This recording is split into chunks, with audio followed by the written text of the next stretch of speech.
Dun dun dun da da da dum. What is going on, y'all? Another day, another you, another me. I am currently completely fine. I'm excited. We got an amazing day of Age Mythology planned. We've got ourselves gonna be the weekly free for all starting in about 3 hours. People keep asking me for it. I did one last Sunday. I'm gonna do one this Sunday. I'm not going to do one any time during the tournament, so I'm realizing right now that I have started something that I'm not going to be able to follow through for, but we're 1 week away from the qualifiers, so that's fine too. That's fine too. As always, Warcrawl is not invited for the tournament because he's a very mean player. He's not allowed in there. Anyone else is it's open joining. Open join. We're going to do some casted games today. We're going to do some casted games. Zernov, how you going, man? W Prostagma, indeed. Don't understand the delete Demeter stance. If you don't like the god, you don't like the god. That doesn't mean other people don't like it. I understand the fixed Demeter stance. That makes a lot more sense. But, yeah. You guys can be a bit funky from time to time. Prangelo, Prostagma, Psalm, how you going, man? Nimo Noom. What's going on? We got Ram and Paul in the YouTube chat as well. Holy moly, Ben QVH. Alrighty, so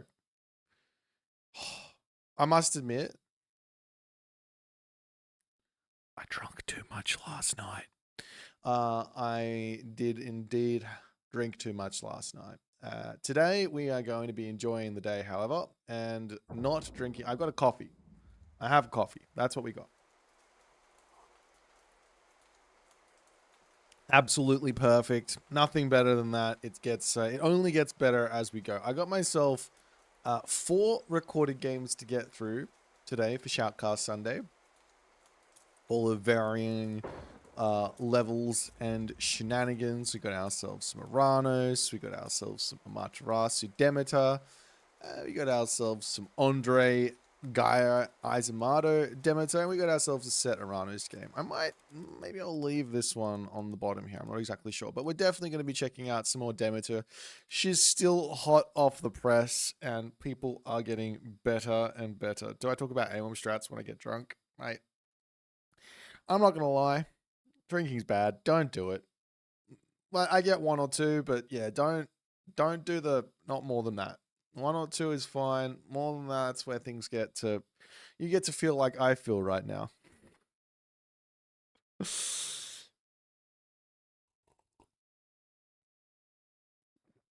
Oh, how's everyone going? Sunday, we got a little bit more of a rest before the week starts. Tomorrow I've got to teach some more students. I got to do some shenanigans. I've decided that I am going to put some effort into creating a whole bunch of introducing gods. Like I did the Demeter video. So I'm going to be throwing in a god at some point next week. I haven't exactly decided when that video is going to come out, but if there's a god you want to see, I mean, most of you guys are pretty much veterans of this game at this point, as far as I'm concerned, given how much Age Mythology we've played and watched together. But if there's a god that in particular you want to see like a full introduction to, feel free to message me in Discord or whatever and tell me which one you guys want to start, or even just here, you know. Whatever. Valentine's, babe, let me tell you about this build. Look, may or may not have happened. I can't tell you. I can't tell you exactly what's going on there. Alrighty, so let's stop messing around. Actually, no, I want to finish my coffee first. I had a nap just before jumping on because I was doing zombie moves. So that's how it is. It's just my life, you know. A little bit of zombie here and there is fine. Super excited that Kavoth's back playing games. He's getting ready for the tournament already. We have had a update to the Owl random map pack. I should install this. It's going to be renamed and changed. Well, it's already been renamed, I think, and changed to remove the bloat for the Pandora's Box tournament. And this is going to be the ones that the maps that are going to be happening. So it's now called Pandora's Box 2 maps. I will go ahead and pop this into my shenanigans in my Discord. I should have already done this, but I'm going to go ahead and just drop this here.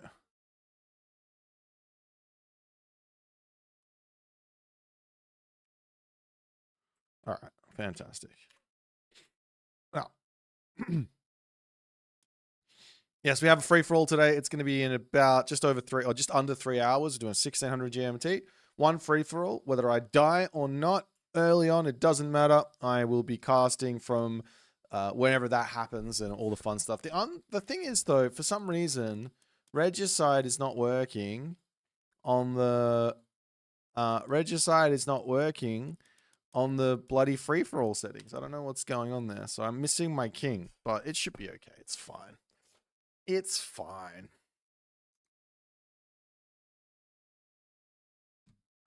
Alrighty. So let's jump into game number 1, guys. Yeah, let's jump into it. Why are we bothering not jumping into it, you guys might ask? Well, possibly because now we've got this little cool ad popping up on the stream. That's cool. I'm going to start with this one. Yeah, we got that cool ad popping up for Pandora's Box. You guys really should be putting in your diary the fun times because the qualifiers are on Saturday. And then we have technically, it's qualifier day 2 on Sunday, but technically it's like main event prelims. I think that's what I'm going to go ahead and call it. So we got the qualifier on day 1, and then we got main event preliminary round on day 2, and then literally like the week after we have all the big names playing. So it's going to be pretty exciting. So we'll see how it all goes. Alrighty. So let's watch this game. We've got a Ghost Lake game. Let's go. These guys need to flip. And we need to click this button. And we need to do this still because they still haven't fixed that.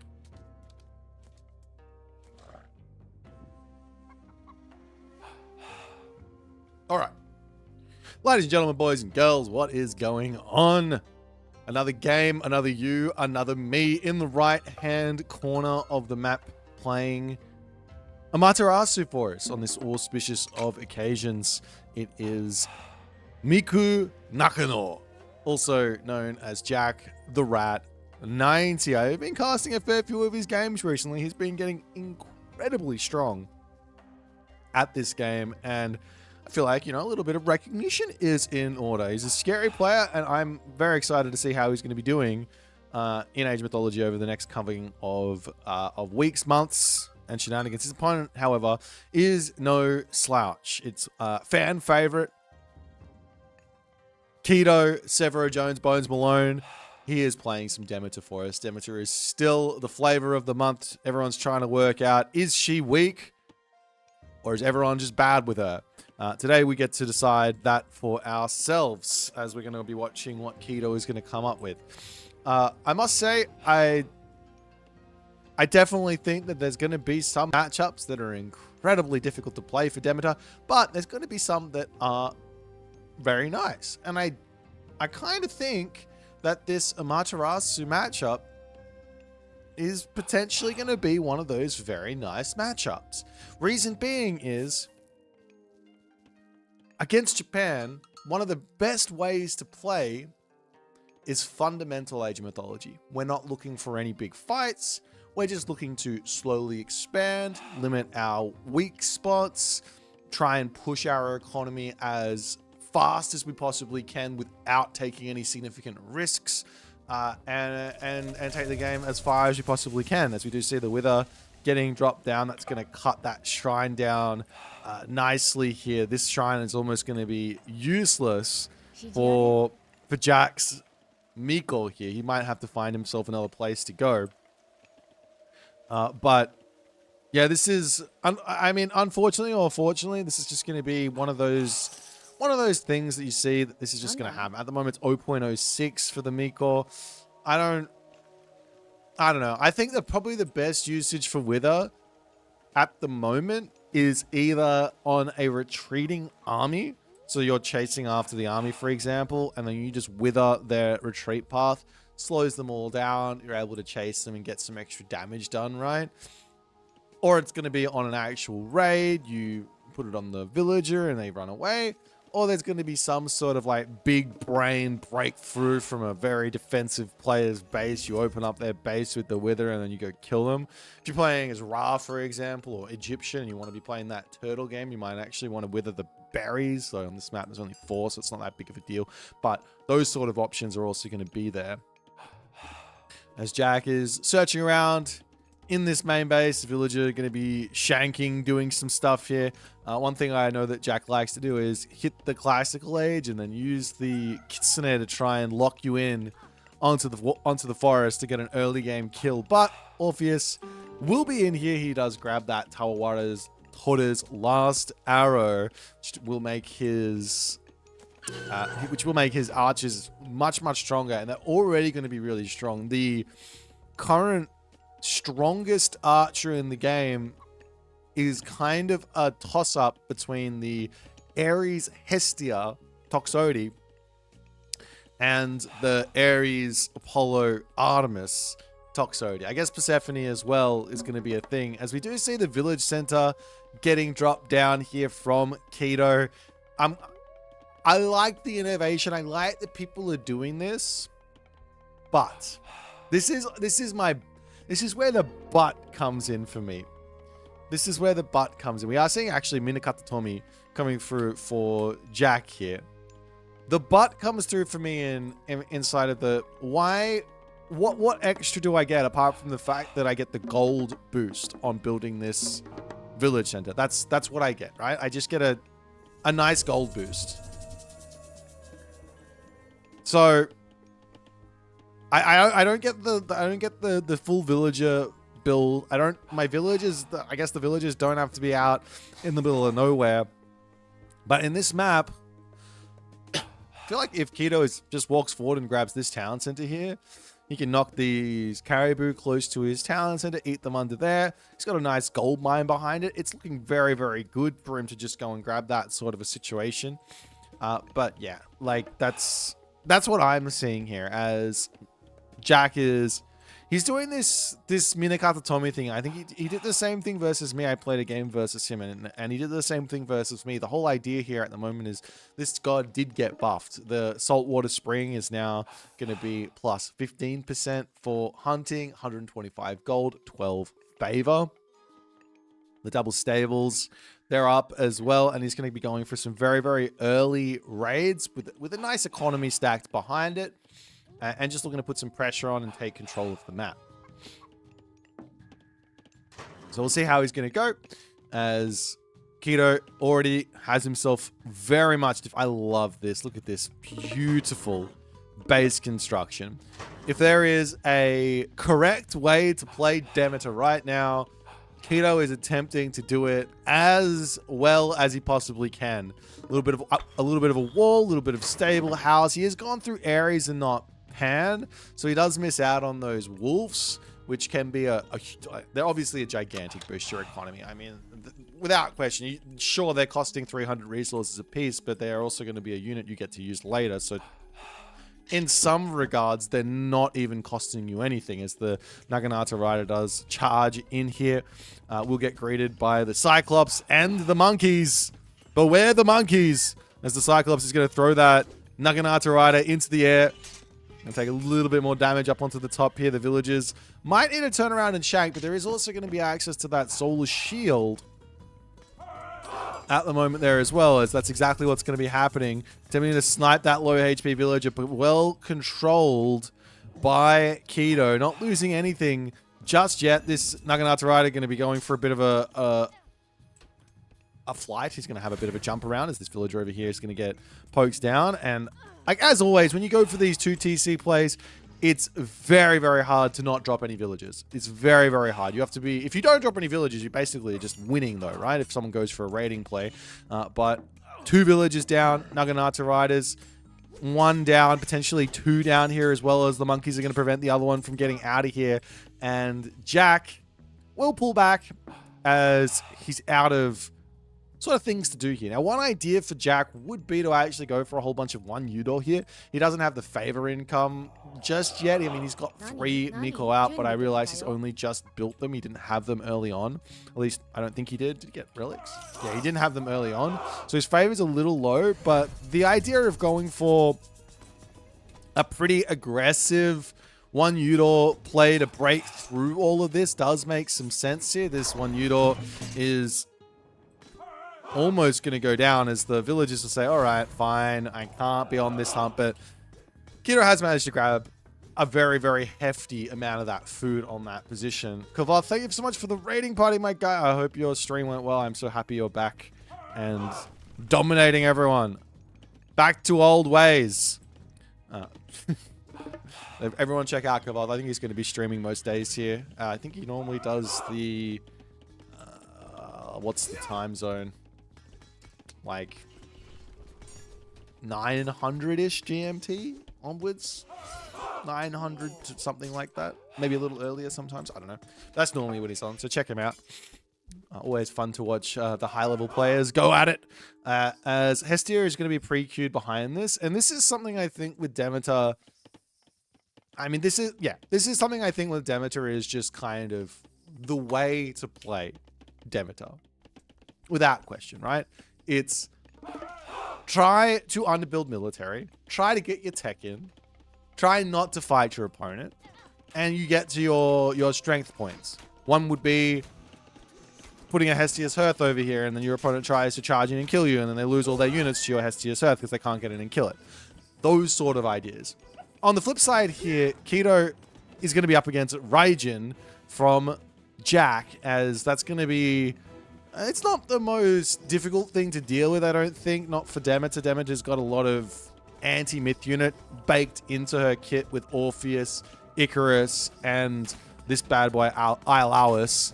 So, yeah, I don't think he's going to be too worried about it, but he is trying to stay competitive with his age up time for the time being here.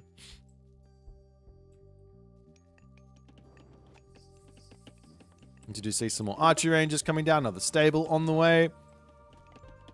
Some farms coming up and all the other good stuff as the 1 Udor going to slowly take down the stable on the back. I love this play as well here from Jack. A forward Miko on top of the Juragumo just to make sure that it doesn't die, and he's going to continue to have that siege threat. You're not going for any extra ones, which always disappoints me, especially when you're playing against someone who's going to be turtling like this. I think the 1 Udor kind of all in is very, very interesting. Of course, you do have to make sure that you've got some sort of an answer for Orpheus. If you can take Orpheus out, then the 1 Udor becomes incredibly strong. But then on the flip side, he does build in 5 seconds, so he'll just be right back out immediately if you're trying to dive the main base. So there's maybe no serious angle to break your opponent, but there is enough angle there to force them to have to build units, which is what you want to do against, or what you want Demeter to have to do. You want Demeter to do that sort of stuff. As we are seeing the farms coming up, and this is another kind of really nice thing, I guess, for Demeter when playing this village center. As much as I don't like the village center from Demeter at the moment, you do have yourself... Where's this Hestia's Hearth clicked? Am I blind? Oh, it's just here. Okay.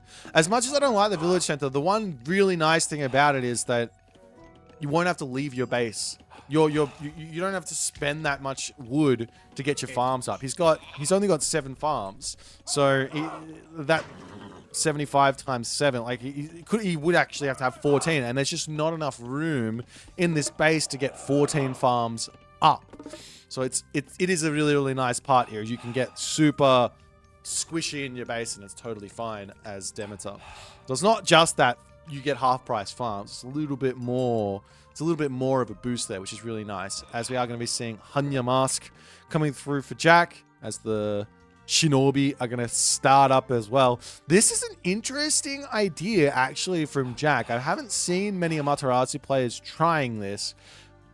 Mostly because the Shinobi is a little bit tricky to use. You generally don't want to use the unit in a big fat fight. You want to just run around with the unit and just harass buildings and things like that. Go for raids. And if your opponent's just going to be turtling for the entirety of the game, then you're not going to be able to do a whole lot there. But he is going for Toxotes. He is going for Hippias. So, oh. And he is going to get Mumu'd. Mamad?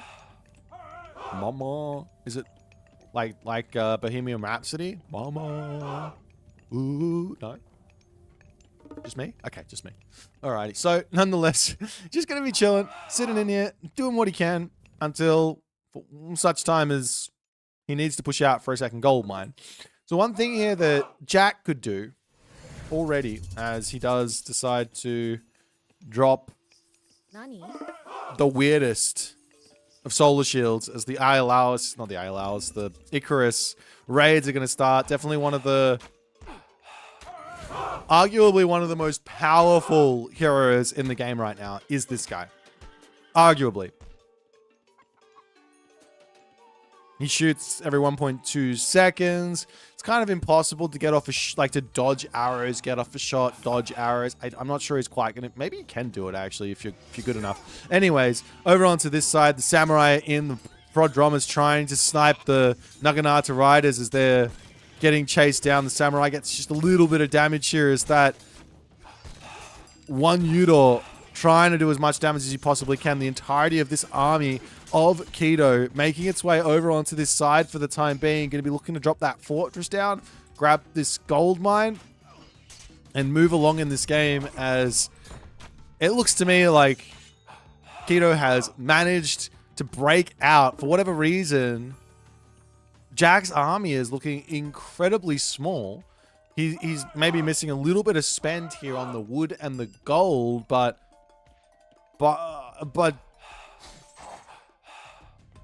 Keto's just managed to completely I don't know if this is just straight out playing. He's taken no damage, so his second talent center, his village center, has been insane, or what, but an incredibly well-played game so far from Keto. Over onto this side as well, the rare Prodromus raid. This is a unit you don't get to see raiding all too much. Reason being is normally the damage isn't there, but with Ares, you do get access to that that technology here. This one here, Phobos' Spear of Panic, which gives 1 divine damage, which might not seem like a lot, but in the grand scheme of things, 9.6 plus 1 divine, you're doing over maybe 11 damage per attack. And these units have got 6 speed, so they're actually quite good. As a second fortress coming down, Jack looking to get in here and get that damage done. He does have some siege weapons with the Shinobi, so there is a world here where he might just be able to tear this fortress down. On top of that, the Toxotes all go down to nearly, well, they were going down to half HP, down to a sliver of HP here, as the Shinobi will come in, slowly start beating up the Toxotes. They're almost all dead there. An insanely well-used Thunderdome and Raiju special attack, but he has managed to keep himself going here. Over onto this side now, the Yumi Horse Archer is going to try and snipe a couple of villagers, but the rest of this army of Jack does appear to be not enough to break through all of this. Jack's sitting in onto this spot, and he's just sacking units to try and take down as many of the villagers as he possibly can. But after all is said and done, there is still a 4.1k resource army for Keto, and there's a 1k army for Jack. Keto well and truly defends that all in. Some villagers go down. Town Center coming up onto the top here for Jack. And Jack does already have this talent center up. So while Keto's got an advantage right now, no questions about it, Keto will need to make a response here, whether that's just walk forward and grab this town center, whether that goes heroic age and try and make a big push as fast as possible. I think the most safe way to play is just to look to walk forward and grab this town center, look to grab this gold mine, look to try and secure this corner of the map for a trade route, and play for the 265 population army that is incredibly strong for Demeter. We do have Hephaestus queued up here as well now for Keto. I'm not really surprised to see the Hephaestus. At the moment, I think that while Persephone is cool, unique, quite situationally strong, there's probably never a bad time to go Hephaestus with Demeter. Reason being is you get plus 30 population with Hestia. Three town centers, 6 farms, plus 30 population from those farms. Then you get the Plenty of Ult, which is an effective plus 10.5 population at the moment. I think you're getting 3.5 times 3, right? In terms of resource income. So it's like roughly, we'll just call it 10 population for ease of my brain. And then you also get all the upgrades. So you can just start working towards filling up that population immediately. So it's really, really good to go for the Hephaestus angle. On the flip side though, Persephone still makes a lot of sense here. The idea being to actually just spam out Cyclops, and then you take a fight, you might lose it, and then you're going to go ahead and drop the God power, and then you're going to be able to get a whole bunch of Cyclops revived or something like that.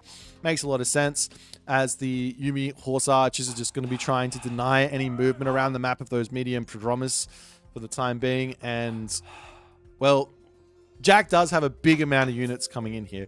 One thing that Jack could have tried here instead of going talent centers would have been to try and get to the Mythic Age nice and fast for...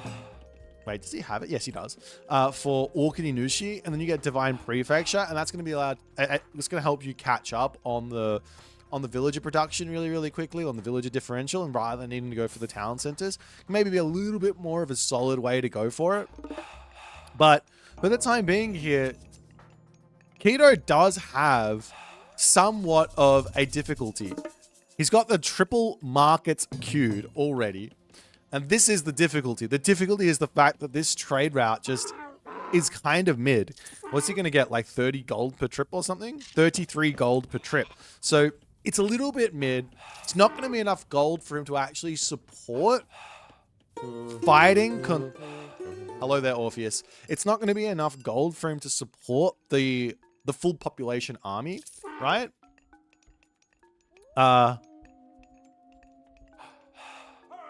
But so long as he doesn't take any fights anytime soon, and he doesn't lose any units anytime soon, as he is deciding to charge forward to try and take out those Yumi Horse Archers, which are going to be dominating them at the moment. As long as he decides not to do this, great usage of that solar shield, then he will be able to get up to full population, and he's probably going to be able to make a push to get a nice gold mine. Meanwhile, Jack's done something very nice here. He's left this gold mine. He's on the forward one, mining this. He's on this one, mining this. It's all walled up. I really like the way that Jack is playing this specific situation. It feels very, very nice. As the Icarus goes down, Iolawus goes down. That's going to allow the Raiju back into this fight here as well. Orpheus is in, but the units need to be quite close to him to get that boost. I haven't really seen anybody trying to make use of anything specific with this aura. It's normally just by default going to be hitting your archers. But if you want it to hit your front line, you just have to manually send that Orpheus forward in the fight, so you can be still sitting close to the hoplites rather than on top of the archers. But I think most people are just like, it doesn't matter, we'll just do whatever. It's fine. As the Raiju are going to be going down, and Jack needs to pull back just a little bit more. He does have a nice sizable army here, so he should be fine to be taking these fights, and he is going up to the Mythic Age as well. So even if Keto manages to get up to full population, there is always going to be this threat of the Divine Slash, which is an incredibly good god power to just dominate a gigantic army ball as the Cyclops tries to get that special off onto the group of Yumi horse archers, but is not able to. So far, great control from Jack. One other thing that's really nice here for Jack is that this hunter's strength is in, and that's going to be giving him just that little bit of range bonus.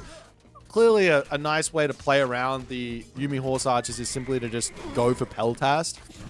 But yeah, no rush on that one at all, as the upgrades are all in for Keto on the other side. Jack just needs to get himself iron, so he's actually not too far behind.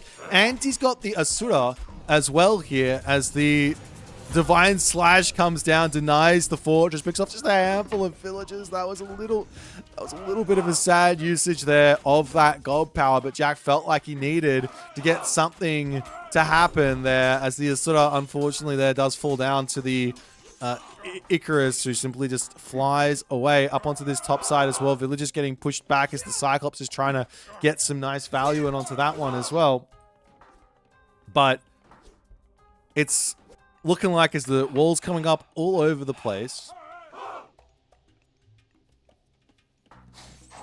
it's looking like trade routes are going to have to start for Jack to some degree. I mean, Keto's out. Keto is out of gold. He's got nearly 40 trade caravans, right? But he's out of gold to mine. Unless he wants to sort of walk forward and try and grab this, as we do see a castle coming up.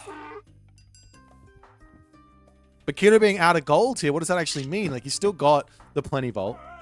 That's going to be 3.5 gold a second. And he's still got, well, these 42, 45. Why are these all different? Someone explain. I don't understand. I thought it was 33. And all of a sudden it's gone up to 45? Wait, does the Hestias hurt the fact? No, surely not. This is just villagers, no? That's just villagers, yeah. Anyways. Keto does manage to get himself up to full population. And the more he takes fights right now, the better for him. But the army that Keto's got does seem somewhat susceptible to a bit of a tech switch here from Jack. If Jack can just say, all right, well, we'll go into, I don't know, Naginata Riders, maybe go into, or Samurai, going to be a nice little option there. Maybe get out a whole bunch of Yari Spearmen to deal with the Prodromus, as well as not be terrible against those Peltas with the upgrade, right? I do see people sort of sleeping on, does he have it? He does have it, yeah. Sojutsu. People sleep on this upgrade. 15% speed for that unit. Hello? Peltas are not going to be able to deal with that. So they're going to completely break everything. Of course, then you can build Hoplites, you can build Toxotes, and it's fine, but it's a nice way to just break through it, and then you do another little tech switch to deal with the next type of army. Icarus coming back out as the Heliopolis trying to break through onto this side, trying to get over onto this gold mine here. Heliopolis on this side as well, going to be breaking through this. Imagine Wither here, though, right? You use Wither. I finally said it. You use Wither, break this forest, and all of a sudden you get this gold mine. Could have happened, but I think instead Keto is playing for the second Plenty Vault. He's got 14 villagers on the temple. He's got 2 goats. He's got 3 pigs. He's got 6 cows. So his temple is fully loaded, but yeah, the favor is coming in very fast for that second Plenty Vault, which should... I'm looking at this now and going, you know what? I'm just totally wrong. This trade route, as bad as it is, like, I mean, it's not terrible, but it's not like an optimal trade route. This is enough to support, clearly, well, maybe it's not.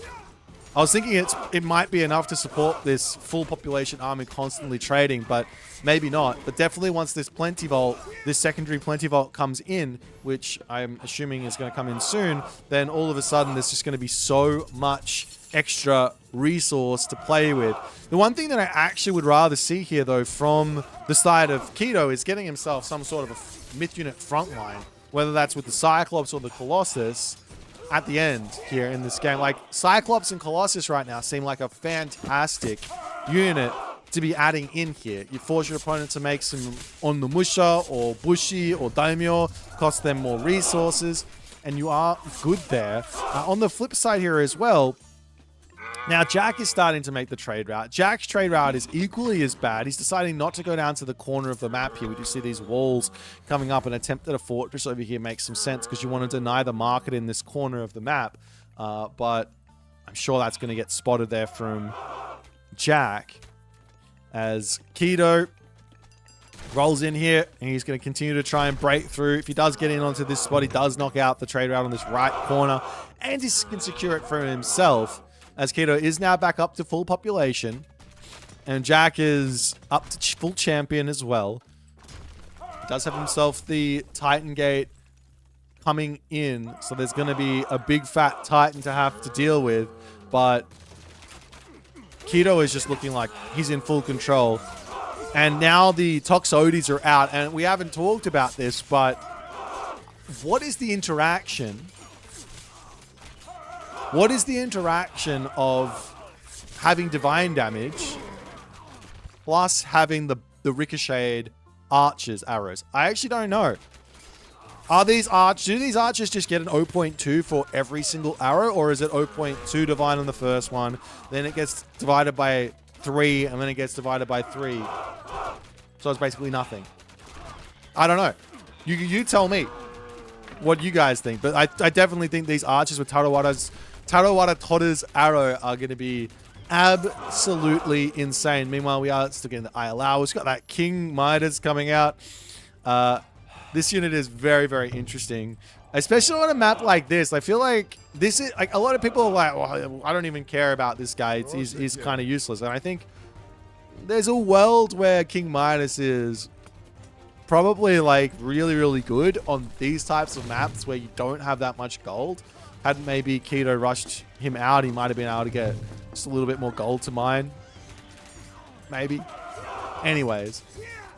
Villagers popping out over here. Going to drop another fortress onto the back as the Yumi Horse Archers just simply put not really able to compete here against this army. The question would actually be is if Jack went for Hachiman instead of for Raijin, instead of for Raijin, then he's probably going to be having himself some insane, much more effective horse archers without question. And of course, he doesn't have access to the Shinigami god. What's that one called? I'm blanking.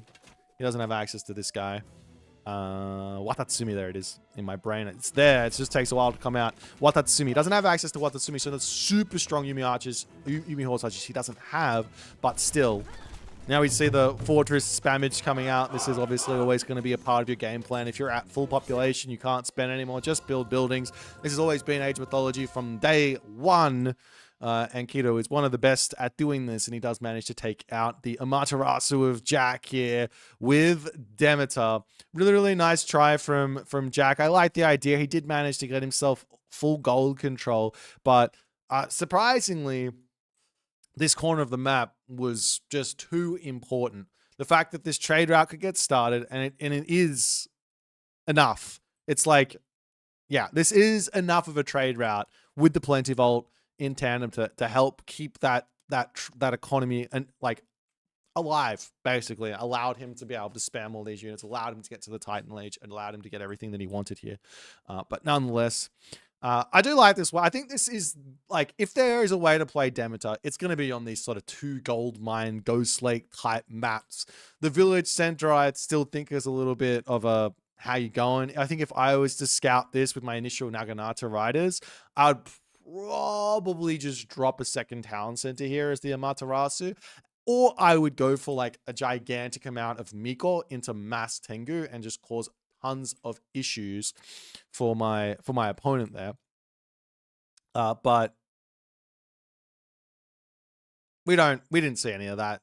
Jack just went full map control. It almost worked, I think. I think he was in a nice spot, but he just couldn't quite keep the pressure, so to speak. He couldn't quite keep the numbers down, which I think is going to be the main point if you're going to try and lock off the map like this, like preventing this, having this corner for yourself for the extra gold to come in from your trade, etc, etc, etc. Anyways, if you guys enjoyed this game, make sure you hit the follow button, the subscribe button, and all the other buttons that are good. We'll see you in the next one. How's the YouTube chat is going? What are you guys up to today? It feels like Icarus doesn't do that much damage to myth units as other heroes. Yeah, he's doing AoE damage, so if there's any clumps of myth units, he does tons, right? But against one single target, it's less of a deal. But it's like more that he can fly over, hit villages on a gold mine. He can hit like a backline of ranged units and do tons of damage. That's generally where he's really, really strong, I think.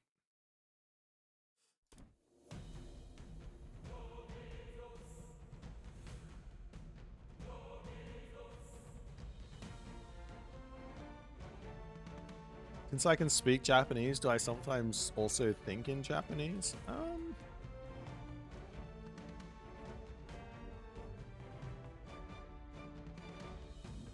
So by thinking Japanese, you're just talking about like the inner voice, right?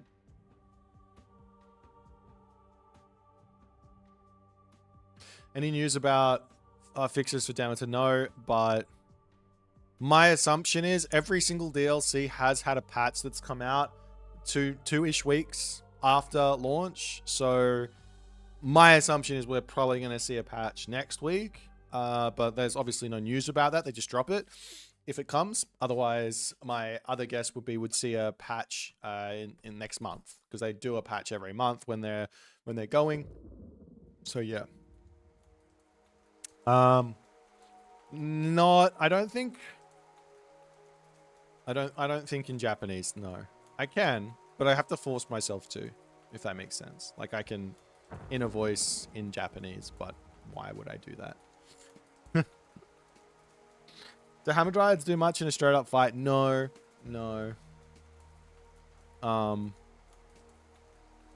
Hammer Dryad has no use without the upgrade. Like that's just the rub of it. Like it just has no use unless you get the upgrade. And it is an expensive myth unit, but when you get the upgrade, it's super strong. Like when I look at this, when I look at the stats on this thing, 25 favor, 250 resources. If I compare this over to a Nemean Lion, this is like similarly costed, right?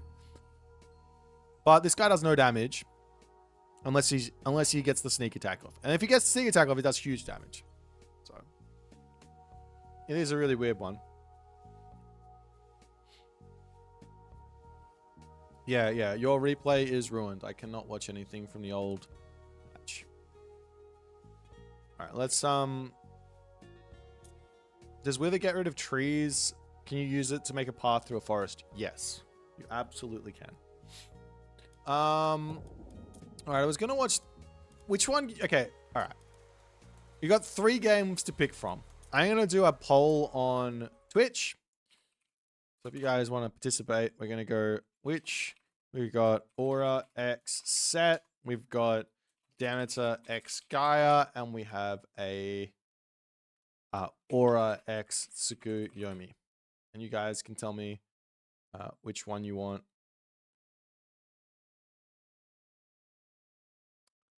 Okay, for some reason this is just not working and I can't see anything.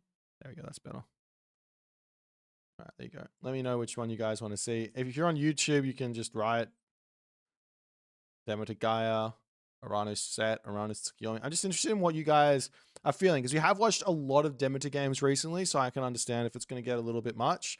We can go do something a little bit different. How can I send you my gameplays so you can see how I beat a character online? You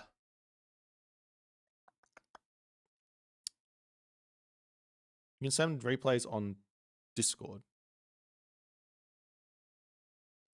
On my Discord, in my Discord, yeah.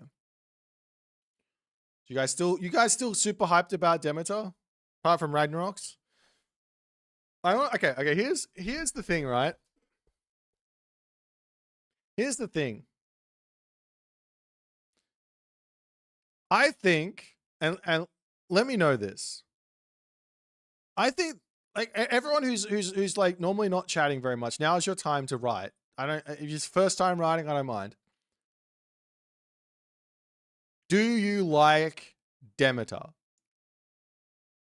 do you not like Demeter? I have a feeling that there is a significant majority that actually does like Demeter, but there's a lot of hyper competitive players that don't like Demeter. Of course, she's bugged to all billio and needs those bugs to be fixed. But just talking strictly about the design of this god.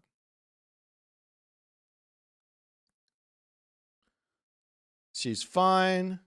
Do I have a campaign series? Yes, it's on YouTube. There's a playlist for all the campaigns I've done. The only one I haven't uploaded yet is the Demeter one. I was going to replay it because I was super tired and unhappy with my own interaction. I was kind of just like, the whole time. So yeah. Her design is really bad. She's fun. See, this is wild to me. You have like some incredible... This god is just polarized, right? And it's super polarized. Like, there's going to be the players that love the design, and there's going to be the players that hate the design. I feel like I should do a poll and just figure out exactly which side of the aisle everyone's on. Because I feel like it's not... Like, if I look at the feedback... as a dev, I feel like all I'd see is negative, but I don't want to speak for everyone, and I'm definitely not speaking on my own opinion here. I have my own opinion that I have to share a little bit later, after I've played enough of this game, and I want to be fair about it. But I feel like there's probably most people enjoy this Civ design, which is sort of wild to me. I don't love it, but I don't hate it. I love we still get content, and especially something new for the Greeks. True. Mystery's probably going to do something busted with her. Look, I love the Mister, but he does things that no one else can do. So no matter what he does, it doesn't matter. Like, he's like she's the only player who can do that sort of stuff. You always don't. You just look at his game and you just go, "Yeah, that's him. Let's go on next."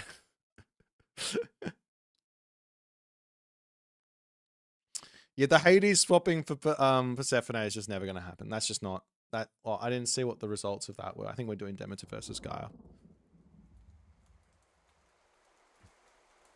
I think the one thing I personally don't want to see is people complaining about the win rate of Demeter while she's bugged. I would much rather them fix all of the bugs associated with Demeter, leave her alone for a month plus, like at least a month, and let her settle inside of what the devs felt was good stat-wise on everything. So you fix the quality of life with the Dryad, you fix the quality of life with the Lycaon, right? And then you just go and you fix the technologies in Pious Sacrifice. No need to buff. This technology is useless, by the way. That one needs something else. But anyways, you fix all that stuff. No significant buffs to anything, and just be like, have another month, and we'll see.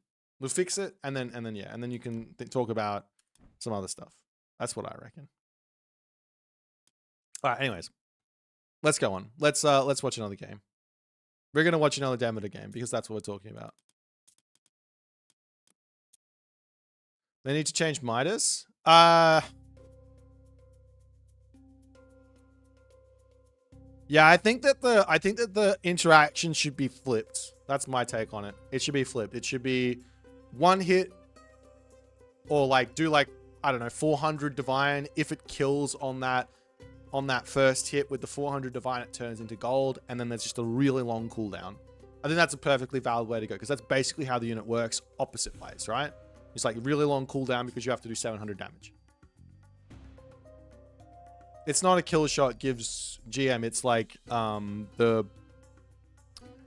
it's 700 damage and then a kill shot, right? Every kill shot gives a gold mine would be silly, just in terms of moving around the map.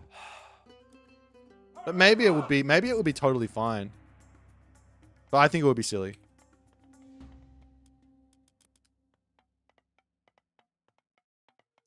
All right, ladies and gentlemen, it's time for your regularly scheduled programming. We bring this game to you from no one because no one's sponsoring us. Someone sponsor me. Come on, guys. I'm just kidding. But seriously, in the top side of the map, we have Amaterasu playing as Demeter. For those of you who don't remember, Amaterasu was a Champions League Challengers player. So he was in the top sort of 32. Very, very strong player. And he's going to be showing us some Demeter today against Chino de Milazane. That's some high tier Brad Pitt level accenting, as we have flashbacks of Inglorious Bastards and all the good stuff that comes from that. But nonetheless, we are on the map Giza, and we have another fun game for you guys to watch. You are seeing the nice and early economic guild coming in.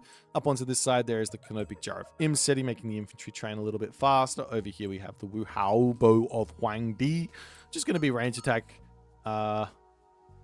getting some snaring shenanigans, always nice. And onto this side, there is Zhurang, making the walls regen. Okay, hang on. If I play Demeter and I see this relic, do my eyes not just light up and I just go, ooh? All of a sudden, my walls just automatically get repaired. My opponent comes over to try and knock it down, and they're going to start hitting those thorned walls, and they're going to have to run away. They're not going to be able to go through the wall. A little bit of an ooh there. That's a nice relic there for Demeter. Keep that one in the back of your mind. Go pan, get yourself thorned walls, spam those walls, and laugh at your opponent as they helplessly try to break through but lose their own units. We've also got Pelt of Arcus over here for a bit of a unit line of sight upgrade. And it is just looking like, oh, actually, no, this is something different here from Chino. What's he going for? He's got himself both hand axe and shaft mine. He takes the villager off of wood after a little bit, moves back over onto the food here, and he's going to be looking for a temple and all the good stuff that comes from that. On the other side here from Amaterasu, he's got himself his temple up, locking his base up a little bit. I'm still like fairly sure, unless you go for Ares. Okay, if you go Ares, maybe it's fine to put your temple a little bit more aggressive. But if you go Pan, make sure you put your temple close to your town center. Just trust me on it, okay? Trust me on it. It's a good thing. Very, very good. As the villagers coming out, we're jumping onto the temple. It's going to be Ares, and it's going to be versus the Gaia here. So the big question here is, will this Ares be enough? One thing that's good about playing Ares versus Atlantean is you get access to the classical age Pacifist, which does shut down the Murmillo nicely. Generally you're sort of struggling a little bit versus Murmillos in the classical age as Greek, because Toxotes die very quickly to the Terma. The Terma are a very nice counter to the Toxotes, pretty much for the entirety of the game. Though if Peltas come through, the Peltas can take out the Terma to allow the Toxotes to function, right? But Pacifists, they're quite difficult to actually deal with if you want to be aggressive, right? So it makes perfect sense to go Ares here versus Gaia, get access to the Pacifist, and be playing your defensive game plan. Get to the heroic age, get yourself Hestia, play slow, don't take any gigantic risks, and slowly but surely build on your leads to try and find wins in this sort of a situation. But nonetheless, we are already seeing just a little bit of early game harassment from the Amaterasu Orpheus. If you can snipe down that Caladri, it'll be really nice, but unfortunately he cannot go for that one. A little bit of pokages onto the Oracle. The actual damage from Orpheus, it's not bad, but it's not good either. Like, he's only got like 5.5 damage per second. He's got like the same amount of damage as a Pioneer does. So it's not insane, obviously, but it is a archaic age ranged hero, and that can be pretty annoying to deal with for sure. But the Cyclops comes in, going to start bashing at this mana. Military barracks coming up, counter barracks coming up for Andre, as a Pestilence is very, very much an option here. You could definitely drop that. He could also go for a Wither, ignore the mana, swing in here, push off the gold mine. Could be a nice way to go, but for the moment, it's just going to be what looks to be full Toxotes to kick this game off. And the Cyclops Will of Kronos is coming in as Amaterasu is just like, no. We're Cyclops rushing. Let's go. Nothing but Cyclops and Toxotes and see if this sort of a situation is going to work out for Amaterasu. Generally speaking, this is very difficult to make work against Gaia. Gaia does have a lot of really nice upgrades if you want to continue down the route of making Cyclops. For example, this one here makes the Murmillos half-price heroes, right? Or not half-price, but 30% off. How much is it? I can't remember. 30% off, yeah. So it's very nice there. And then the Terma are going to be able to snipe down those Toxotes like I talked about. They have like a 14 range. When you go to medium, they have a 15 range Terma. Going to be able to take out those Toxotes very simply. And there's also the Caladria that's going to be able to come in and deal with all of that stuff as well. However, with Orpheus, you do have a really nice counter to the Caladria because he does have ballistics inbuilt, I believe. As the Pestilence comes down and Amaterasu is going to be able to see everything, he has caused a lot of idle time in the main base here for Andre. Andre at the moment, he does get the Murmillo picked up, but not going to lose anything. He does get free HP back by sitting on top of the Gaia Lush. The villagers for the moment for Andre do move up to this side, but they're going to get spotted by the Toskopos, as that one will get shanked down, and now he has to run back. I imagine Amaterasu is going to be trying to prevent these villagers from getting back here, but the army is going to be in position to be a little bit annoying, and there is a hero citizen that could potentially get used to get in on the shankages. As the Cyclops does go down, one goes down, the Caladria goes down, the citizen sitting back here trying to get pulled back in. Andre in a lot of trouble here. He does have the market drop down. He's had to sell some wood already, but the villagers will finally be able to get back to start gathering some resources. Huge damage done in the early game from Amaterasu. Really nice strategy here early on, but I do think he's got to be careful now. Militarily speaking, it's roughly equal, right? Militarily speaking. But there's defender's advantage. There's Gaia Lush. You don't want to get caught out. These Cyclops move incredibly slow at 3.5 speed, right? It goes down to 3 if they get tapped. But 3.5 speed. I think that Amaterasu can just take the win here and just say, great, let me pull back. We'll start getting out our Hypaspist, and we're going to start playing defense. If then Andre sees the Hypaspist and goes into Carabalista, the reason that Carabalista are really good versus Hypaspist is actually on the defense. On the offense, they're much worse because they just cannot get in and get that damage done as well if I'm not pushing forward. If I'm just sitting there or I'm retreating, they're never going to be able to get the damage in, right? But nonetheless,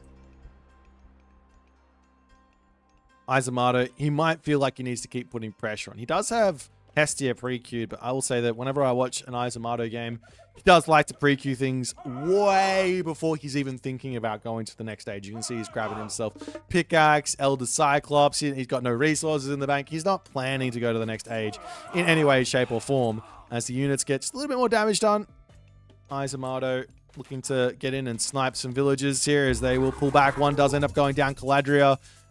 Not the Caladria. I always say that wrong. Carnivora coming down here as a bit of a defense.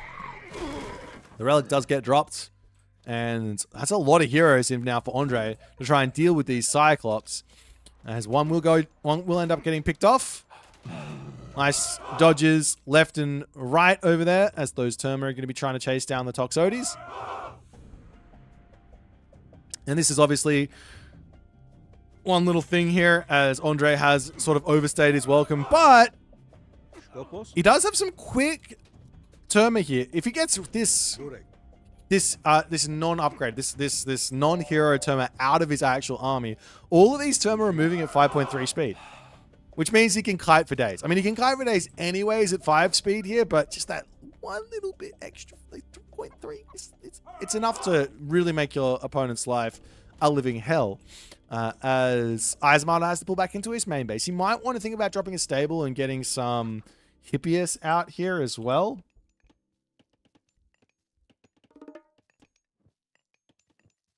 But for the moment, Andre has survived. Izamato's lost quite a bit, to be honest. He's dealt a lot of damage. But he's not going to be able to find his way forward anymore. So we'll see what's going to happen. He's probably still on the map. Pelta Vargas not being wanted. Canopic Drive, Imseti not being wanted. The temple also needs to come back down for Andre if he wants to get anything happening. It's super important. Losing a temple as Gaia, as Atlantean, it's actually, it does hurt quite a lot. I've always, there was the like early days of Atlantean, I would lose my temple and you kind of just, you don't lose the game obviously, but if you're playing with really thin margins and trying to make stuff work, you never really have 150 wood, 150 gold to spend on another temple. You want to be spending that on the oracles and things like that. So losing that temple early on can hurt in a really, really big way. But Andre is going to be putting it back down at the moment. And he does have this relic right next to his temple as well that he can just pick up, drop it in, no problems. As the Terma are going to be coming over onto this side, you do have to be so careful raiding with Terma. At the moment, there's no stables. Andre doesn't know that. But there's a world here where Izamato literally could have 10 Hippias out here. Without question. Maybe even more. He's going Hestia, right? You could have that many. And then the term are just going to get destroyed. And life is very, very, very difficult where that's concerned. So you do have to be very careful. But nonetheless, Heroic Age is going to be in. And there is still just a tiny little bit of gold here for Izamato. The other thing is that Izamato, he's going to have to move on to another gold mine. He has this one. There's two up the top as well. So he should be okay. There's a lot of space on the map to be playing with. But he is going to be having a nice little god power to help prevent Andre from just going for a kill. So we'll see how things are going to go there.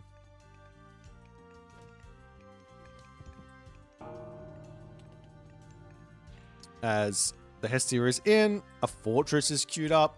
One obviously amazing usage of the communal hearth is to literally just drop it behind your position here where the fortress is. Like, I'll put the fortress on the front and then I'll put the communal hearth behind it. And then all of a sudden the gold mine is untouchable.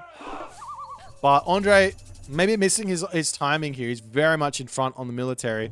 Fortress comes up, and if it's up, it becomes very scary to actually push in here. So you do see the Carnivora getting dropped down. Going to get a little bit of early game damage done. Or not early game, like early fight damage done onto this fortress. But it will get finished. The Terma charging in to get that damage done. The villagers simply just going to garrison. And the communal hearth comes down behind the fortress, to some degree behind the fortress, but some degree on the front of the fortress. But we'll see. Look, Carnivora gets stolen. The ultimate counter has been found. The Carnivora is no longer a usable god power, at least close to the communal hearth, because he's just going to steal it. It's now here. It's now this fortress is even more fortified. There's some walls to come up. Do you see the Thea, the god of choice? For Andre, I love this. Whenever you've gone for a huge amount of Terma, I think this is such a good way to play. One, you go ahead and you grab yourself Poseidon's Secret. This gives yourself more speed on the Terma. And then two, obviously, you can keep going into them. There's no need to sort of move away. You can go Terma, Contarius, stuff like that. And especially versus the like Toxodi, Peltas type ideas. That can be a really nice way to go. But for the moment here, Andre is missing a lot of favor. He hasn't been maxing out his oracles anytime soon. Or any time in this game. As opposed to the Cyclops, there's a lot of them. There are a lot of heroes, though, from Andre. So making use of these Cyclops is going to be a little bit tricky. Now, there are times to build myth units, and there's times to not build myth units. Against Atlantean, the time to sort of not build myth units is going to be, well, when they've got themselves a butt ton of heroes. If you can come in and take those heroes out, then we can start mixing in the myth units again. And we'll see what Izamato is going to try and do here. He's trying to push in onto this position. I don't think he has an angle to win this fight at the moment, and he does decide, yeah, I don't. Let me run away, as the army from Andre is looking incredibly big.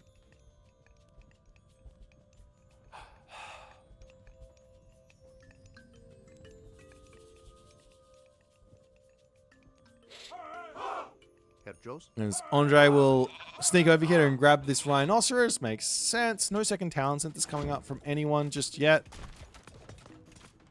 As the Metropolis does end up going down. Term is falling and all the other good stuff. As the Metropolis is going to slowly roll in for Izamata to start trying to siege this position down. The only... Okay, here's... Alright. Alright. Hear me out on this one. Hear me out on this one. What about Hamadryad plus Petropolis? Right? You put your Dryad in where you're going to be sieging. Turn it into the tree. Then you start sieging the position. Your opponent can no longer push in and take out the catapult. Sounds pretty insanely strong to me, no?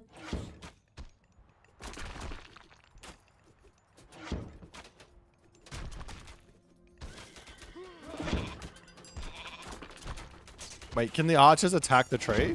Surely not. Had to be silly. Maybe they can. Anyways, a big fight happening right now is... I'm not even sure that Izamata can win this one. He is trying to siege this all down. The front line still managing to stay there. Arcus on the back.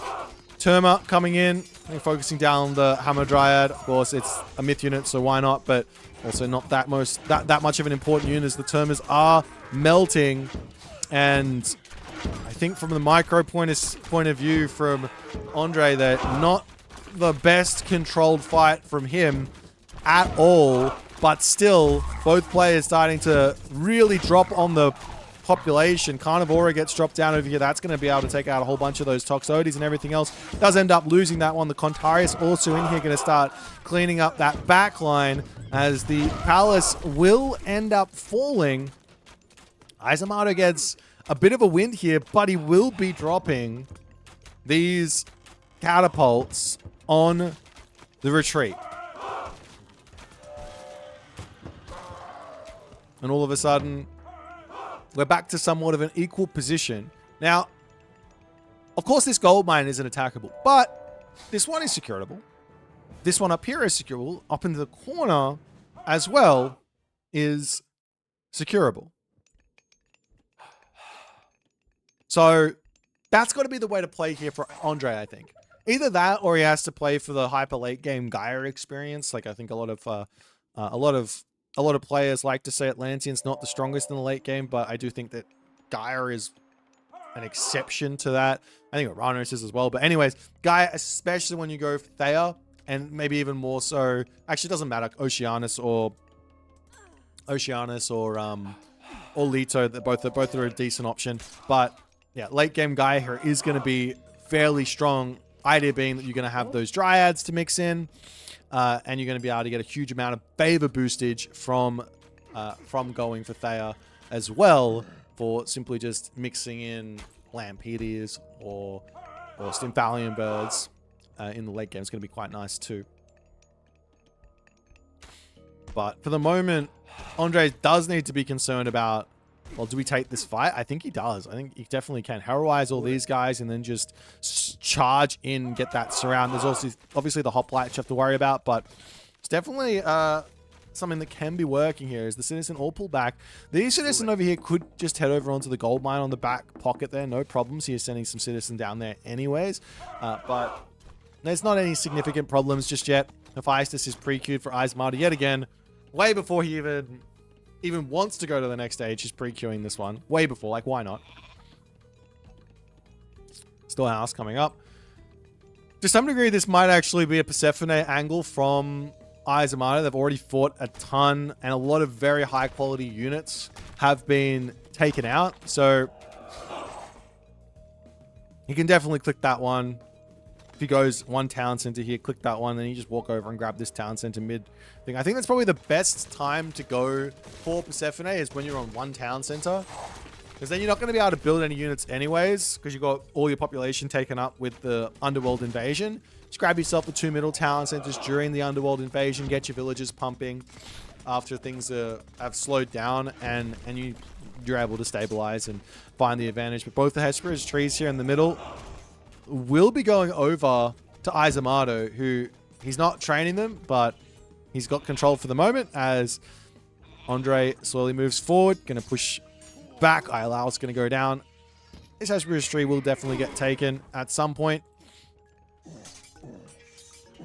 As the Cyclops throws, gets a huge amount of damage onto the Arcus. That's your dream Cyclops throw right there. Gigantic damage. And now, I mean, the Dryads are in and they can be a nice front line against those Hoplites, but those Arcus can't get into the fight at all. Now, luckily for Andre, you can just sit on the Gaia Lush and heal back up. But brutal throw from the Amaterasu Cyclops there. That's exactly what you want to see from that unit and why he's so potent.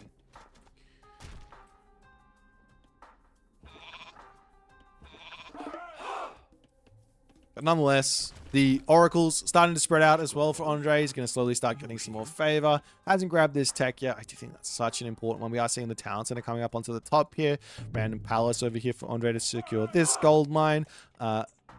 Amaterasu says, time for a fortress up the top. Got to secure this gold mine and the town center, which is going to be quite nice there.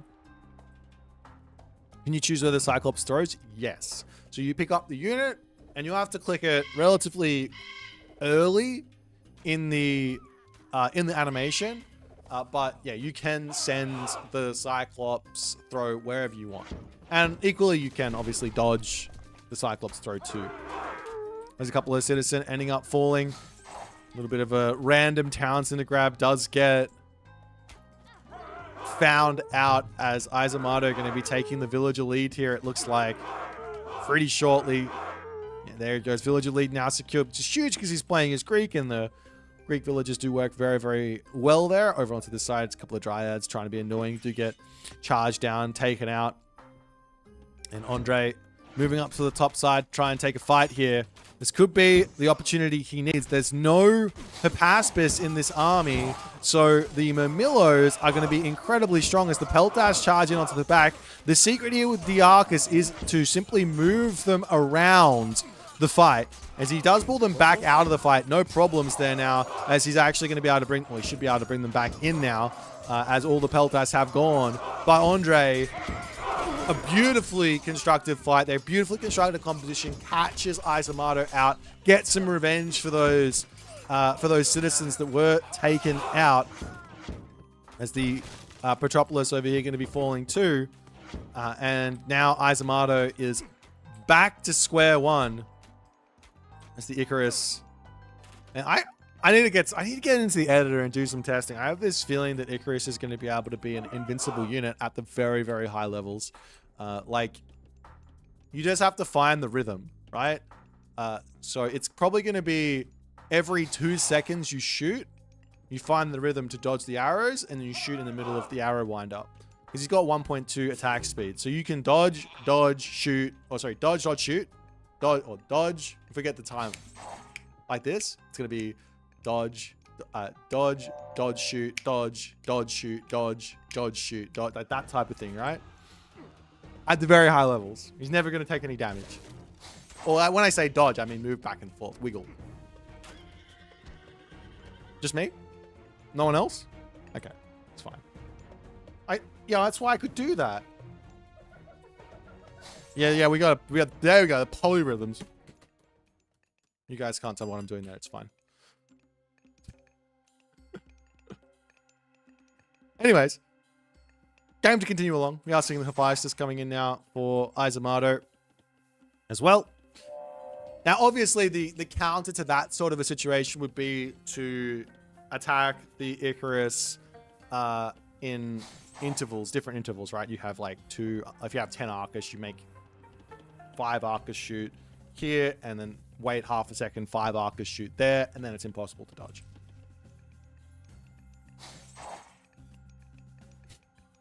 Now we've got the Atlas coming through as well for Andre. So it's going to be a bit of a Pisces action versus a little bit of Implode action. This gives Andre... I think I would rather see Andre going for Hecate here. He's got a decent economy. Doesn't have any town center. There's no real way for him to break through the fortress without dropping a Tartarian gate. So what he could do is he could go Tartarian gate, drop, attack the main base, or he could drop the Tartarian gate in the main base and attack the fortress. And even if there's a plenty vault going in and there's a whole bunch of upgrades to come through, he's going to have the Lampedes to help out. He's going to be able to get some serious damage done. He's going to be able to take control of this top corner of the map and find a win. Implode, on the other hand, while he might be able to drop that on the army, there's just so much defense you have to break through that he's just going to be able to rebuild the army by the time you break through the defense. Do you know what I mean? So a distraction, break through the defense, kill the army seems to be a better way to go. And especially when you've got the Dryads, this many, like getting yourself access to Celerity and Mythic Rejuvenation for them, it's so good. It's so strong. It's such a great way to get through that sort of stuff.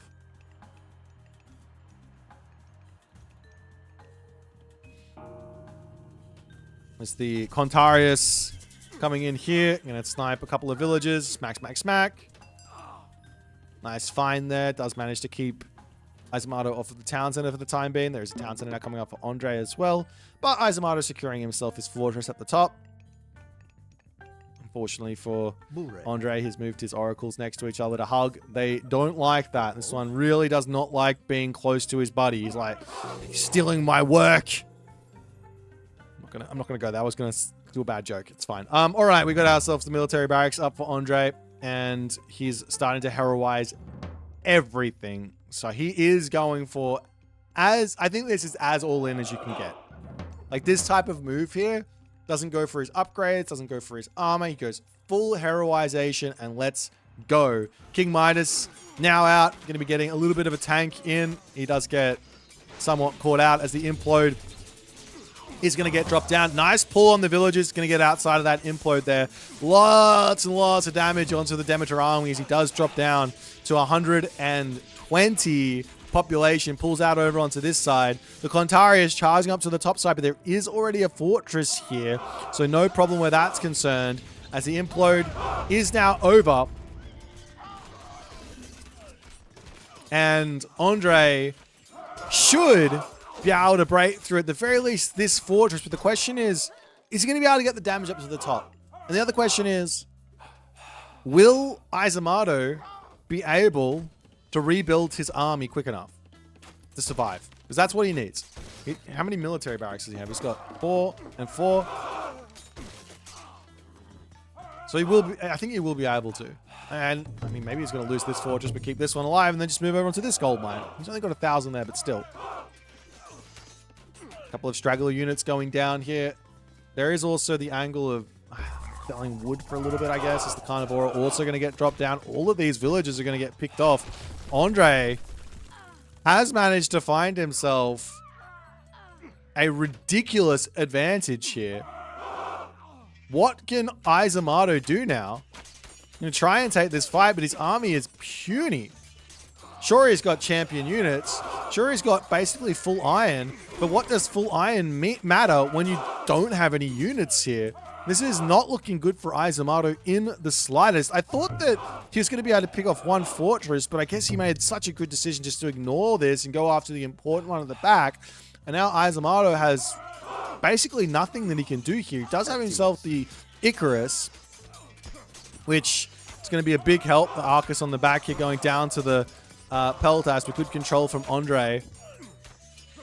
But does Andre have enough gas in the tank? You also have to remember there's the Plenty Vault giving just a little bit of gold to spam units out. And after all is said and done, the gas in the tank seems to have been depleted as the villagers will move back up to the gold mine. Going to start getting himself a little bit, but it's not that big of a village difference. It's 60 villages to 84, which in the grand scheme of things is probably Gaia advantage for the time being, but not by that much. And the quality of units now for Izumato is through the roof. Because he's trying to take this fight. He needs to get that Orpheus in onto the front line. This is one of those moves. Run forward, get the hoplites to have the heroization or get the aura from the Orpheus, and then he's going to be able to break through those dryads near instantly, especially because the hoplites have got that 1 divine damage, and you get that times by 5. Now they're doing 5 divine damage to the dryads. It's brutal. It's absolutely brutal.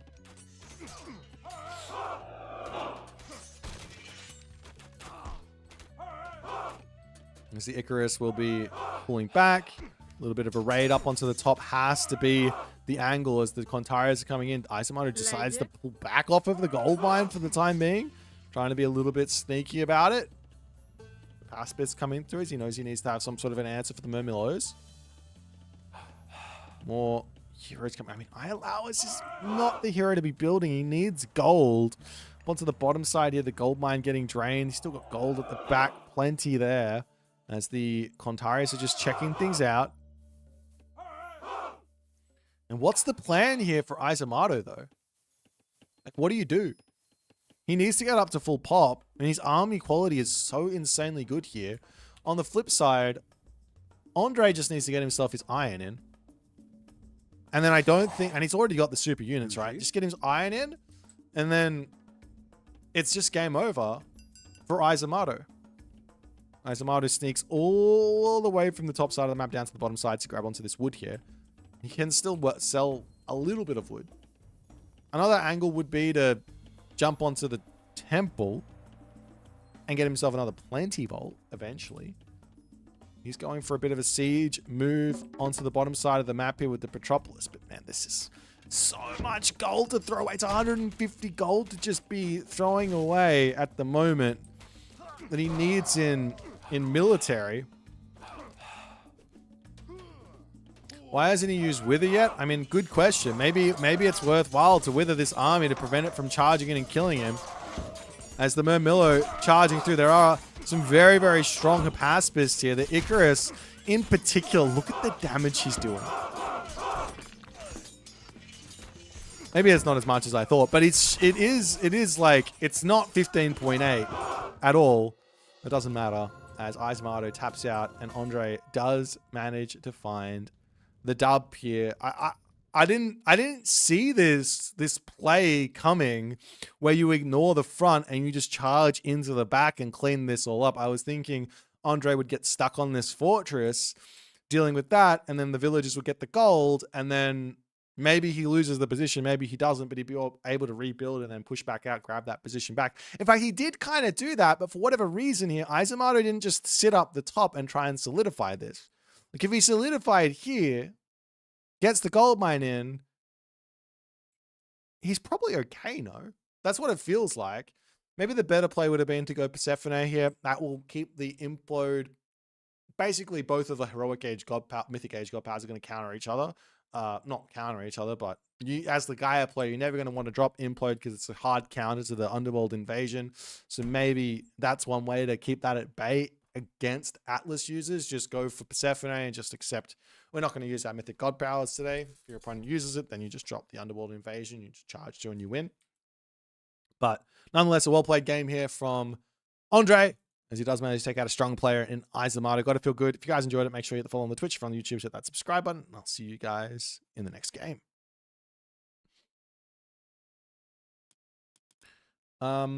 What should I do to join the FFA? So you just need to be here at approximately 1600 GMT. It's in an hour and a half.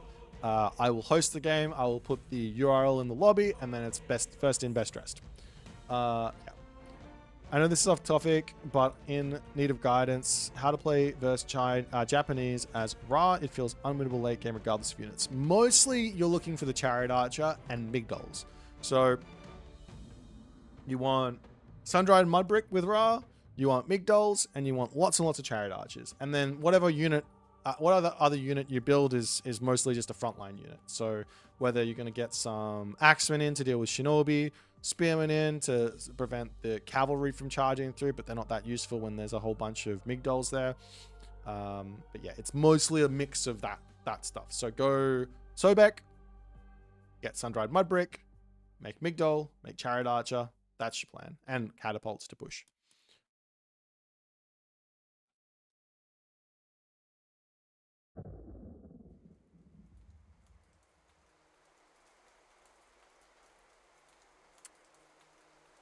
Alrighty. Let me get some water in me. We have one more game I think I'm going to cast for today. It's one more. It's not a Demeter game, however. So, but it is incredible. Okay?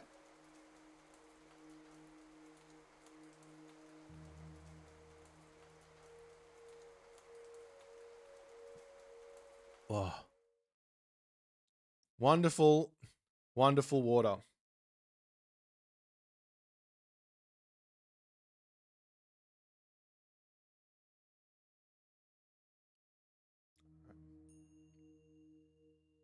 It's possible to create a second account if you have the game on Steam. Yeah, it's family shared. Yeah. How's the new god?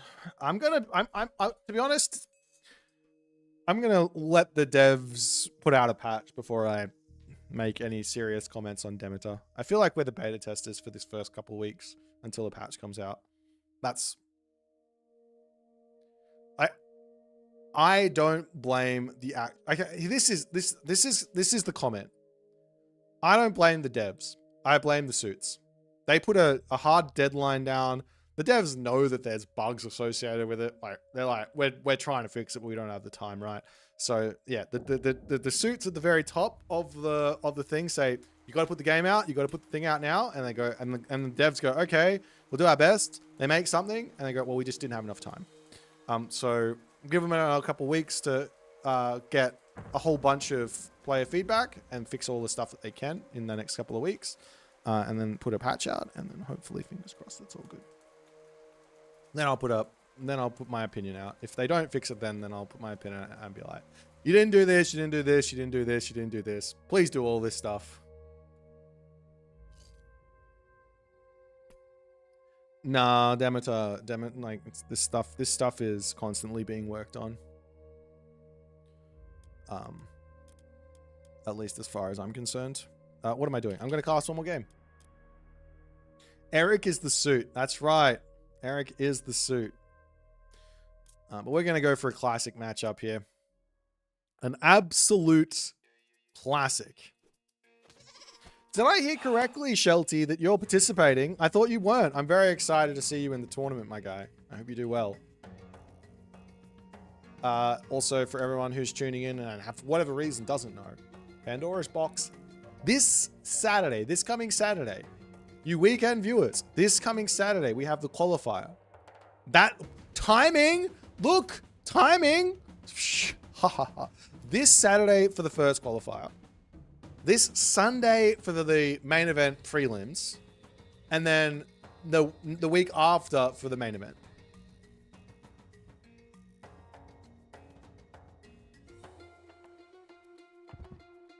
Alrighty, let's go. Let's watch this game. Really, the only thing that would complete this tournament for me is seeing Chrono JJ participate, but it is what it is. You assume Pandora's Box is a fan-made tournament? No, it's hosted. It's sponsored by World's Edge, Microsoft. All right, let's go. Ladies and gentlemen, boys and girls, another game, another you, another me. How's everyone going? I've been doing really, really great lately. So we've had the new God come out. We've had a whole bunch of extra content that's been confirmed to be coming. We've got the Aztecs on the way. Age of Mythology is incredibly fun to play at the moment. And I thought, what better way to share this time with than to introduce a fan favorite, one of my favorite players to watch. He's a man who just simply enjoys the finer things in life, you know? Long walks on the beach, moonlight serenades, and a nice game of Age of Mythology. It is, in fact, Keto Severo Jones Bones Malone, and he's going to be playing for us one of the most terrifying gods in the game, Oranos. His opponent, however, is a man who I think...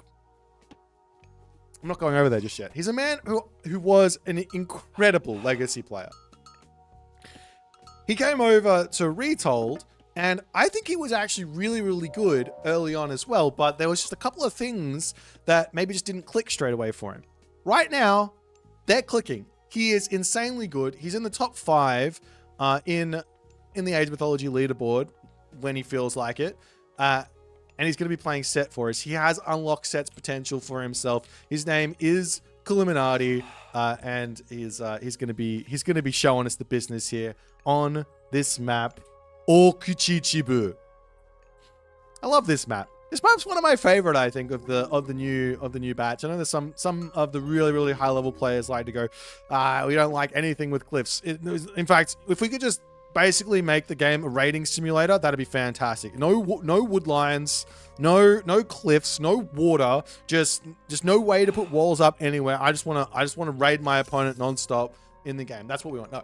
I like this map because you can play a nice defensive game, because you can shut down the speedy units very, very easily. And there's also potential for some really interesting aggressive play here. So for example, on this Okuchichibu map, there's no back gold mines. So there can be that variety, that variation, that spawn, that seed for this map.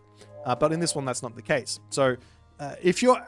Let me give you a little bit of a hot tip here on this map. If you're playing this one as the Egyptian player, you need to figure out what your game plan is within the first couple of minutes to decide on your build order. Check the back corner. If you don't see a gold mine there, come up here, check this spot. Check this spot. You don't see a gold mine there. You know that all the gold mines are in the middle of the map, which means you can then play for your Death Ball Classical Army or your Death Ball Heroic Army on one town center. If you do see the gold mine back there, now we can start thinking about things like a second town center and playing for a little bit longer. Why? Because you know your opponent's not going to have that back gold mine. Your opponent's going to have to move into the middle. They're going to have to deal with your big fat Death Balls and things like that. Illuminati here does decide to go for a dart angle, which I do think is a nice safe option versus Oranos. The Anubis is fine, but generally speaking, you actually want yourself slingers in this matchup, more so than not. Chariot archers are probably not going to be a unit you build all too many of. The slinger, we're probably going to be going segment more times than not in this matchup as well for super slingers, and we're going to do something around that against Oranos. Oranos, on the other hand, he's got the ability to sort of pick whichever way he wants to go. He can go for Mermillo. He can get a nice quick heroic age in. He can go the 2 town center route. Doesn't even matter if he's got a bad second town center, because he can start plopping sky passages all over the place. In fact, we've already seen that Keto has dropped a sky passage onto this side, and I think he should actually be pulling himself off of this gold mine already. This is the point, right? You can go second town center. You can be on this gold mine really, really early. Your opponent comes in, knocks you off it, but you've already mined 3,000 gold, and then all of a sudden you've got 3,000 or 2,500 gold left in your main base. So super early onto those second gold mines, if you're playing those boom against. This isn't one of those situations where that is happening, but considering the map, considering the fact that this a big possibility that Illuminati is going to be able to make himself this death ball that's really tough to beat, and then you're just going to get blown off the map. Considering that's a thing, you play around that by leaving the gold mine. Exactly what Keto's done here. Leaving the gold mine, get over onto this position. The walls are up nice and early. Position an oracle in a position like over here, so you can see everything coming, and then you can run back into the sky passes when the units come, and we're completely fine. Or well, you can defend as well early on, but when the death ball comes, we're ready to just leave. So yeah, there's a lot of really technical, tricky play here with Oranos that we are seeing here from Keto, and I absolutely love it. Meanwhile, over onto this backside as well, he is going onto this spotted deer here. This is a nice little idea as well. You don't actually have to eat this deer, but just getting prepared to be like, okay, well, we got pushed off of the corner. Let's pop back over onto this side, and we're good to go.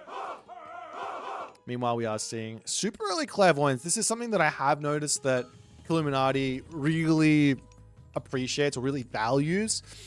He's gonna be able to just see everything. There's not gonna be any surprises here. From Keto as the units charging over onto this side. The other sort of... Is there a way through here? I don't think there is a way through here. The wall that did not wall.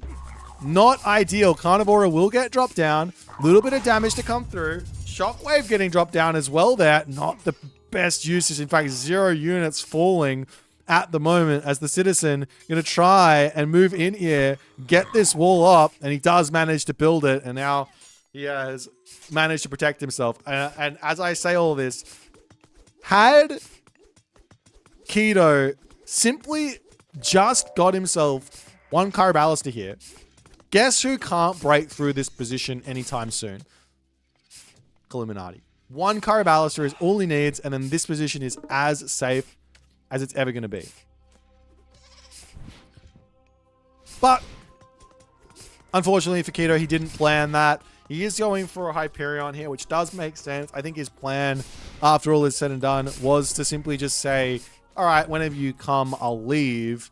And that's completely fair, valid, and a way to go about it, as the Murmillos will dive into the Sky Passage, get back home, and the villagers will be back onto this gold mine. How much of this gold mine did he mine, though? 300 gold. Sure, he got the hunt. That's great. Happy days. But he didn't get the gold out of this gold mine that would have really given himself the edge. So yeah, I would have loved to have seen just one Caraballister before going for the next age, just to lock off this position forever. You can even heroize it, right? It's expensive for sure, but all of a sudden these units can't break through. Yes, the slingers are there, but slinger 17 range. The Caraballister has got something like 20 range, so you can't get in and push the Caraballister back. Plus, there's the Caladria there to heal up as well. However, Sky Passage in.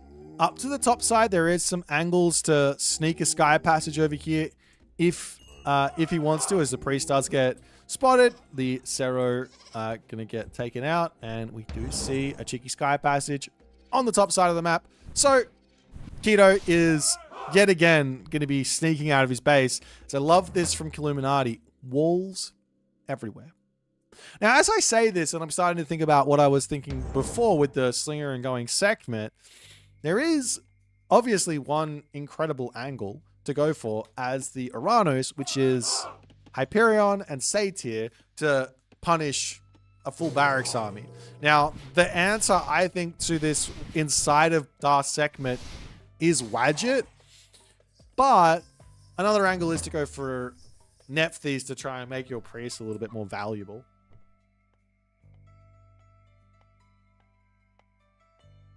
So we'll see what Illuminati is going to be able to come up with. Up to the top, just getting himself his mana, enjoying this gold mine, leaving that home gold mine there, 1800 remaining. Does Illuminati even know this is up here? No, he probably feels like he's locked off his opponent, but unfortunately not the case just yet.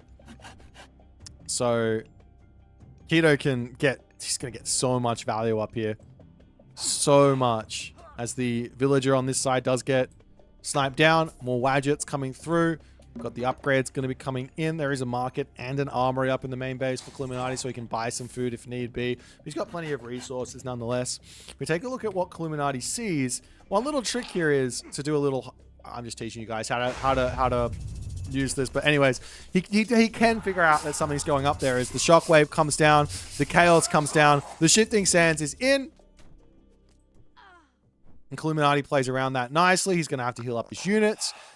First, chaos down.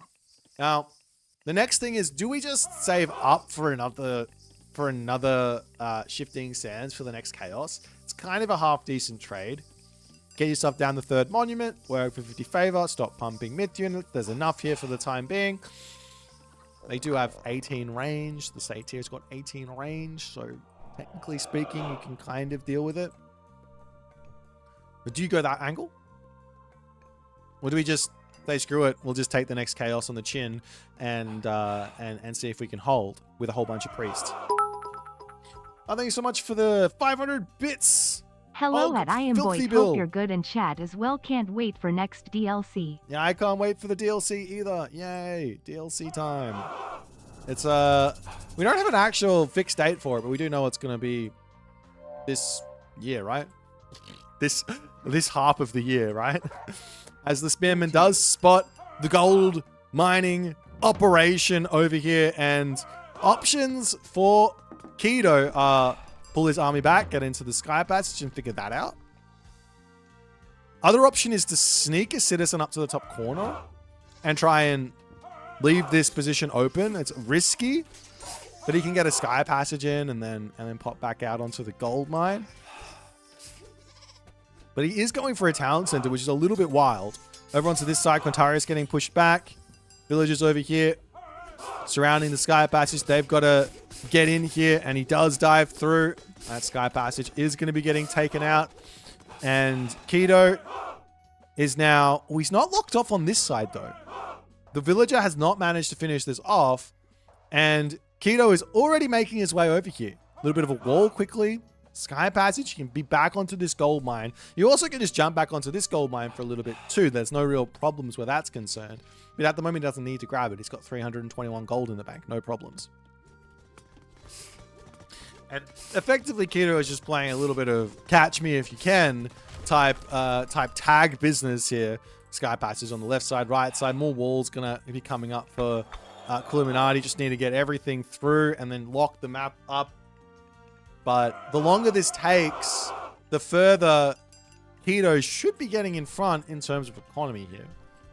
Which does make things a little bit scary. And on top of that, there's 5 oracles. It's not a crazy amount for Oranos. But he also doesn't have the room on the map as he's a little bit strangled here. But he does have 5 oracles. So he will be able to get some satyr out. But like I said, these Wadgets, they technically are a bit of a counter. They are a bit of a counter for the satyr. Like they do 2x bonus. They're doing divine damage on the poison. They're going to be able to take them out. Of course, there's the Caladria there to play into as well. And we do see that Illuminati is pre-queuing out Sekhmet. So he does have this idea in the back of his head. Does make sense.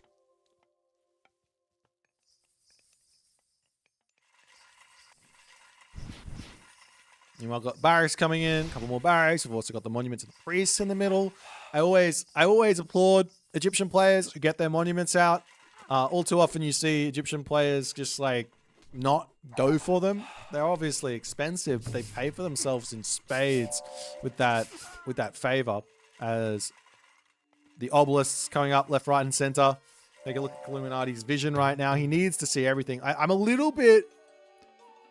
If I'm playing this game and I'm Illuminati, I'm just a little bit like paranoid that my opponent's just snuck the villager up here and has another Sky Passage. So just making sure you have vision on all the gold mines regardless seems to be something that's very, very important. But luckily for Illuminati, Keto did not try to be too tricky with the top corner there. And now a palace up onto this side. This army for Illuminati will no longer be able to break through this position until he gets access to either a couple of Sekhmet scarabs or he's actually going for it. That's wild. The satyr are in. There's no way Illuminati's breaking through the wall, the palace, the satyr on that position. So Keto should be very, very, very, very chuffed about the position he's got. He's got a nice secondary gold mine. He's on 2 TCs. He doesn't have to fight nearly ever as the villagers trying to get some ghost buildings in with the walls, the quick walls, not quite able to do so. But yeah, this is looking really, really good for Keto. As now he's going to be saying Hecate, the god of choice. Does make a lot of sense. He can also go into some Lampedes, though against an army like this, the Lampede isn't that useful. Just keep on going satyr. But you can get yourself the celerity upgrade as well as mythic rejuvenation, which is going to make those satyr even stronger. Oh, never mind. He's just pre-queued it. He's not even close to the next stage. Excuse me. Meanwhile, Citadel center coming through for Illuminati. And the question is, how is he going to look to push Migdol Stronghold into the middle? One angle of Illuminati is to go straight to the Mythic Age for Thoth or Horus. And it looks like it's going to be the Horus angle. Why do I say one angle here? So he's got plenty of different ways he can play this. One nice one would be to get an extra couple of scarabs in. Maybe shifting sand onto this position, kill off the Sky Passage really quickly and catch your opponent out. That type of idea. Pull your opponent one way with some spearmen away from their Sky Passage, shifting sands, everything else in, run across the map, whatever. Kill off the Sky Passage. You can kind of break in onto this sort of a situation like that. More angles is to just drop 2 town centers and then play for a big amount of economy because you've got the entirety of the map. Try and play for the like 3rd gold mine, so to speak. But yeah, the Mythic Age with Horus is always going to be good because you can just drop Tornado, kill off the position, get a whole bunch of damage onto the units. The units can obviously just run through the Sky Passage, but then Keto will be pushed back into his base and he's going to have to find a way out past the super units of Horus. So we'll see how it's all gonna go. Meanwhile, we've got ourselves the Sons of the Sun coming through, so even more favor, income, to come in. That being said, there's still this issue of just there's not enough space on the map here, as Keto is so strangled up onto the top side. We are seeing little cheeky destroyers trying to destroy. Chaos onto the back line there as the Gontarians see an opportunity to get in, but they are distracted by the Scarab as the destroyers will go down.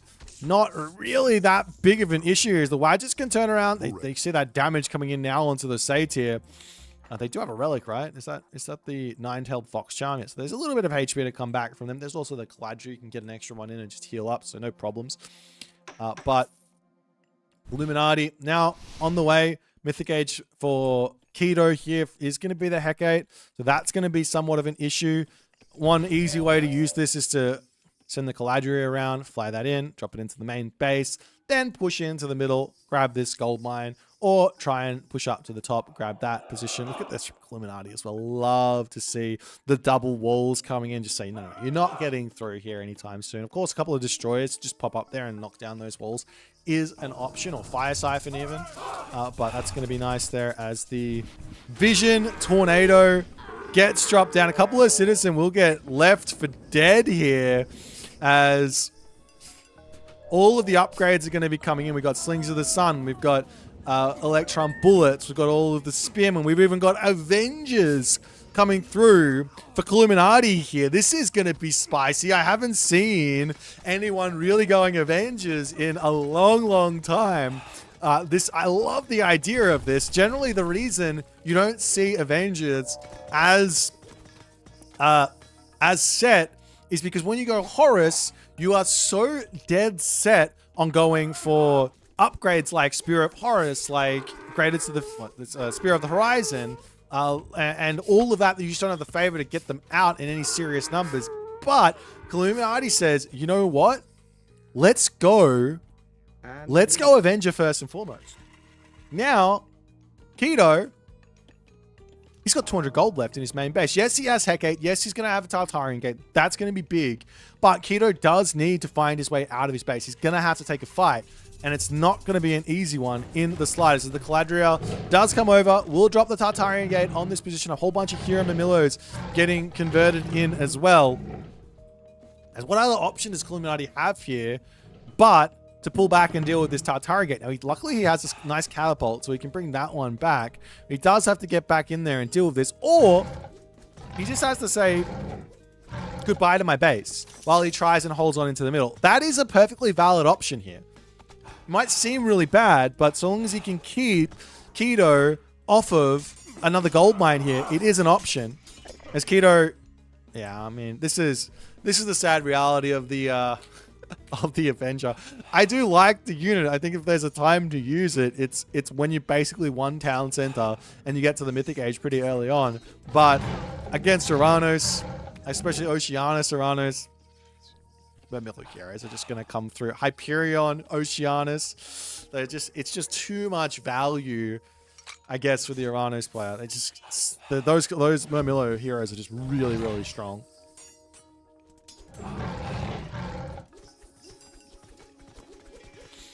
And now Keto will be taking Illuminati will be taking Keto's Tartarian Gate out. And as soon as that happens, Destroyers will come over, knock down the stone walls, break through onto this position.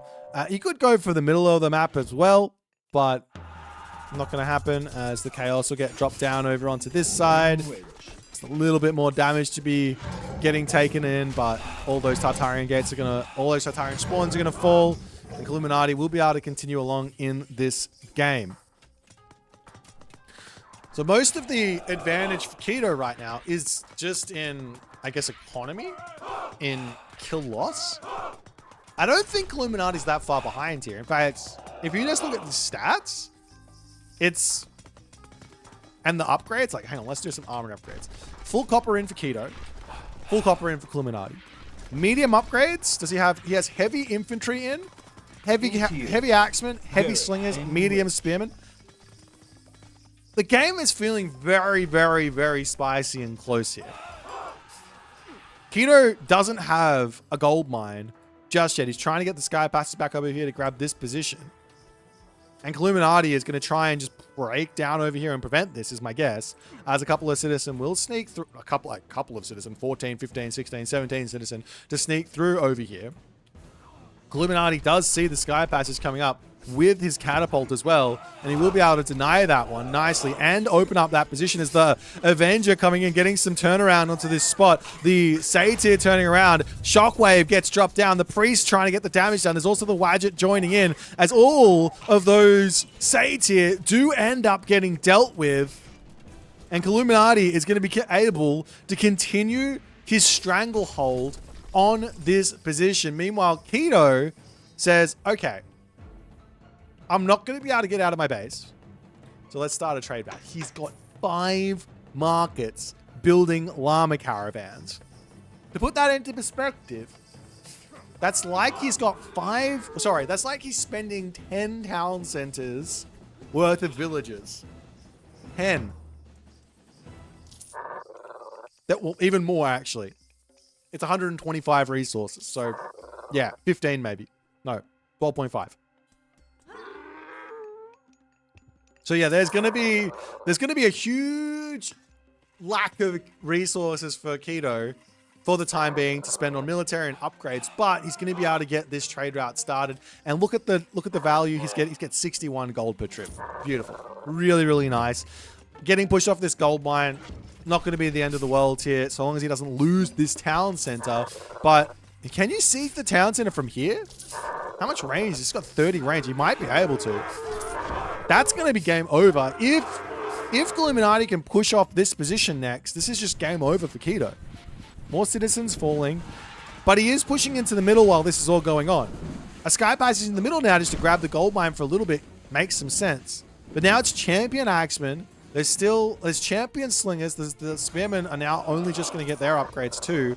Does Illuminati have himself his upgrades? Yes, he's got himself his Horus Barracks upgrades here. His army is going to be so strong. Carnivora gets dropped down, immediately going to be going down there as well. I'm not even... okay, these units need to be attacking, but they will get involved eventually. I don't think Keto's army can win this fight. Not with the spend that he's doing on these llama caravans. Militarily speaking, Illuminati is also in front here. In literally every single category.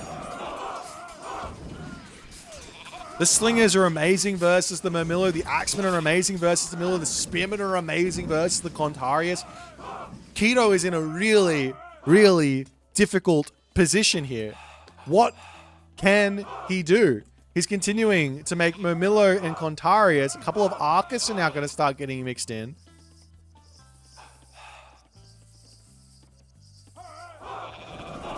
Any comment on Keto not making Arcus? Yeah, this is the reason why he's not winning any of these fights. That's the reason. He had Satyr. They all died. That was his replacement. Now he needs Arcus because there's no Satyr. He absolutely needs it. And also, Arcus are amazing versus Axemen because they've got low pierce armor. Of course, so do the Spearmen to some degree, right? But they've also... the Spearmen have got the extra upgrade from Thar, so they have a little bit more pierce armor than the Axemen do. Yeah, so Arcus have got 20 range, so the Slingers can't attack them. If you could. We'll see. He is going into them. We've got a Palace coming up. We'll see how things are going to go here. Of course, he has to get his upgrades. He's got the Ballistics coming through.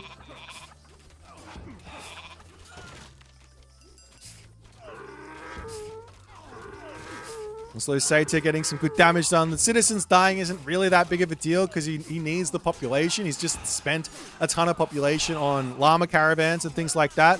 As the army now charging through, he's got the Palace to help out, the Arcus to kill off that front line, the Priest trying to take out the Satyrs. Great control from Keto, as is always the case. As the front line charging in, you've got the Destroyers getting mixed in as well. This is the important part against this Egyptian army, as it looks like Keto does manage to now push back a little bit. He's still not going to be able to get onto this gold mine. The front line all melting, and now he does have to pull back. He has probably enough. I would say he probably has enough Arcus here. He doesn't need all too many more, but he does need to get that front line back in. So we'll see if he's going to be able to make it out of this position. Still can't quite do it. What's the plan? He's got himself... God. Kido's economy is so butchered right now, or his military is so butchered right now because he's got himself 48 llama caravans, 10 oracles, 86 citizen, right? And his opponent's got a citadel center with no trade route yet. He's still on gold mine, so he doesn't really need a trade route. He's got 100 villages, no trade route. He's starting his markets now, so he will be going into some. But yeah, no trade route at all. So there's just a significant population differential between these two. So Kido has to find a way to use the economy to favor everything else to try and make some progress here. Whether that's going to be towers, a Titan Gate, some sort of upgrade advantage. I don't think he's going to get it. Illuminati's going up to iron weapons right now. On the flip side, Kido's getting himself full iron, and he's going to have a little bit of an advantage. See yet again some Avengers to get mixed in from Illuminati. We'll see if that's going to be helping him out or not. As the destroyers will move up to the top here to take out that Migdol stronghold. A little bit of damage onto the spearman. Pulling back, manages to get in here, takes out the Migdol. Nice little play. The slingers are just going to keep on just demolishing these Murmillo. I can't say that Murmillo are a valid unit to be building at the moment, right? It's going to be Destroyer, Contarius, Arcus. That's it, right? Those units and Satyr against this type of an army. Maybe Lampedes if the Avengers come through. We'll see if Illuminati can hold on here. He is losing buildings left, right, and center as the Axemen come through to destroy those destroyers. That doesn't make any sense, but it is what it is. And Kido going to make another attempt to get in onto this position as somehow, some way, it's looking like Kido will make his way through. He does manage to get another big chaos in. That's going to be huge to help him get the... Well, I guess he's going for towers instead of the palace. This catapult getting in here, trying to shoot in and stop the towers from coming up. But the army for Illuminati still has just such a significant advantage over Kido. He just has no population. I say no population. He's just got it all in on economy. So he has to find another way. And what's that way going to be? Slowly breaking away around the map. The big advantage that Kido's got is the ability to move from one spot on the map to another. That is the advantage of Oranos in the late game. He can come through this sky passage and knock down this, get through here, get a sky passage over here, knock in onto this side, and then he can rotate over onto this side, knock through this position and attack the town center. Those sort of ideas, and consistently try and push out on the map to stretch the map from one side to the other. Whereas Illuminati's strength here is going to be his big death ball. Well, I mean, I don't know if you can call this a death ball, but he's basically got a death ball here. Onto the top side, Fire Siphon. Gonna get sniped down by these Avengers. As over onto the left side, we got the champion Contarius in. Citizens still trying to break forward. Plenty of resources in the back for Kido. I mean, to some degree, if Kido has the production here, which he technically does, he just needs to get those upgrades, right? The conscripts and think he could just slam into this army non-stop and he will have more income. So he's going to be able to win the war of attrition to some degree, especially because Illuminati doesn't have a trade route. So he has to get that sorted. There's the monuments of the gods up as well now for Illuminati. So plenty of favor to be used. And I think one of the best usages is going to be get at second citadel. An extra 10 population here. Man, that army is going to be so much stronger.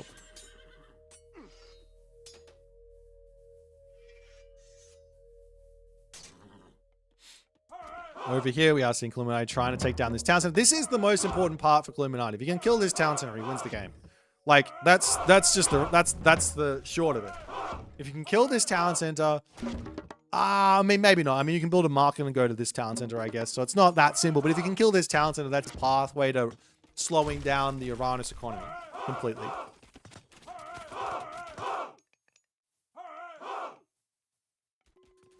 And he does see that to some degree. I mean, walls are coming up, getting some towers in over here and slowly getting more and more of this space.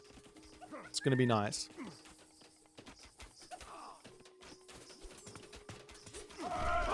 Now, this has always been the sort of composition if you control this really well with Oranos, this is a competition that I'm personally, like, I want to go if I'm playing Oranos versus Egyptian. I want to get Destroyers, I want to get Arcus. And the reason is if my opponent doesn't micro at all, I just win, right? I can run the Destroyers back, and I can micro my Arcus back, and I'm going to be able to just dominate this army. Is that you just pick off the front line. Once the front line dies, the Axemen specifically die, now we can break through everything else with the Destroyers. And we see, wow, that there is ballsy from Illuminati. Titan Gate comes down, and Illuminati in that moment, while he has the resources for a Titan, decides to drop a Citadel. So that's going to put him back a minute, 2 minutes, 3 minutes. I don't know how much favor he's getting a minute with all these monuments. He's going to be put back a pretty long time to be able to get his own Titan Gate started, which basically now means he needs to kill off Keto's Titan. He needs to kill off Keto's Titan here, but Illuminati maybe feels like he's just can just push through here and just finish the game in this moment. Town center over here going to be going down.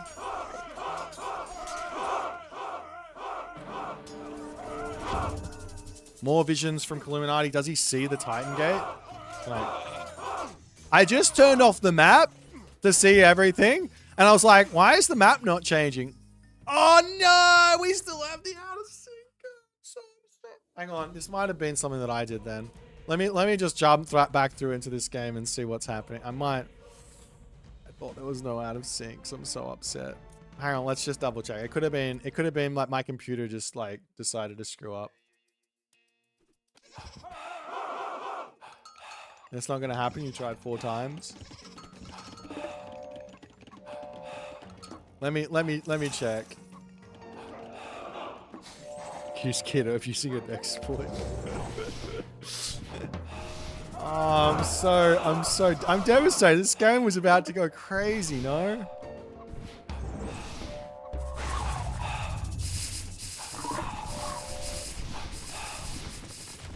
Is there a POV from Illuminati's stream? If there is, I'm gonna jump over to it. It wasn't on stream. Why do you do this to me? World's Edge, be better. Just be better. It was the tartar cake? Yeah. They did fix a lot of the outer sinks this patch, but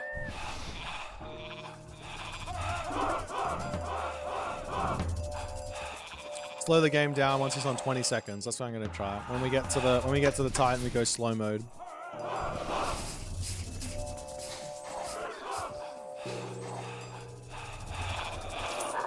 Are there any invited players for the next S tier? It's announced on my Discord and on Reddit, so you can check that out. Yeah.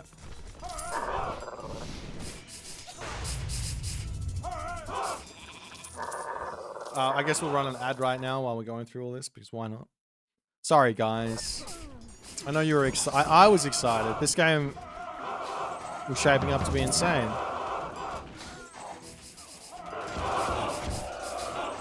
Maybe I'll come into this top corner. Yeah. I'm gonna do this. All right.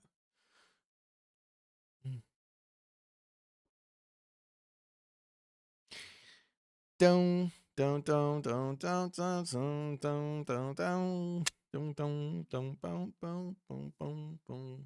That's some shenanigans for you.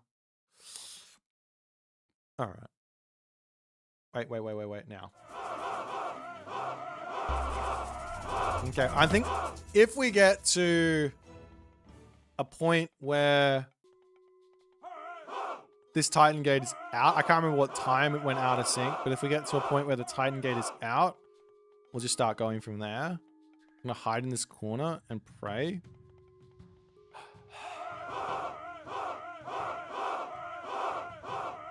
We're at 40%. This vision came. I turned the... Wait. The vision is going. Yeah. Okay. Well, that is what it is. It is what it is, and it is what it is. All right, I'm gonna write a thing. I'm gonna write a ticket. Hang on, give me a second. Give me a second. Give me a second. Give me a second. It's here.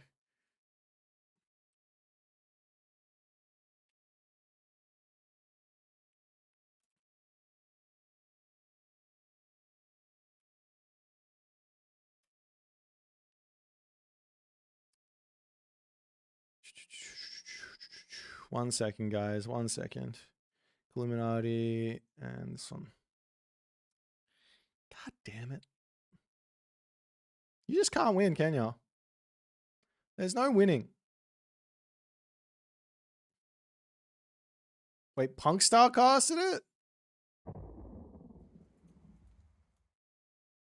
Can we jump onto Punkstar's game?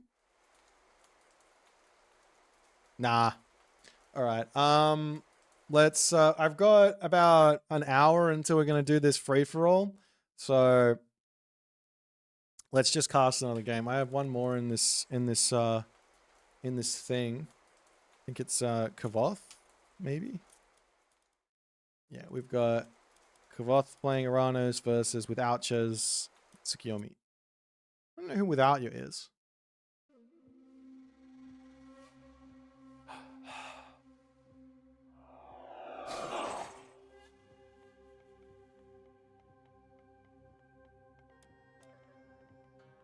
Hang on. Let me just see. Let me just check out what this player's actual rating is, and then we'll jump into this game.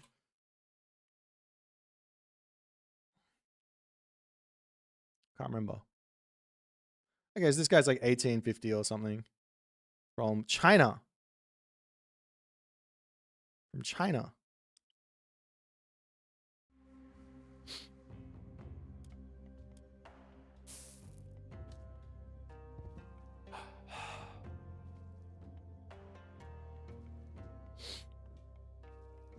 Alrighty, let's go. Let's watch this one.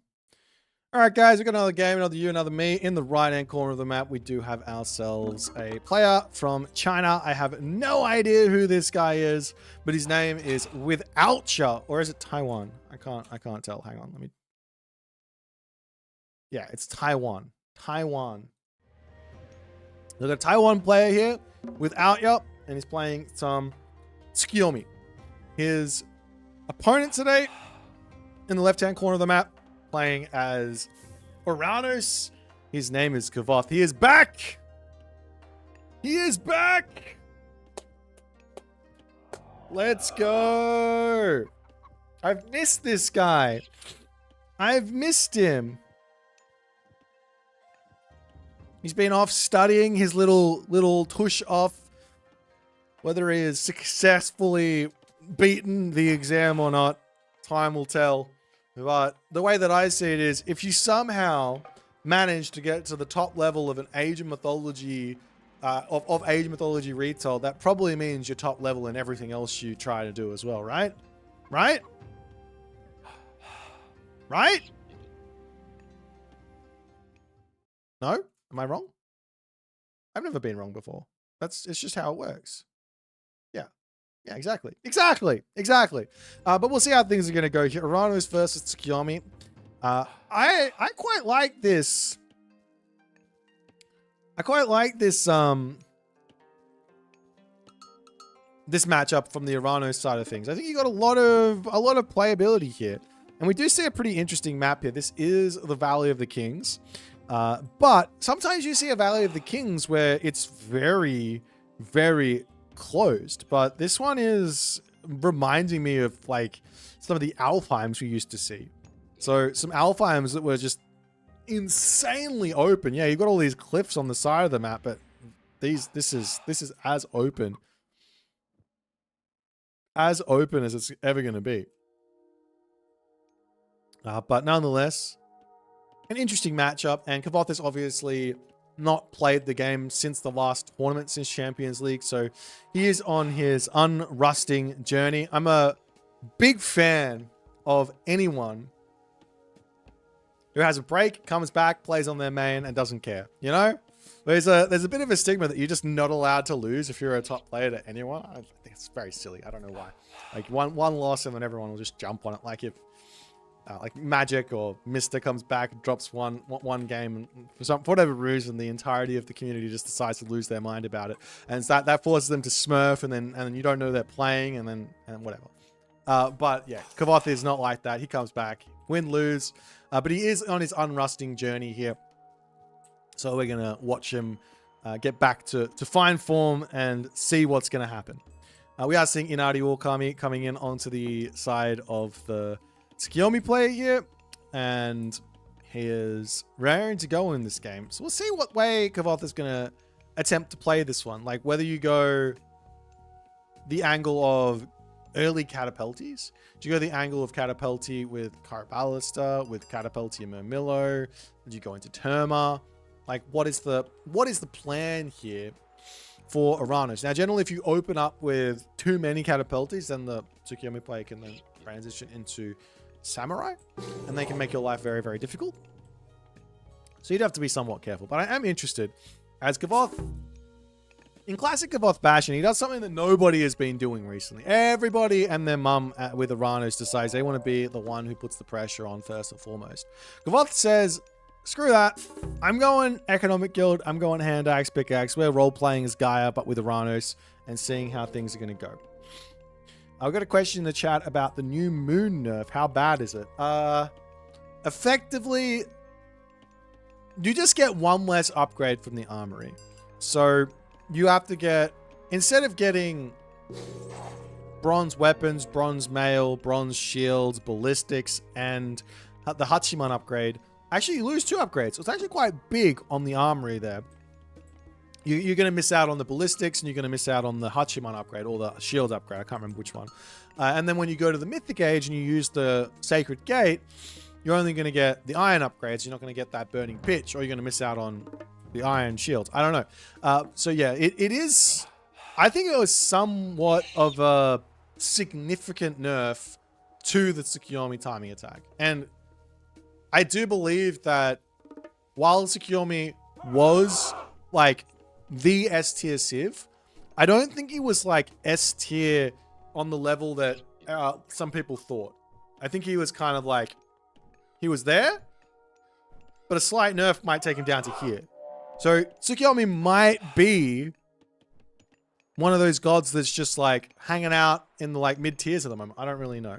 Well, we'll have to wait and see. We'll have to watch the win rates, watch the games, watch the tournament, see what players are banning, what players are picking, what players are winning with. I imagine we'll get a lot of information from the upcoming months about whether or not Tsukiyomi needs any more love taps, love nerfs, or whatever. Nonetheless, Kavoth's Murmillo making their way out across the map. We do have the monkeys monkeying along. And he's going to be looking to put some nice early game pressure on. Well, not even early game. It's nearly 6 minutes. He's not going to be able to do anything with these Murmillos, actually. Those Naginata Riders are going to be a little bit too scary here, I think. And the Miko is in as well. The monkeys could come forward and get some value. Caladria on the top, they're going to prevent any units from getting picked off. But the units getting picked off isn't really the issue. It's more so... It's more so the Bushido coming through. As you can see that, slowly ticking up. This is another nerf that Japan in general got. And to be honest, I think that was the nerf that was really needed in terms of just everything that's going on. And what I mean by that is we do see a Carnivora getting dropped down. The nerf that Japan really needed was a Bushido nerf. Because this was the thing. And I personally, I didn't mind the speed at which it came in. I just was thinking that you shouldn't get to the next stage. We shouldn't be able to get heroic age upgrades in the classical age. But anyways, now the speed has been nerfed. So medium's going to take longer. Heavy's going to take longer. Champion's going to take longer. This does give you the opportunity to take some actual fights against Japan. Now, if you overfight, of course, they will still get to their heavy. So you do have to be very careful, and a little bit of knowledge is going to be required as to how much you can actually fight the Japanese in the classical age before you really shouldn't, and you should be getting to your next stage. But, yeah. And nonetheless, we'll see how this game is going to go. Kavoth is still, he's doing fine. He's in a good spot. He hasn't thrown anything really away. He got some nice damage done early on. Do you have Without You on the top here, happily grabbing happily grabbing the ball. Yeah, and I know the devs, like, they get locked into their design theory. They're like, we want this specific thing to happen for this god. So they want this Bushido thing to... They think it's really cool. At least that's what I think that they think. They think it's cool that you can get the extra upgrades early, and it's just part of Japanese identity to some degree. So I get it. I get they'd rather just nerf it rather than change it. It's fair enough. Anyways, the Mamilo for Kavoth now on the retreat as the Caladria do need to be somewhat careful. The Bushia are in. So turning around and healing here, probably not an option if he wants to keep the Caladria alive.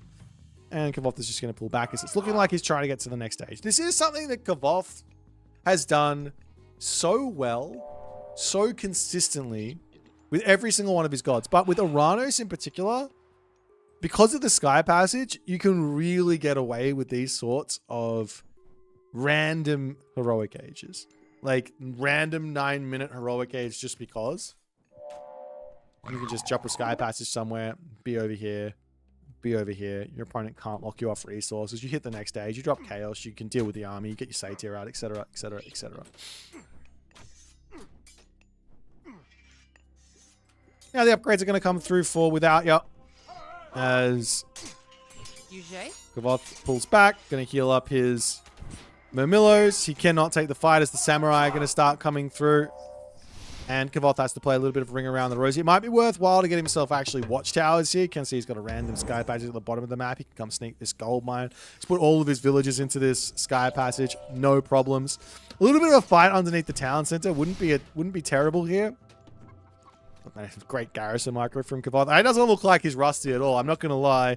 Does not look like he's rusty at all. Some of these moves are veteran moves. Does not forget. It's like riding a bike. You never forget.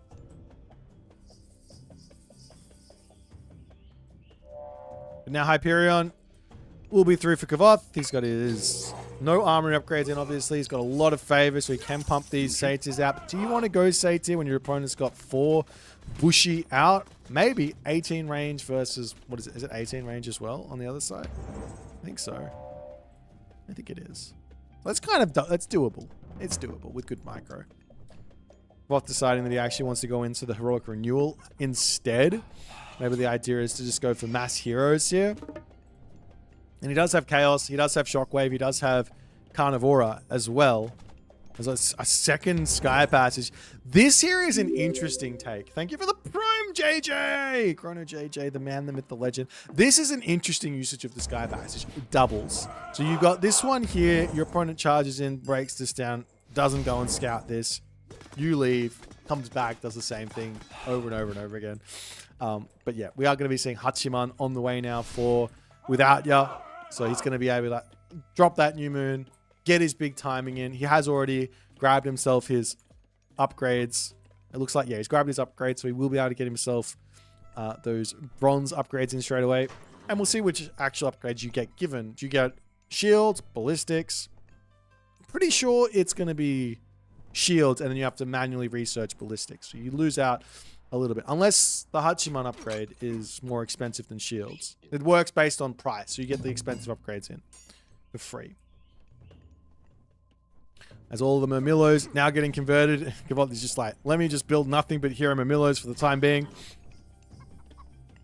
On the flip side, for Without Ya, he needs to read this and just go nothing but Samurai, right? That would be his way forward. He is going to go into medium Yumi Horse Archers, which is valid. But the Yumi Horse Archers, they are a little slow. Oh, whoa, whoa, whoa. He's researching the bronze armor? Hello? There goes the Chaos.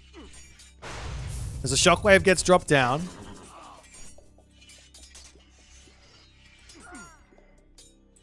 And a couple of units, a lot of units going down. This is huge from Kavoth to get this free win. He also does not have access to Swampland versus all of these Hero Murmillos. So there's like no god powers at the moment that Without Ya can use. Without Ya needs Samurai. And lots of them right now. I mean, even Yumi Horse Archers aren't going to be that useful. I guess he's going for the bronze weapons, bronze mail, and then he's going to New Moon to get the other 3 upgrades? But the villagers get spotted on this gold mine, and Kavoth is just all over with Archer at this moment as the Daimyo gets converted there into the Shogun. Gonna get a couple of samurai out for free. There goes the armory upgrade as the new moon does get dropped down. And in a bit of an effort here to try and get his units together, but it's just seemingly too little too late. He's pushed off the gold mine. He's down to 35 villagers. Heavy is almost in, however. That's going to be a big boost. But he's so far behind in military resource value as the Murmillo's 5.3 speed and a dream. Look at them go. They're flying across the map. These villagers also out in the open. If Kavoth has any idea and spots that, he's going to zoom over there, take those out, and put an end to Without You here. Email Sons of the Sun. Bronze shields coming through for Kavoth. Does have some catching up to do with the actual upgrades. So that's a thing. And we've got the Golden Kite coming through. Yeah, Golden Kite is more expensive than all of the upgrades. So you should get that in for free with... Wait, maybe it's not. Okay. So New Moon... the way that it calculates, instead of the favor being worth 10 resources, like it would normally be 1 for 10 resources, I think it's just worth 1 resource. So the Golden Kite is worth 225 resources to New Moon. So it's not going to get research for first ever, unless you've only got 3 upgrades, I guess. It's up to the top side of the map here. Those Murmillos do spot the villagers here. Brutal. Absolutely brutal as all of those villagers end up falling. And Kavoth will search for something else to take down here. What else can Without You do? I mean, he's now up to heavy. His samurai is strong. He does have a swampland, but the way this is going, it's not going to do anything. But the fact of the matter is, samurai will destroy these units. Yumi Horse Archers should be a valid unit to build as well. But Without You doesn't have the numbers just yet, right? Maybe he does. It's 82 versus 86. Maybe, just maybe he does, and Kavoth knows that, and he's not going to take a fight. He says, let's go for the town center. We're just going to keep on building. We're going to keep on pushing ourselves in front in this game. Samurai lose to Bite of the Shark Merms? No, they don't. No, they don't. Maybe they do. I don't believe you. Skopos? Surely not.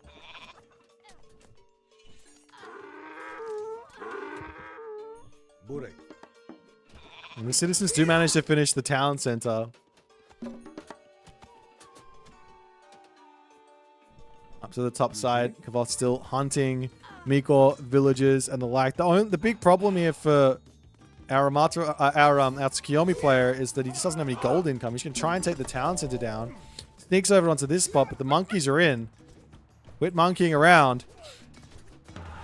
As the Yumi Horse Archers get involved, but they do get chaosed, and that's going to be an end to their life here.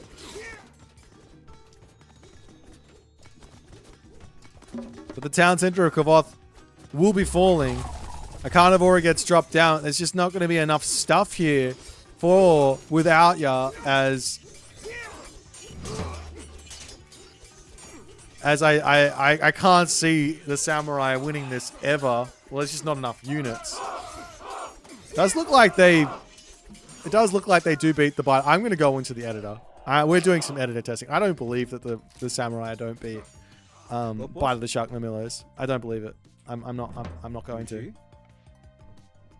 Hang on. Let me look. They got 23.2. They got to about, let's just call it 30 something. These guys are doing 13. So they do more damage. The samurai, without question, do more damage. DPS. So 2 for 1, right? They have 51% armor at bronze. These have got 49%, but they don't have bronze, but they're also heroes, so that's a different story.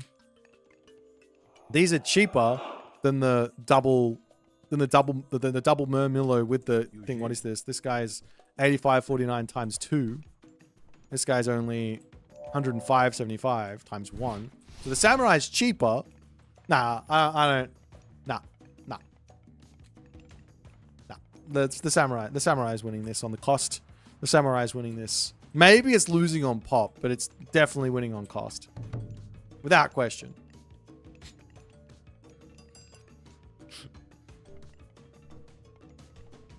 All right. Town center up for Kavoth.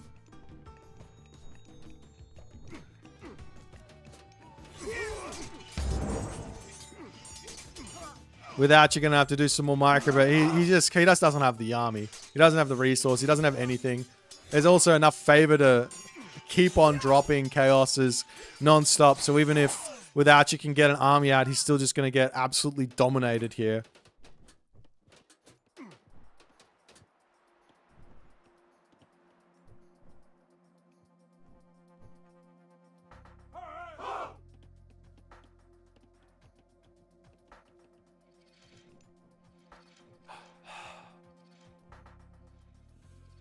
Now Kavoth can get himself both of his town centers up. Going to keep on pushing himself ahead. I'm surprised he's allowing the gold to get grabbed, but in some ways, he's going Mythic Age. So in some ways, he can just wait for his Chaos. He can do the Vortex Chaos move, which is hilarious. And yeah, there's nothing here, I think, for our main man with Archer. This game is not looking winnable on the side of with Archer. He's trying, but I think it might be done here. More military barracks coming up. Random palace. We got the destroyers getting converted to heroes.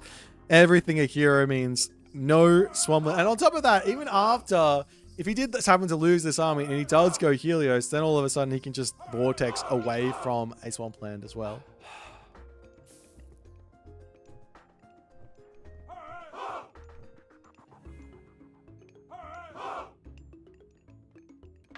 And Dojo's coming up for our Tsukiyomi player as he's trying to just get a little healthy army of Yumi Horse Archer and everything else. There's a lot of favor in the bank though. There's a world where you can drop another new moon here or another daimyo, shogun I guess. How many uses is Vortex? Well, for Oranos it's infinite because he's got such a crazy amount of favor gain. How does Samurai fare versus Hero Fanatics? They do lose versus the Fanatics. I know that much.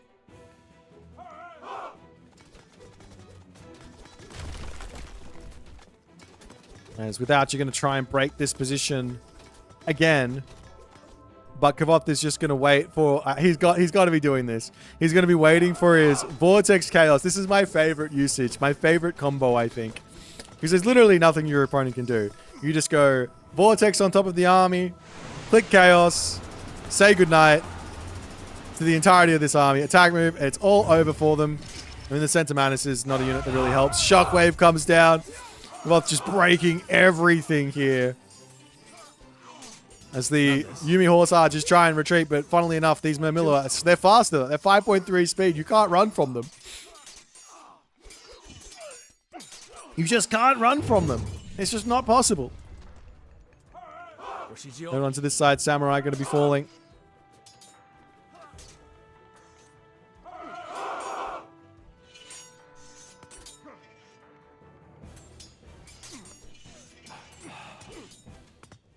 Man on his feet faster than a horse, yeah.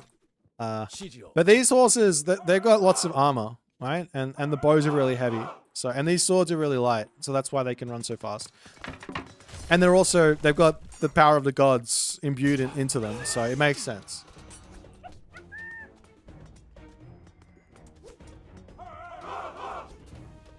No, they're armor, they're bows, The Yumi wa omoi. Okay? Come on, guys. My Australian isn't that bad. Maybe it is.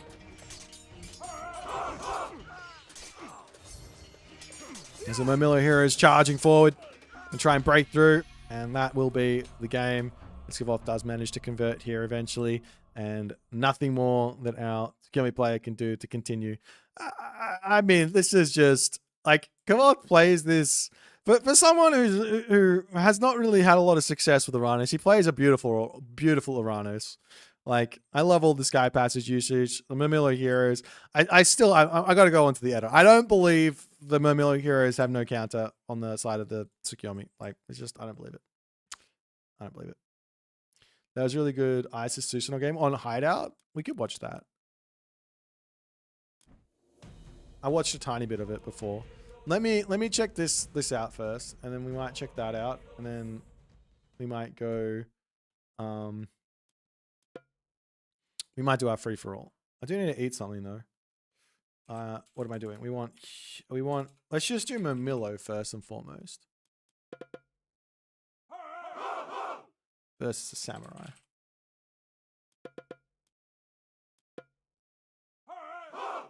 And let's do Oranos, human. That's Kiyomi. And we'll just go into the mythic age with Oceanus. And we'll go into the mythic age with, yeah, that's fine. We can pay someone to make Painted Desert. Al might make it. At the moment, he's just focusing on the Pandora's box things, but I know he's threatening to make more afterwards.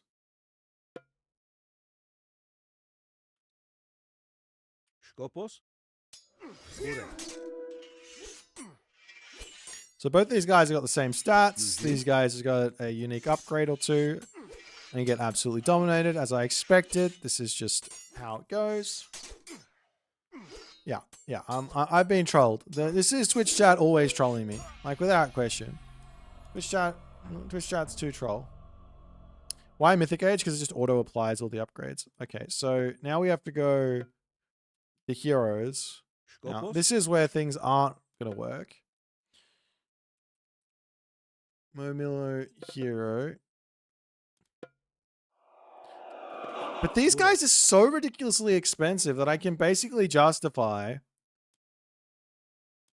having an extra samurai versus this. Do you know what I mean? Like, look at the cost on these guys. It's 95 food. It's 10 resources less. Right? It's literally like 10, 20 resources less than a samurai. Do you know what I mean? Plus they cost favor. How is this a fair fight? I'm gonna do this test. I'm gonna be fair about this test. I'm gonna take these guys back to the heroic age. And they're only gonna have bronze. Because this is just a stupid test. You slept for 2 hours, you blasting out in full volume next to my ears. I'm sorry about that. Let's see if the heroes without in the heroic age with full bronze. They don't even win like this. What the hell? Okay, we'll put them into the mythic age with their. Okay, I feel like I've been absolutely trolled here. Okay, let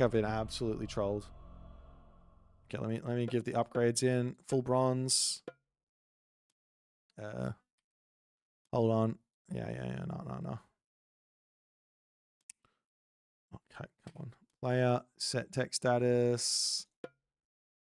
Bronze armor.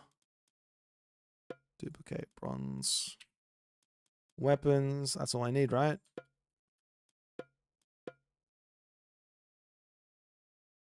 I have a noob hotkey question. What do you use to pre-queue age up after your next fill is finished?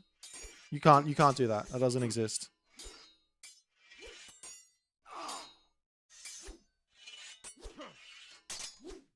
You can't do that. You just buy it normally when you have the resources, and it'll be the next.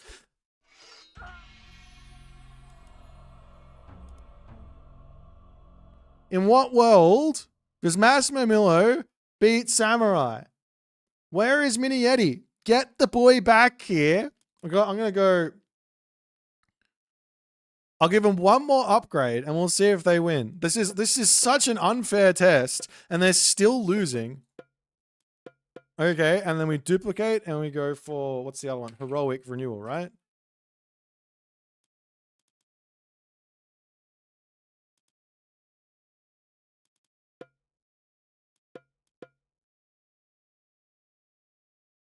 This is such an unfair test. What the hell? I'm just gonna speed this up. Oh, he stopped attacking the right one. Hang on, that's not a good one. He needs to not change its target. That's not fair. I'm going to be player 2, so he does not change his target.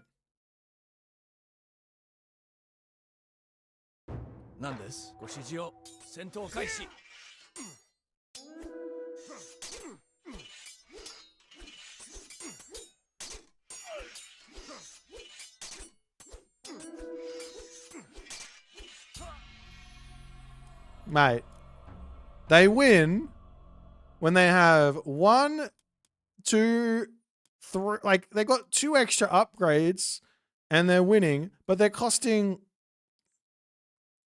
like literally double what my samurai are costing, basically. Like they cost like 1.8x my samurai.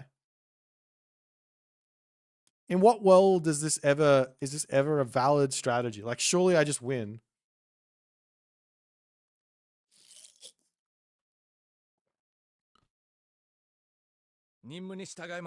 Let's see what happens.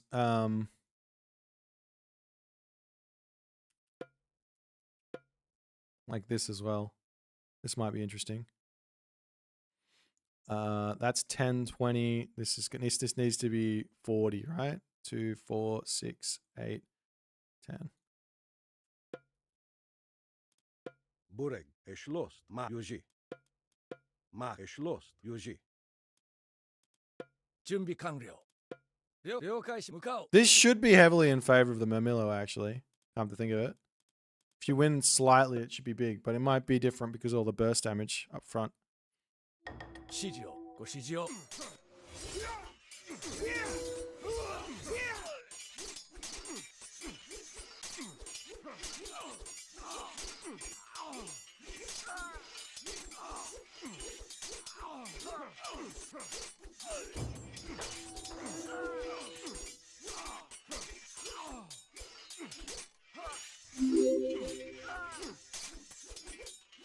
Thank you for the 3 months, Secorex. Appreciate you, my friends.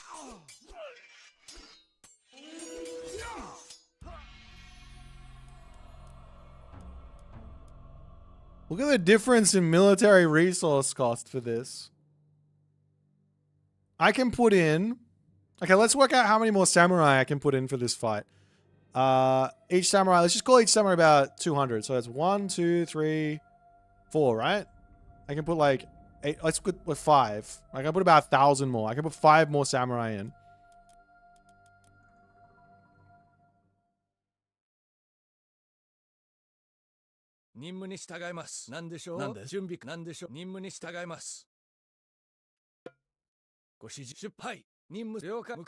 Alright. Realistically, samurai are going to dominate. The samurai have no unique upgrades now. That's the other thing.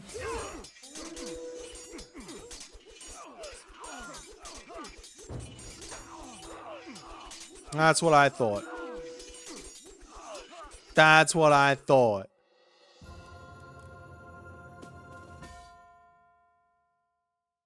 Now chaos them. Okay.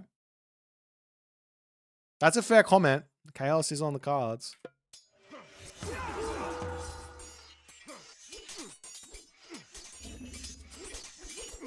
These guys just run away. They're not even fighting. Chaos OP, man.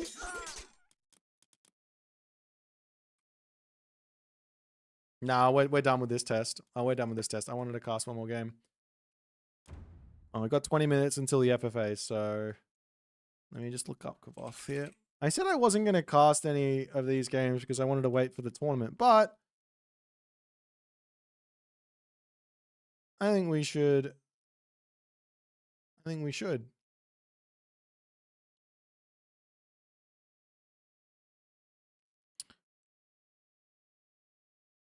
Are we going to watch Matador versus... We'll watch Matador Kavoth on Frozen Continent. That looks like fun. That looks like a fun game.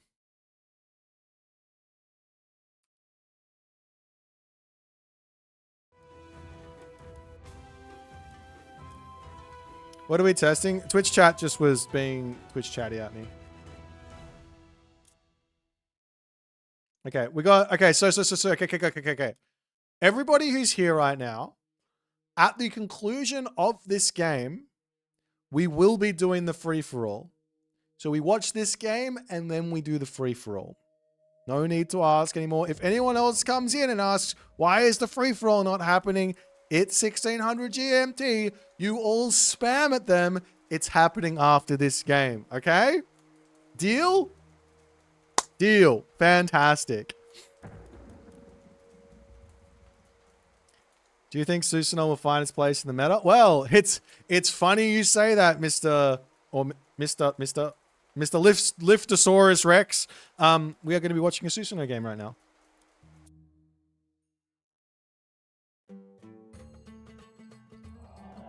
I think you guys misunderstood the task. All right, onwards and upwards. Ladies and gentlemen, Pandora's box is around the corner and the pros have decided, you know what, we're going to do a couple customs and not turn off the recorder games, stream them in fact, and give us a little bit of promo here. We are going to be jumping into this game. We are on the map Frozen Continent in the right-hand corner of the map, trying to get his unrusting started. His name is Kavoth, and he is playing some Isis. His opponent today, in the red color, playing as Susanoo. His name is Matador. What is this map? Why does this look like this? Well, take a look at it. We've got ourselves docks coming down on both sides. There are 2 fish in each of the ponds moving around the map, and that is the story. That is what's going on here. There is literally ponds everywhere. This map's going to be, I think this map's going to be really, really interesting. Why? Each extra 2 fish you want to go for costs you the cost of a dock. That's expensive, right? Normally, it's just like a no-brainer decision. Shout out to no-brainer. It's a no-brainer decision on Midgard, on Anatolia, on Mediterranean, on Highland. It's you just do it. You just fishes just you just go for fish. There's nothing else you can really do. But on Frozen Continent, now we have to make a decision. How much do we invest into the docks and the fish? Do we just go for a straight rush on our opponent, right? And just go and kill villagers because they had to invest so much for their fishing ships that they're going to be very, very late to the classical age, right? Which way do we go? Those are the big questions. Of course, the pros will have played their games, will have practiced, will have tried all this stuff, will work out what they think is the best way to play. And you might be like, well, why didn't they try this for us? Well, because it doesn't work. I know for a fact here that Kavoth is, how do I put this? He's rusty. He hasn't played these maps yet. Matador has been playing the maps, but he's also, if he does have any sort of wild plans up the back of his sleeves, probably not going to be showing them on these sorts of games. Like, the wild plans are going to be things like not going for fish, rushing. You don't want your opponent to know that that's going to be something in your tool bag that you're going to throw at an opponent. So we're not going to see that sort of an idea here. But definitely, without question, I think it's worth it to go for the fish boom. If your opponent, there's one other angle here, which is a quick advance into a second town center. Might give you similar amounts of returns that going for fish does. Might give you. So we'll see. Temple coming up for Kavoth. He's getting his house. He's defending himself. Makes sense. He is going for every single dock he possibly can. Getting all of his fishing ships in. And I guess on top of this, the build order type things you're going to need to work out on these maps are really important as well. How many villages do we put on wood? Because you can't spend all of the wood at once because you need to get the next dock up, and the dock takes some time to get up. We are going to be seeing Kavoth going to be able to do it all here. He's going to get his next dock up, but he is floating 100 wood while he's waiting for 40 seconds to get this one through. So there is that as well. Couple more houses to come up over here. And the next ages will be coming in shortly. So I guess after all is said and done, this specific start for these two players as they both go the same way onto this left side. The specific start. Oh. Oh. Well, that's a dead villager. And that is an aggressive villager. That's a very angry red Susanoo villager here. Gonna be returning back home. Gets the little shank, gets the dub. Kavoth gets the death. He's gonna have to keeping on up to the other side of the map, as he does decide to do that. I wouldn't be surprised to see, actually, another angle here that I think was probably kind of valid as well is like go for 2 or 3 docks, 1 to 3 docks, and then drop the town center as well. So you can get that fish boom to give you the food income to support your second town center. And if there's a town center like this one, for example, is amazing. There's like Cerro, there's Boar, there's gold mines. But if there's not that one, and there's just one like this where there's no food around, you got a gold mine, at least you got the food income from the fish to support, to allow you to get the income to build those fishing ships. But nonetheless, Inari Orkami, no surprises here from Matador. I mean, to some degree, you could go for Minakata Tomi on this map, but I think Inari Orkami makes a lot of sense.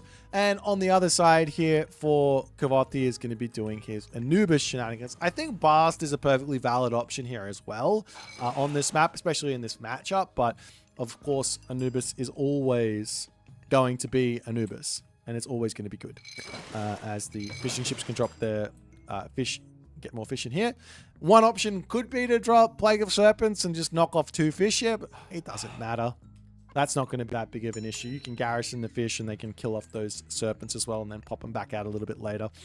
As we are going to be seeing... Ooh, empowering of the temple is kind of a wild decision. Of course, it gets the favor in faster. The necropolis comes in faster. He's going for every single bit of min-maxing he possibly can. Grabbing himself the necropolis, getting himself the extra Anubite out. Going to be popping back over onto the gold mine here as well. Wait, is he going to miss it? Oh, he missed it. Oh, he didn't miss it. A perfect usage of that. I mean, that type of micro is so sweaty. Like, I could imagine if for whatever reason someone decides, you know what would be a good idea, making a robot that can play Age of Mythology at an incredibly high level. I could imagine that would be a part of what the robot would do. He would just like constantly just perfectly micro the Pharaoh back and forth with his infinite APM and never miss a drop off and just always have the monument empowering for crazy amounts of favor. But nonetheless, the game continues along. We do see the stable up, the guardhouse up. No dojos just yet, as a market is also going to be coming through. It's like an attempt for a town center here, as well as the Anubites making their way over here. But wow, the villagers are coming. That's too many Naginata riders as they just decide to do a little bit of a 1-2 here. This is such a wild decision, though, from Kavoth. He's going to turn in. He's going to shank. There is this priest in to get some damage done onto those Naginata. Not the Naginata, right? The Kitsune does manage to... Doesn't even kill off one there. They all get away. But the priest, the Pharaoh, going to try and get this town center up. There are enough units here, it looks like, to defend. But another villager goes down. Matador is so good at these little mini snipes. As he will be pulling back. Doesn't get another one. Town center will be up. I think the best play here for Matador in this moment is to go Hujin right now. No? He decides to go for Ryujin, but you see your opponent going 2 TC here. You're 1 TC. You got a little bit of damage done.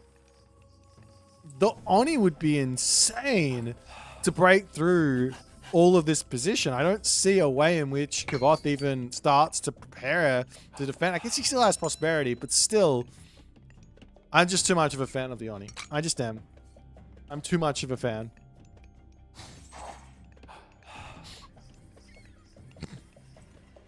Anyways, we've got ourselves the Sashimono Bannerman coming through. More Yari, more Naginata. Oh, sorry.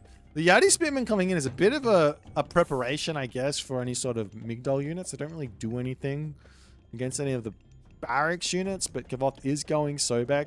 And the game plan here for Kavoth against this Susanoo kind of just needs to be get yourself sun-dried mud brick. And then look to slowly start taking gold mine positions and things like that. Relic up here. Going to come get grabbed. Rhea's crown. Grab that one before you put a town center down for the cheaper town center. Why not?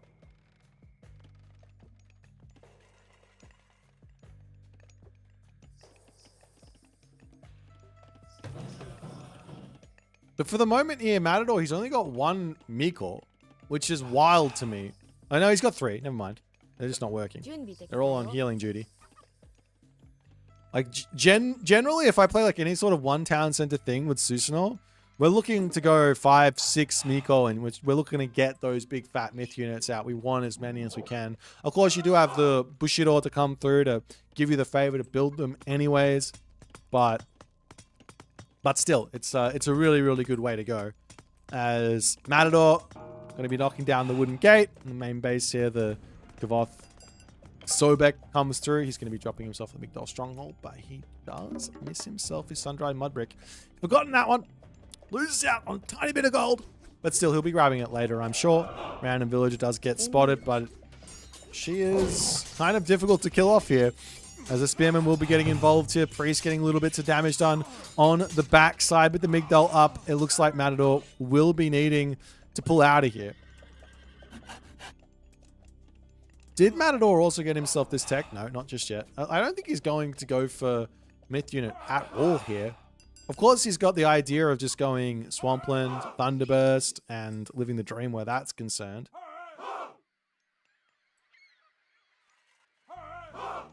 There's the Naginata Rider coming around onto the side.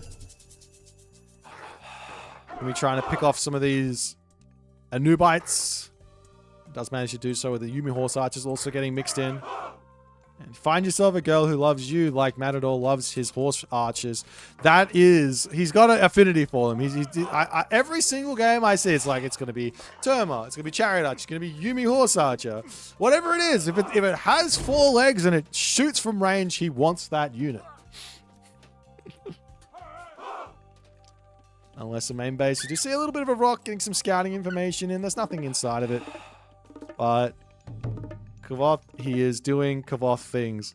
He loves to do this. He's always like it looks like Kavoth is going to the Mythic Age here. And he is. But he's just sitting here just pumping Camel Riders while also doing some sort of a Mythic Age thing. As the dock goes down, the fishing ships can get sniped here as well. Little bits of damage to come in. It's a lot of spend to come in and harass these docks and kill those fishing ships, but it's well worth it. As the sun-dried mudbrick comes through, another Migdol Stronghold going to be getting dropped over onto this spot. And also, the Camel Riders are now out, and they're going to be searching for some villages to take out.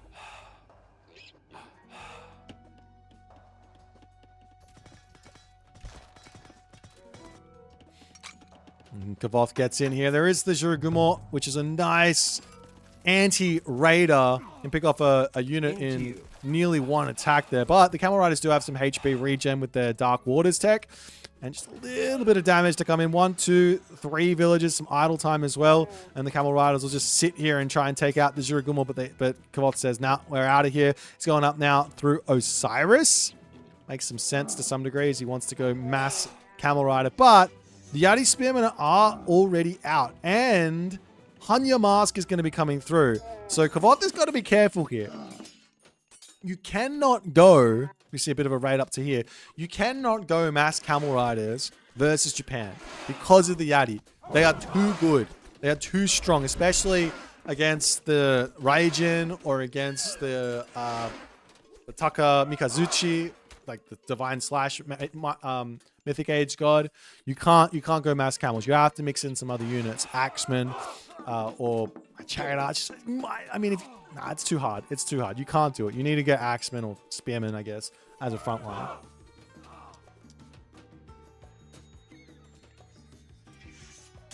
To the top here.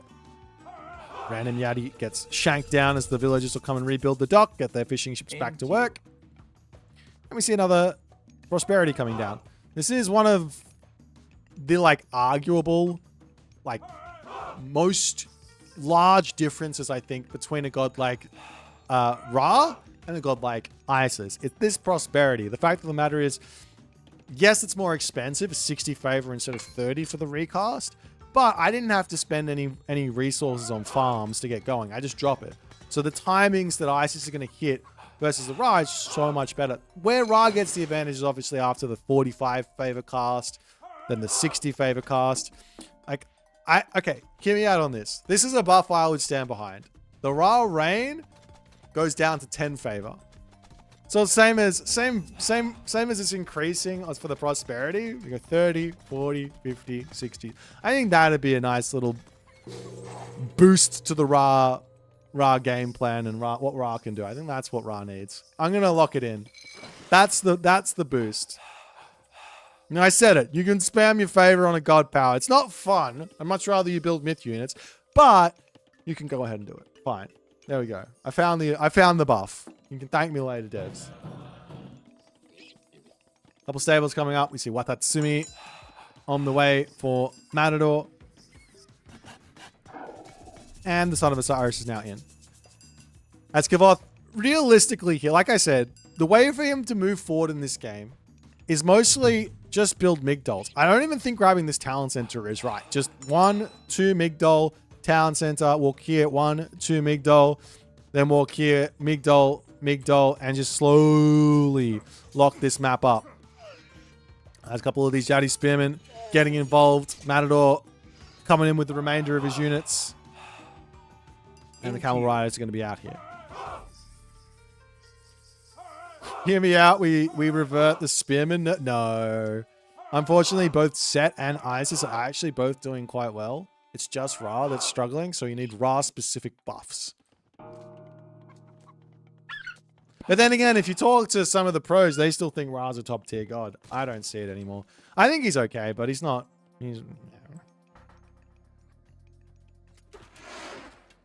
Anyways, we've got ourselves the asymmetric bow. We've also got the Onmyordo to come through for Matador, as he is going to be ready to start building some incredibly powerful late game units. There is still going to be access to Swampland and Thunderburst. Here's the real game plan, because Matador's managed to get to this point in the game without dropping any god powers, is use Dragon Typhoon first, then the army gets rebuilt, then you drop Swampland, Thunderburst, then maybe you drop a Kusanagi, and then you drop another Dragon Typhoon. Because why not?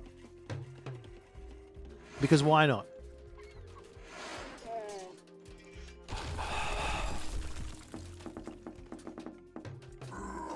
So you do see a cheeky little monument coming up over here to try and deny all of this stuff.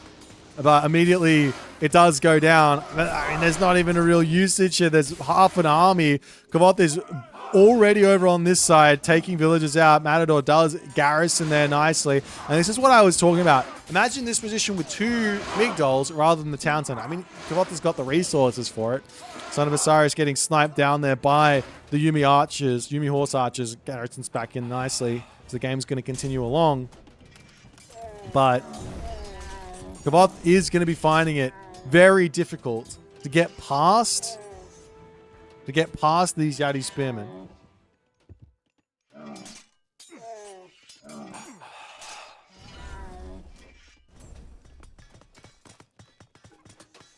The monument to the villagers going to get dropped back down. Forever, you need to be basically sitting under these monuments to take away this big power that Susanoo has. Did Matador get himself Den drums? He doesn't. He doesn't need it yet because he doesn't have to rebuy anything, but he will be wanting to grab that one soon as the Locust does get dropped down. Plague of Serpents gets dropped.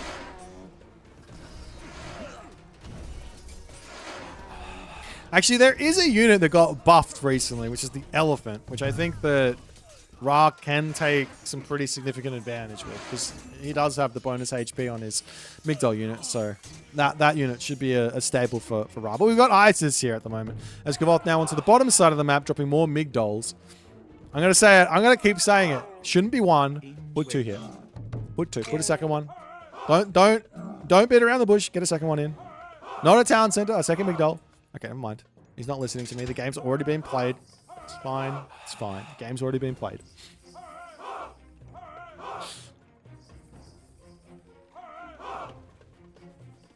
There's the heavy Yumi archers. Coming through, looking for a little something to do. We've got the siege works coming up. We've got the catapult coming through.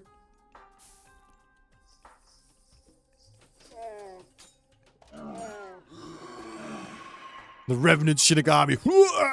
Get away from me. But still sitting underneath the monument to the villagers now. There's no way to use any god powers here unless you can come in and snipe this with some shinobi or siege weapons or something, as the Son of Osiris does get targeted down. Going to be diving for the Migdol stronghold at the moment, but pops back out in a nice little position behind this. Going to be able to take out those Yati Spearmen nicely. And on top of that, the Mummy also comes through. Get that special in nice. You get a lot of minions. Unfortunately, I think he did not get that one in all too nicely there, and he kind of missed the whole bunch of opportunity. But Kavoth manages to survive. Champion Bushido does come through. Or the 4th tier comes through for Matador. Temple goes down as the sieging going to be on the way. Up onto this side, Matador trying to secure more of the map, grabbing this castle. Kavoth does have himself 1, 2, 3, 4 town centers and fortified town centers coming through. The question is going to be, can Kavoth get to full population, not lose his entire army to a whole bunch of god powers, and take Matador out here? Both players going to be starting to float a huge amount of favor. I feel like this has got to be a position where mummies are a must, no? Like, why would we not go mummies here? Of course, just build more Migdols is another completely valid strat, as we are seeing this exact thing happen as Kavoth is Migdol creeping for the time being. If you're Matador, however, I love this decision. Just stay away from where those Migdols are. Charge through the middle of the map. Take everything out. You got those obnoxiously powerful Omyoji that have got the Omyodo technology as well. And that's going to be able to just brutalize everything. In this side as well, look at the monument situation. It's just this one little gap. But Matador gets 0 value out of his god powers, as these are the fastest cavalry known to man. 6.9 speed in a dream. The main town center going to be going down there as well. And the main town center here of Kavoth does fall. Oh, he's coming back? You're running back into the swampland, my guy. It still exists. The Kappas are there eating your units.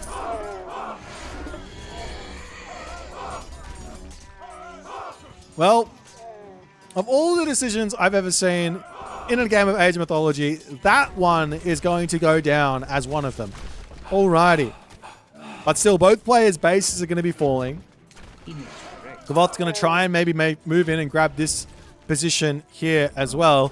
Now, up onto the top side there, luckily there is the Migdols here, so there's a little bit more protection against everything as the Omyoji comes in, and that's going to be able to start knocking on the Migdol stronghold at the very least. The one thing you can do here is, because these guys only got 57% pierce armor, is you can focus them down with the Migdol stronghold.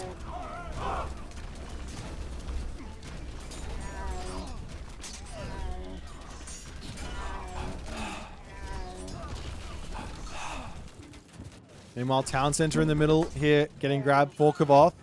He's trying to hold on with all the chariot archers. It makes sense, but look at the queue from Matador. He's struggling for population. He's losing houses. He's in a really, really tough position. No population. Kavoth's economy is hurting. He's got plenty of gold in the bank, but his economy is hurting. He still has this gold mine. He's still got these ones here. I would love to see more Migdols, though. Like 273 favor. It looks like he's trying to get up to another Son of Osiris, which kind of makes sense, but kind of doesn't in the same way. As the Omyoji going to come through, a couple of low HP ones, as those Yati Spearmen are going to put the mercenary cavalry to bed very, very quickly. Town center goes down. Villagers pulling back. Kavoth's still terrified of this dragon typhoon. Does not want to move out from underneath the monument protection. Kavoth now going to move forward. Take a look at how long that lasts, though, as well. The monument protection lasts for quite a while after the thing dies. But nonetheless, he gets to move in onto this spot. Migdol here is would not go astray. Town center coming up for Matador, but it's still going to be 4 town centers to 2 town centers as Kavoth manages to get his main town center back. The problem for Kavoth right now is only got 12 villagers on food. He does have plenty of food up here, so he can very simply come over and just eat this if he wants to. He's got 90 villagers. There's no problems here. Is the catapult going to start sieging this through? There's also a second locust here. He could also drop Plague of Serpents if he wants to. As the Onmyoji to come through, Son of Osiris does end up going down. He does drop the locust as the Onmyoji are going to be jumping into the castle. But these chariot archers need to be retreating, and there goes the Dragon Typhoon as Kavoth's population finally drops. He's down to 140. My frame rates drop off the planet here, and that Dragon Typhoon just charging through, taking out so many units, so many villages. And now Kavoth has got to get himself going again. He's got to rebuild his army back up onto the top side. We see a random siege. I like this usage of the side here. Siege works to come through. Catapult's going to coming in. We're also going to see some towers. I think that's a tower there, but I can't select it. It's a tower coming up to try and push off of this position and get this gold mine back. Kavoth also has his market in the back corner. Another really cool sort of decision there. So he's got a little bit of extra space to go for that trade route. Up onto the top side, however, there's Oyumi as well as the Onmyoji to take down these Migdol strongholds. Without any army to take out those units, it's just not going to be going well for Kavoth here in the slightest, as the position is just falling to pieces here.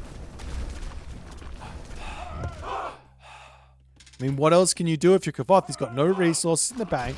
287 favor. The problem is I would love to see mummies, but the heroes are in. Onmyoji are in. So what are they really going to be able to do? Over onto this side, the catapults are in. Going to take out the castle. Going to come in and grab the gold mine. There's 1,100 gold here. This town center might get taken down. Up onto the top side, taking out this town center is also going to shut down. No, the trade route is garbage. He's going to this town center here. He's not even going over here. So there's no gold income for Kavoth.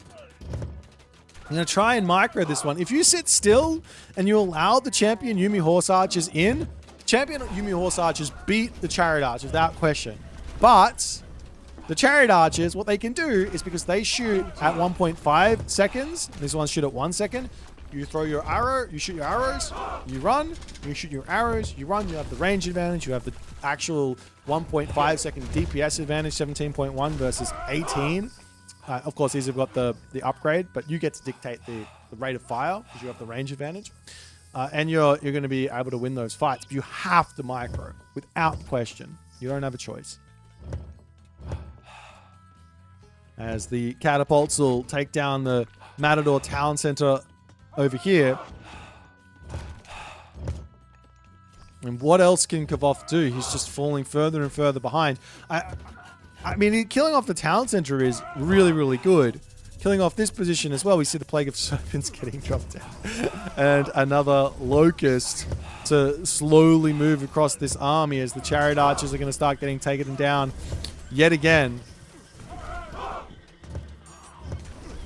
Matador just on the move, but he is fighting underneath the Migdol stronghold, so this is going to get some good damage done. Taking out the units is going to be nice. But look at the resources for Matador. He's got so many in the bank, and now he says, you know what, screw this. Let's go Seekers of the Titans. Why not? Both back onto the gold mine. The final little bits of gold on this map, however, this is all that's left. 2,300 here. 800 here. That's it, right? There's no other gold mines on the map. So there's a world where Matador falls completely off a cliff here. Of course, if he gets a Titan, it's not going to be a problem. The Matador does need to start a trade route. Castle up onto this side. There's the game continuing along, but still no trade route started.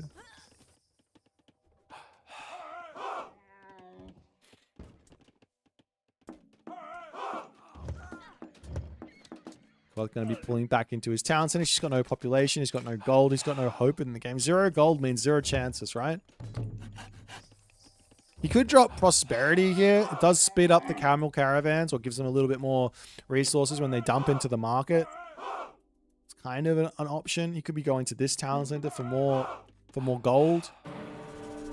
The Titan Gate gets dropped down for Matador, and Kavoth says, all right, game over. I'm not going to be able to deal with the Titan. I'll tap out as I lose my talent center. GG, well played. Matador, as he does somehow manage to win this game down 2 versus 4 talent centers. Really well constructed. I really like the decision to just kind of ignore what was going on over here and just go for the jugular, killing off this talent center, completely like ripping Kavoth out from the middle. And then Kavoth maybe gets a little bit too quick with his movement, gets hit with the Dragon Typhoon, and just could not bring it back from that situation there. I think maybe if Kavoth went a little bit more heavy on the Migdols through the middle rather than just moving to the middle without a Migdol, he probably would have been perfectly fine. But he was a little bit lackluster on the Migdol spam. That's all I'm going to say. I think that was it for Kavoth. I think he definitely had the advantage in this game to some degree, but just more Migdols. Always more Migdols. The more, the better. Anyways, if you guys enjoyed this one, make sure you hit the follow on the Twitch. If you're on the YouTube, hit that subscribe button. Don't forget Pandora's box is around the corner this weekend and every weekend till the end of March for all the games. This is only one of the maps. There's 11 that are going to be coming in, and we're going to be very excited to see those games coming in the near future. Thank you for the time, subscribe, and all the other good stuff. Peace. All right, guys, it's time for the free-for-all for today. So I think what we're going to do is I'm in a casting mood, not a playing mood. So I need a trusted member of the community. Who can I trust to host this free-for-all? And I will be watching from the sidelines. Shelty! I trust Shelty. Yes! Fantastic. You're it, Shelty.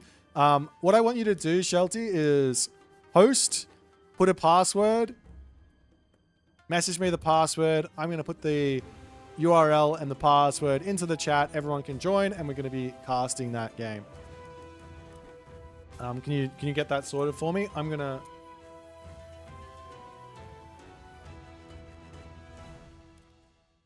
do the stuff. Fantastic.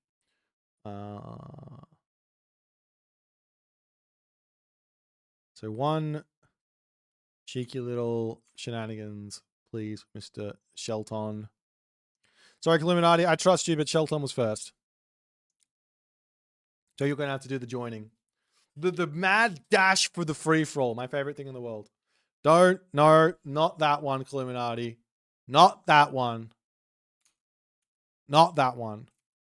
The Shelton one. All right, fantastic. This is the URL.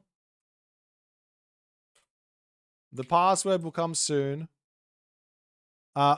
Shelty, make sure you set free-for-all and stuff. I think play on the map Nomad is probably the best one for free-for-all at the moment. Nomad. Not Land Nomad, but Nomad. I think that's the best one. Gives the most opportunity to retreat and rebuild and shenanigans like that.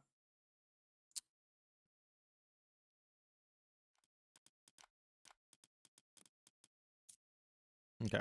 I need the password in my DMs.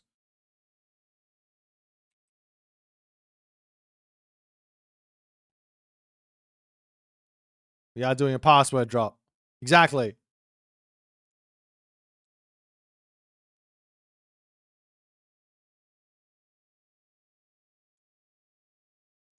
I do need to eat something as well, but maybe I'll eat after the free-for-all. Doom, doom, doom, doom, doom, boom. And all you guys with your watch streaks, I really appreciate that. That means a lot. Thank you guys for coming and checking out the stream every day. Dake, you legend.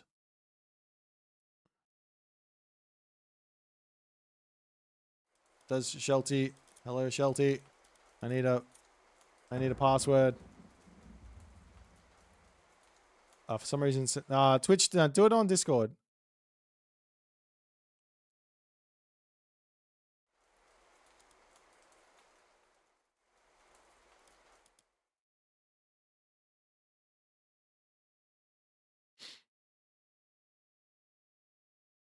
Okay, so the password is coming Right. I'm going to do a quick countdown for the password, and then everyone, so everyone's ready. So when this timer hits 0, I'm going to put the password in YouTube, and I'm going to put the password in Twitch at the same time.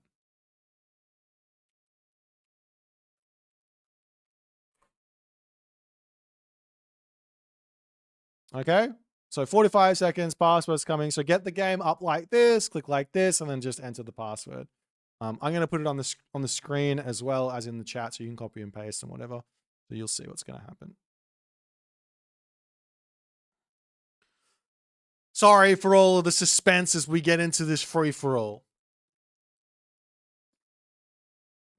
I want to do this every Sunday, but obviously when the tournament starts, we won't be doing it. But after the tournament, we'll do it every Sunday from then, because I think it's a fun thing. It's nice for the community and all the other good stuff.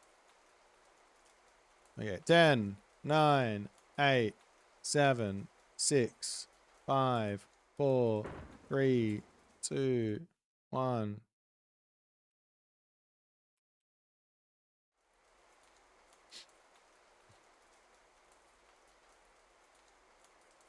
No fake codes. The password is very simple this time. Shelty, he's a simple man with simple passwords and an amazing free-for-all host. All right. Also, we hit 19,000 followers on Twitch. Yay! Let's go. There are no requirements to join. It's first in, best dressed. If you are 800 rated, if you're 2,000 rated, it doesn't matter. This is all about the fun of it. We're going to be casting. We're going to be having a good time. So I think it's already filled up. Lovely. All right, cool. Sorry to everyone else who wanted to join in. This is our free for all for today. Better luck next time. Smurfs are allowed. Anyone's allowed. It doesn't matter. Yeah.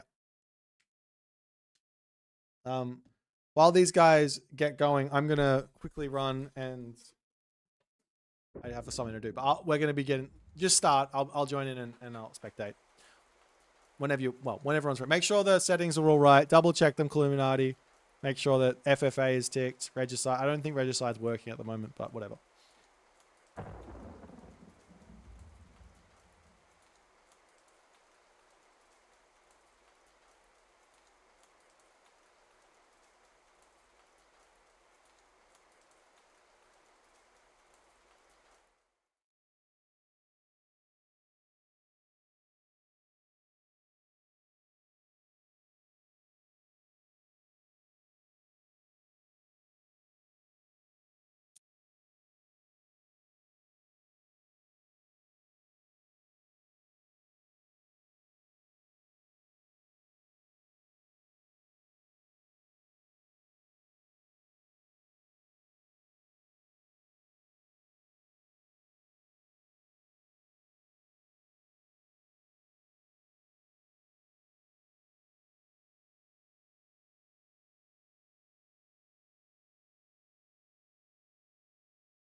Alrighty. Are they off to the races? No.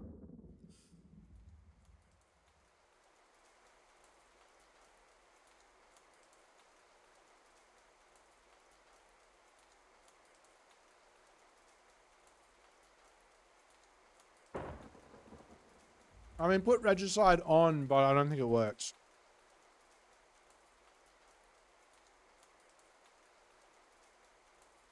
For whatever reason, they broke it. What did I just eat? An Italian pastry thing.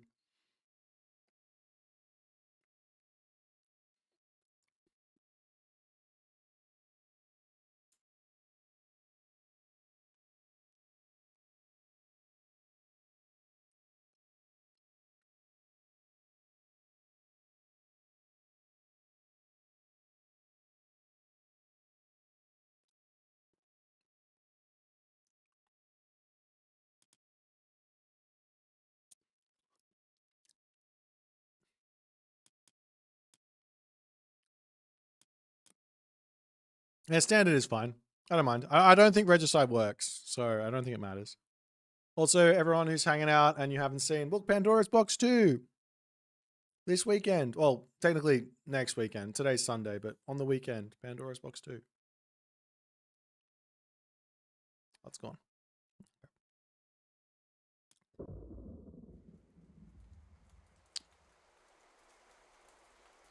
Wait, Oppenheimer, did you just say you love me? I love you. No. You're the best. You are number one. Okay, did they start? They did. Alright, let's go.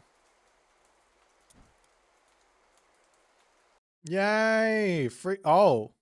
Who's this? Why is there an AI in? That's weird. That's very strange. Why did they put an AI in? Wait, it's not an AI. It's Snuffles. Okay, it's just a graphical bug. Nobody... It's fine. It's fine.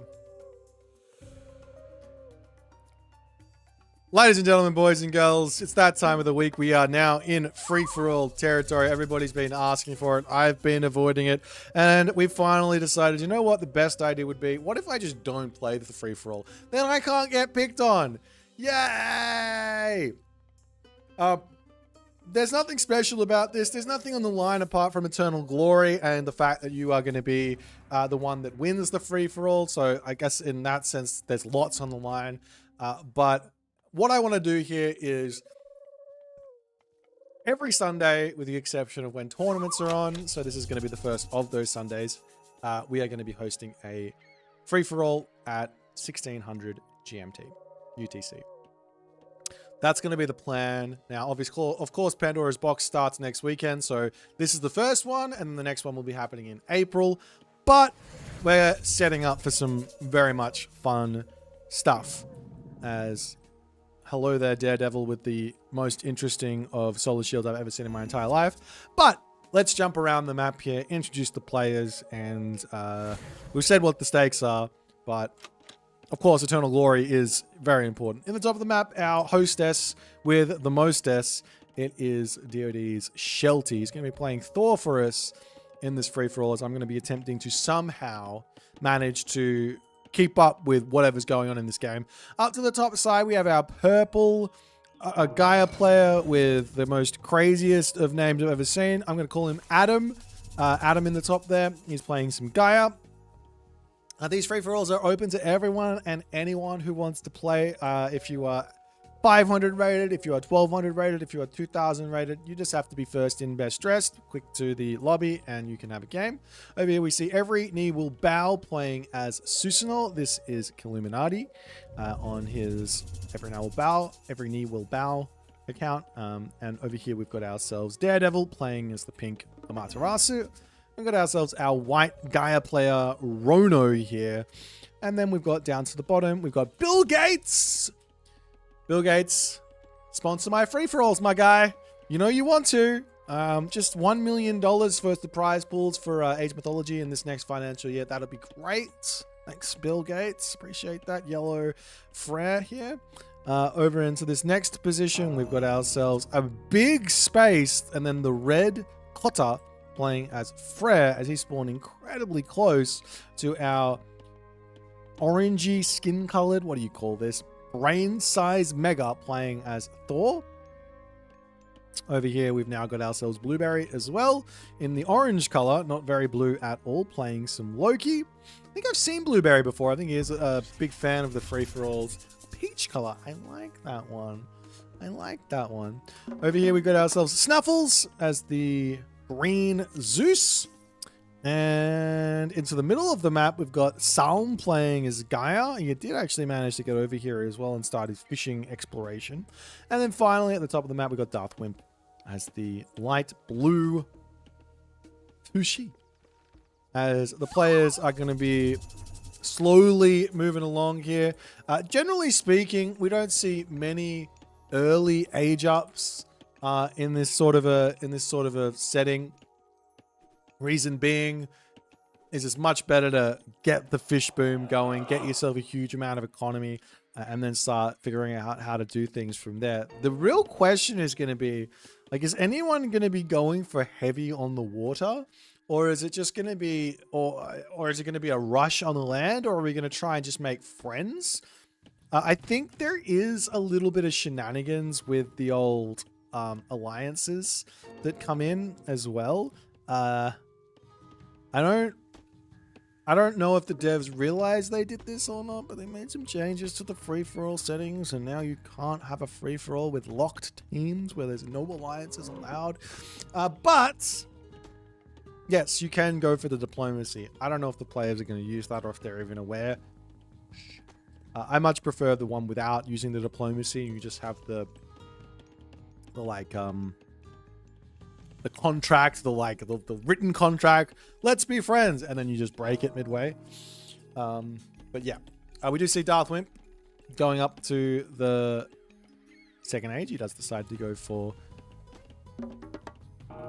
2 sheep, and we see everyone going second. I'm not going to go through all these. You can see onto the left side what gods they're going. We're going to try and keep some semblance of sanity in this game. Staring at this mini-map, I was thinking of maybe doing this for this one, and then moving my face a little bit across. Let me just midstream just changes a little bit. Just give me a second here. So we just so now we've got a big screen for the rest of this one, so you can see probably just a little bit more of that mini-map. Mostly for me, more so than anyone else, because there's just too much going on. Up onto this side, Daredevil trying to wall himself in, be a little bit careful, and all the other good stuff. We've got the first little bit of aggression here, as Shelty says. The person on my backside is my enemy. Get out of my backside, he says. Get away from me. Valkyrie going after a villager who's just trying to set up some houses. He's just a guy who just wants to live. Just let him live. He's going to be losing his citizen. I mean, a sad state of affairs over now. Gets to the town center. No problems. No problems. As more docks coming up over here, and the players are just trying to figure things out at the moment. Do we go aggressive? Do we make an alliance? Those are the big questions. Second town center coming through for Snuffles. Do we go for a big boom? Do we go for a boom while we're attacking our Gaia opponent's dock here? It's literally the worst thing you can possibly do is send one unit to harass something early on, because that can just be like, okay, I'm pissed off now. I'm just going to send everything at you. I don't even care. You're the one who started the war. Do you know what I mean? You know what I mean, right? There's been some things in the history books, as we do actually see Shelty deciding to build some longboats here. He says, get out of here. I want the water. Let's go. Random Psalm servant going after some fishing ships will get taken out. As the Asgardian fortress coming down for Cotter. Up onto the top here, Shelty is deciding that he will make our Gaia player's life very, very sad, very, very quickly here. I don't see Adam having the best of times. Now, one cool thing about Nomad is you can actually build a watchtower without upgrading. So if our Gaia player decides to want to build a tower, he can't afford it right now, but if he wants to build a tower, he definitely just go for that, and it's totally fine. Over here we see Sam going for another town center, just playing nice and slowly. Don't see anything specifically happening down the bottom of the map just yet, though the Katoskopos from Snuffles is getting a little bit aggressive, a little bit of a slaps going in.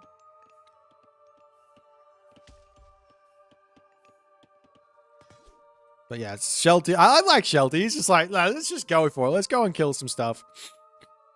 Make this Gaia's player's life difficult. No Gaia spammaging for insane unit comps and things like that. Up to the top side already. Illuminati, he is spamming up a storm. It looks like lots and lots of Mikos out here, but Daredevil is getting into it. He's made a lot of these Kamatachi. He wants in. He wants to get that damage done. get the Susanoo out of his side and maybe make an alliance with Rono. Just say, okay, Rono, we're not going to fight. I want to kill the top player. We're going to stay here. It's fine. That's the way to go about it, generally speaking, in these team games. You go, I'll make an enemy above me and an ally below me, and that way we're not going to get slammed in onto. As the Amaterasu get the thing, but look at this from Illuminati. He completely traps the Amaterasu in here as the Miko are going to be chasing this around up to the top side. So just doing what they can. But so far, so good, I think. Most players have kind of defended all the early aggression as all the Amaterasu will end up dying. 2 of them are going to go back into that Goshin Boku tree, but the rest are dead.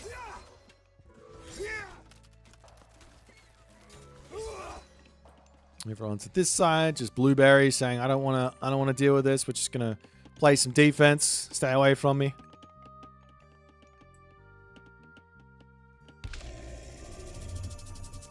There's the Hesperid's tree coming down. Somewhere, I don't know, more spider layers coming in. Shelty now has got himself up a second town center, building up some more economy and all the other good stuff.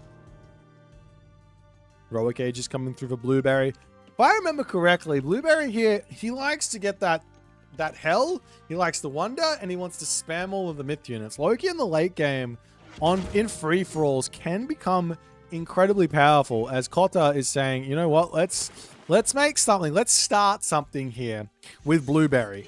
Kota and Blueberry are going to be going after it. There's just a little bit of a skirmish here.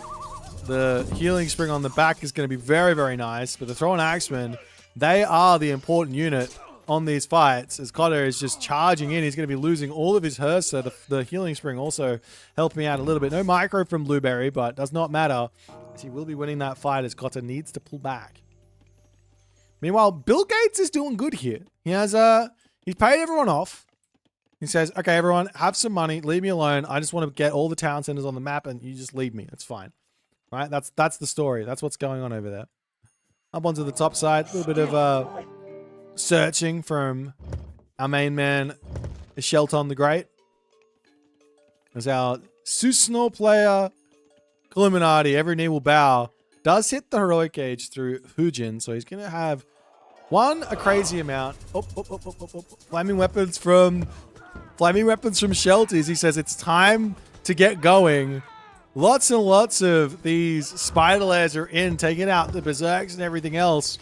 It's like, let me just remove this poor Gaia player from the map. Another spider layer going down. It looks like Shelty's just going to be allowing that one to finish up. So there's going to be a couple more of these berserks going down. On the bottom here, Blueberry as well says it's flaming weapons time as Kota. He's got a great choke point here to be using. He's also got access to the Gulum Bursty as he dives into his talents and it pulls back. No problems there. Up onto the top side here, Shelty has destroyed the town center and he is going to be destroying everything here as those villagers are no longer going to be any good, but he can go for a transport ship and try and make some sort of a breakaway, go to a different part of the island and see if he can find some brighter futures elsewhere. Onto the bottom side as well now, Salm is saying, excuse you, Snuffles, I'm in, I got my behemoth, they're going to just destroy everything. Does Snuffles have enough stuff to defend the Gaia might at the moment? Restoration to come down as no one's taking this game slowly here. It's 13 minutes into it and we're just, let's go. We got to kill to take space to find an advantage here. You've got to kill people in these sort of free-for-alls, take their position and be in a good spot. Up onto the top here, Rono's just chilling. Bill Gates just chilling. And we will see Snuffles saying, I don't want to try this anymore. Psalm, too strong, too mighty, too much power. And all of this happened, I will say, because Snuffles decided to kill off Psalm's dock with his Minotaur. That's the whole reason this happened. Without question. Meanwhile, some cheekiness happening somewhere on the map. Someone got there. Over here. Rono having a bit of a water fight as the Bill Gates Kraken did get stolen away. Bill Gates says, you know what? That's enough paying everyone off. I'm going to come kill you now. Lots and lots of units are ready for Bill Gates to start breaking through here as Cotter does drop down the Ghoul and Bursty as he's going to attempt to try and stay alive. But Blueberry is in an amazing position right now as we do have the Tempest getting dropped down, but there's not that many units left. Blueberry does not need to run away here anytime soon. It's up to the top. Shelty's grabbed himself the town center. There is the attempt here from Adam to try and get himself a little bit more resources, get back into the game, see if he can find some way to get himself economy. So the thing about free-for-all is you're not really dead until you're dead. Early on, if you get like tripled and you run away, you can find yourself back into the game, because in the end of the day, late game is late game. All you have to do is get 100 villagers, get a trade route, and you're good to go. You're ready to start trying to take town centers and bring yourself back. But Blueberry kills off the backside. The problem over here is that Brain Size Mega has decided to get involved, and Blueberry now has an enemy with Cotter and an enemy with Brain Size Mega. And Brain Size Mega has been booming hard here. Let's see if we can see his armory. He's got himself already bronze mail. Huge amount of units. He's a little bit pop blocked here. He needs to get his houses down, but you know, he's going to be able to take down the town center. And we'll see if Blueberry can pull back and deal with that or not. Town center going to be coming up over here. Lots and lots of rock giants in for Cotter. Sam here needs to move in and start taking town centers and things like that, but he is looking like he's saying Darth Wimp is the man who is going to be next on the chopping block. Behemoth, Murmillo, Arcus, and a Dream for Sam, as he is going to be destroying this very, very quickly. You see a little bit of a trader to come down, steals away that Taowu, diving in onto the villagers, trying to deny everything. The town center falls. Wait, does it fall? Yes, it does fall. And the fighting will commence as Sam is like, he's not taking it slow here in the slightest. Up to the top, a little bit of fighting up there, but nothing too crazy as Blueberry lost his town center, but he's going to put it back, no problems. Gives Cotter a little bit more time to play with, but Cotter is struggling on this bottom corner as Sam will break through here. Up onto the top. It looks like Shelty is taking his foot off the pedal a little bit. He's got an army. He's got his town centers. Up to the top here, every knee will bow. He's now into the Mythic Age through Watatsumi. He doesn't have a single military, well, not a single military unit. He doesn't have much military out. Over here he does. He's starting to take town centers and slowly take more of the map. And we'll see what he's going to be able to do. As, oh, Bill Gates has decided to make his attack here and is broken through Rono, who has literally nothing left. The town center going to fall. Rono making a break for the middle of the map. Grab this town center. Nice little play. If he can sneak away from this, he might be okay to keep going. But Bill Gates is well and truly finding some advantages here. Onto the top side, Berserk's now saying they're going after Darth Wimp as Sam and Shelty going to be doubling in onto this Darth Wimp Fushi here. Absolutely terrifying. The town center will be falling. Up onto the top side, we've got more of these like spider eggs coming in, a little cheeky forest coming through. You don't like, if you're a player that kills someone off, one thing you want to do is you want to make sure you don't just cut off the arm. You got to cut off the head, because the next head is going to grow back and it's going to be a lot of pain. Meanwhile, Shelty now, he's got a problem. Every knee will bow. Illuminati is in and he's putting pressure onto Shelty. Shelty's trying to take more position over here. Luckily, him killing this town center and making an enemy with Darth Wimp isn't that big of a deal. Because, why? Why is it not that big of a deal? Because he can literally just leave this. Sam can kill off the rest. He can go back over and deal with Illuminati. Meanwhile, Blueberry is back. The killing off Cotter as the hell has come through. The Nidhogg is in, and that's going to be some damage onto this army as the town center is going to get torn down by all of these battle boar. Up onto the top, losing the town center is brutal as the purple villagers do make a break for the transport ship, but this is making life even harder. Though there is the Umibozu. Does this guy have the special? He does. If you can spot this, you can teleport directly on top of the transport ship and take that one out. Meanwhile, the battle balls are up for Shelty. Did Shelty bring himself back? Kinda. Not yet. Not yet. The villagers are going to come through and take the town center. No problem. Meanwhile, back onto this position. Blueberry is yet again under attack from Brain Size Mega. He says, no, I'm going to keep going after this. If Kotta dies here, my life is going to get very quick, very, very difficult, very, very fast. And Darth Wimp says, nah, I'm done. He doesn't want to keep playing. Sometimes resigning is your best bet, as Psalm has become incredibly big in this game. Just want to make a point. He's gone for Carnivora, Trader, Implode, Oceanus, Rhea, Atlas. This gives you the strongest infantry you can possibly get as the Atlantean. The Fanatics, the Destroyer, the Murmillo, all incredibly powerful for our Gaia player in this game. As Brain Size Mega does manage to get himself a town center, but Blueberry is still trying to take out all of this from Kotta. Kotta has managed to pull back a little bit. How many villages do you have left? You've got 35. He's still kicking a little bit, but he's on the backside of Bill Gates' base as Bill Gates is ready to start charging up here and taking out Illuminati, of who has made an enemy with Shelty. Shelty here can start pushing back into Illuminati. Everybody is like finding themselves with multiple enemies in this game. Up onto the top, however, Psalm is going to be looking for the next person to wage war in. Psalm's kind of the only player so far who's managed to keep himself, at very worst, 1 versus 1.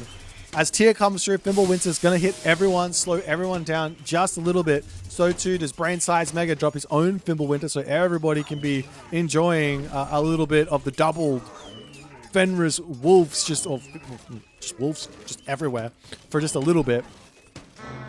But Illuminati very much struggling here against what Bill Gates has managed to construct.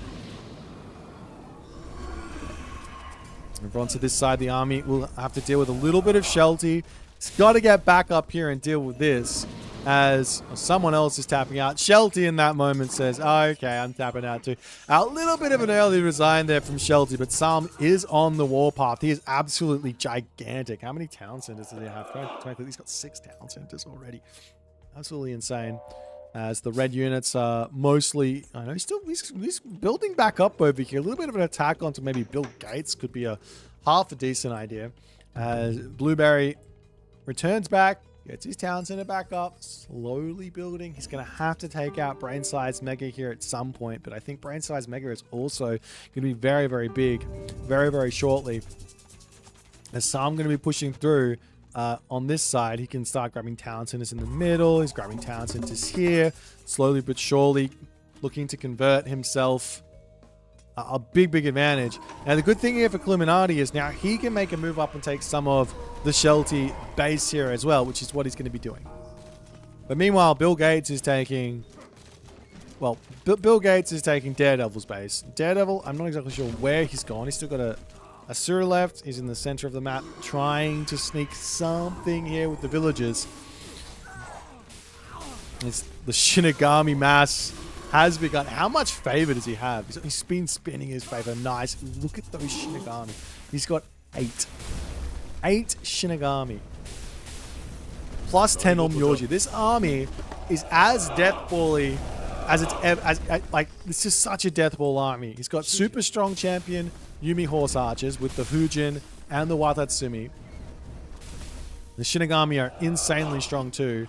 And he's going to be having himself the Inari Okami technology that gives him bonus gold. So his gold will shoot through the stratosphere when he takes a good fight.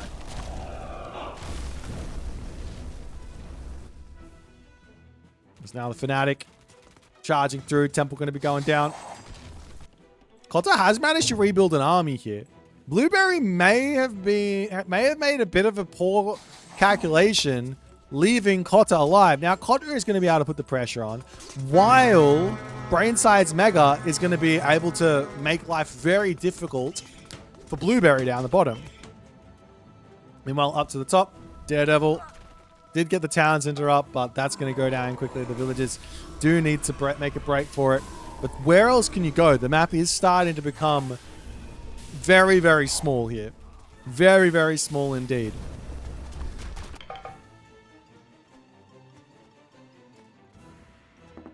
It could be the case that Illuminati and Bill Gates have made somewhat of an alliance here. It's sort of looking like that. Is the Yellow Army just not going through here onto Illuminati? Just like a little bit of light pressure, but they're just ignoring each other. Do have a cheeky little implode getting dropped down. A lot of these units do have more than 100 HP, so they will be fine. And then behind all of that, the Onmyoji can heal them all back up because they do heal. So it's not the end of the world, this implode. And there's also the Dragon Typhoon to kill off this incredibly expensive army. Surely he has to drop it, right? Like there's no other option. Maybe his army just wins. I don't know. Getting split up like this does make the death ball significantly less effective. The Illuminati does decide, no, we just take the fight, holding onto his god powers for a little bit longer. Onto the bottom here, Blueberry is making his way through here, but so too is Kota, making a little bit of a pushback. He's got his town center back in a decent spot. And now we will see the god power getting dropped down. Dragon Typhoon coming in, going to chase these units away. I think he got a decent amount of damage. Just all of those archers die. Look at that damage there. The frame rate's falling off the cliff, but no problems. Oh, and a little cheeky town center from Daredevil. He is trying to do what no man has been able to do before. On the other side here, what does our main man... Oh, Rono's still kicking. Rono's got a town center. He is going. He's got a chance here. Meanwhile, Illuminati going to be dropping his own Titan Gate on the back. He's got this entirety of this back position to himself, which is really, really good. If you're surrounded by water on the back with a friend on the side, huge. Absolutely huge. Meanwhile, what's Bill Gates doing? He's just chilling. He's got no unit. He's not doing anything. He needs to start waging somewhere else. Push down. I mean, okay, there he is. He's killing off Kota. Kota has become the unfortunate victim of Bill Gates' next conquest. And up onto the top, the Atlantia units trying to break through all of these Shinagamis. Now, these are now Reverend Shinagamis. So they get even stronger here. But, no, yeah, you're not breaking through this army that easily. I think the only way through this is full... I want to say full Contarius heroes.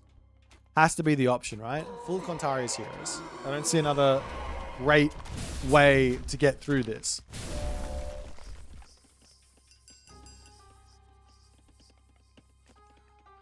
Do I have the castle coming up for Daredevil? He's trying. He's going to make it happen. Daredevil, the man with a dream. You've always got to believe in the man with a dream. Meanwhile, Kota getting pushed back from Blueberry, getting sandwiched from Bill Gates. Oof. It's a tough life. But we may have found ourselves with the two biggest players in this game, two of the biggest players in this game, in a little bit of a stalemate. Maybe. Or it's the case that Illuminati's army, every knee will bow, this death ball just simply is too much. We see the Titan coming through for Psalm. This is going to be the opportunity. He needs to heroize everything, though. Because you have the resources. He doesn't really have the favor to heroize everything. He needs to heroize everything to go after this. Why? The Shinigami just too strong. They're too good with that shout. Does 40 divine damage. And there's that many of them. You're just never going to break through. Meanwhile, Mythic Age comes in. We will be seeing a little cheeky Inferno, but no significant damage there as Blueberry is kind of just trying to break through all of this and get himself in a nice spot. Up onto the top, the big fight happening as the Titan, the Shinigami, all of the hero arc is coming down. The Swampland coming through as well, as we do see a little bit of a cheekiness there, sending those units flying with the smiting gust as that Titan is getting melted by this amount of Onmyoji. Just absolutely melted. The rest of the unit's going to be coming back in, but that Titan is down to 7,000 HP. And now we see the Divine Slash coming through as an unhappy Daredevil says, "Excuse you, let me take you out." Kotta says, "I'm out." He's got nothing left. He's got to resign. Random forest fire coming down somewhere. I don't know where. But that there from Daredevil, he said, I'll go on Team Psalm. Maybe we can make it to the end. Get some town centers back and be a problem. But Psalm here, trying to break through all of this stuff. He's got to micro a little bit. Diet Forest coming in as Rono. The forest fire was here, opening up this position. Bill Gates wants in. He wants to take out Rono for good here. Meanwhile, Blueberry's just like, he's got his Myth Unit army. Said he was going to do this early game. I remember.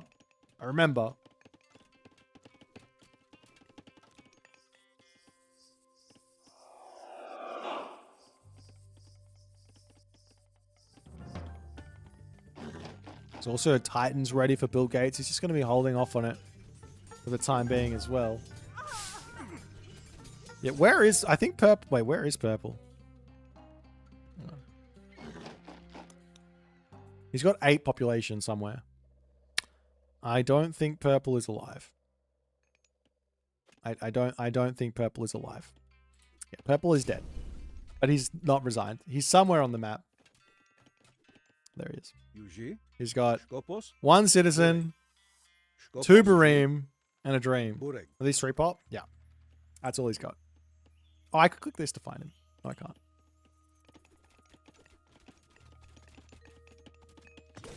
Unfortunately for Brain Size Mega, he hasn't quite managed to deal with this. Over onto the top side, we do see a Ghoul and Bursty somewhere here. I don't know where. Wait. Hang on. Are those just... My guy's got 39 villager population? How is that? That's not right. He has more than that. What is going on? Oh, it's 139? I don't know. I don't understand. I just don't understand. It's fine. I don't need to understand. Not important. Over onto this side, the Shinigami army continues to be a problem up here as they fighting. We do see I got no idea what this. Over here, we see Bill Gates fighting 2 fronts, trying to take out Rono and deal with Blueberry here. I mean, if this isn't that much of a problem, he only needs a little bit to try and get in here, gets his town center up, gets that all sorted out. But these guys are going to continue battling it out in the middle of this. Every knee will bow. Illuminati's Titan joins in to the action right now. There's tons and tons of heroes for Psalm. Psalm's economy has to be struggling though. Look at this. He's got 70 villagers on gold. He's got himself 35 villagers on food, but he's just not... He's not going to be able to continue to keep up with this spam. As Illuminati hits the last tier of Bushido as well, his units are going to be very powerful. He can go into some Samurai if he wants with the insane late game Susanoo Samurai. Not that he has any specific upgrades for him, but he could.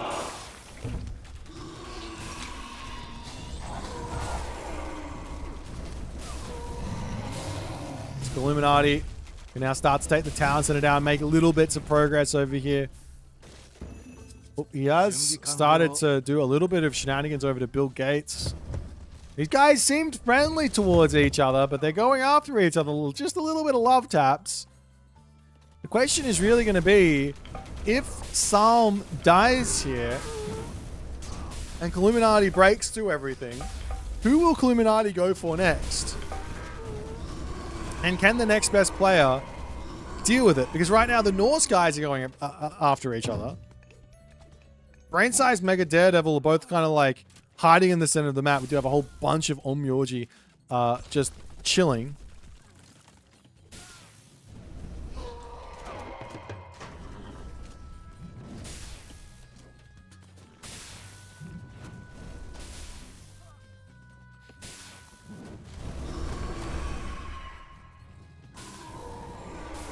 Sam pulls all the way back to try and get himself something else happening. Townsend are going to go the wayside of Illuminati. There's just so much that he has to break through here. The other thing is he's got access to another Dragon Typhoon. That's going to be huge. On the flip side, Sam's got no favor because he has to keep on heroizing his units. So he's not going to be able to use another implode anytime soon.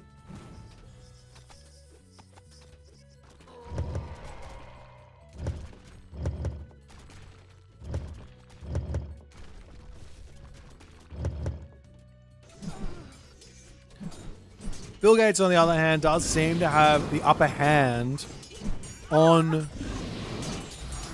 Blueberry, who seems to be running out of steam a little bit here. They're struggling. I don't know if his trade route fell off or what's happening, but there's just seeming like too many units here for Bill Gates. Somehow Rono has found another situation here where he's like, I'm still alive. Look at me go. I'm gonna rebuild my army. And like Daredevil just hanging in the middle of the map as well. While these guys are just, we're sailing.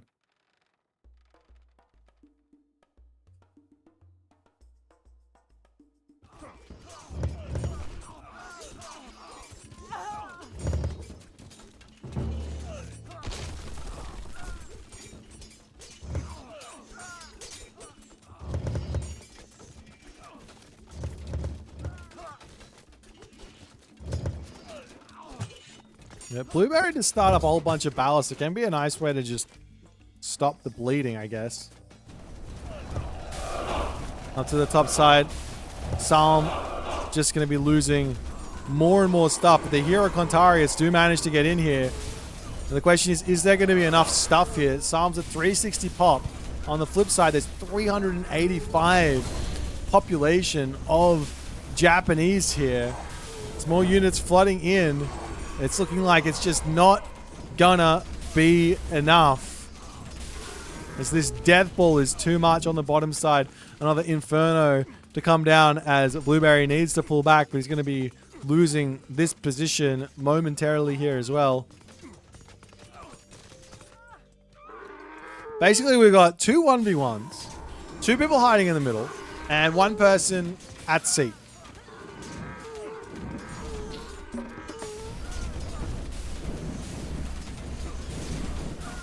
The Illuminati is increasing his influence, so to speak. Much, much more here.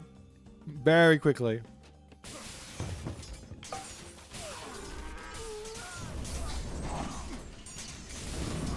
Get off the Shinigami and Q. Whoa, whoa, whoa, whoa, whoa. Am I on the right player? He has 26 Miko.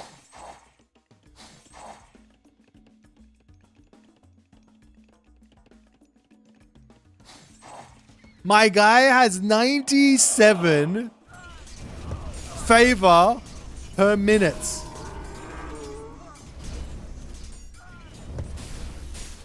Hello? Are you kidding me?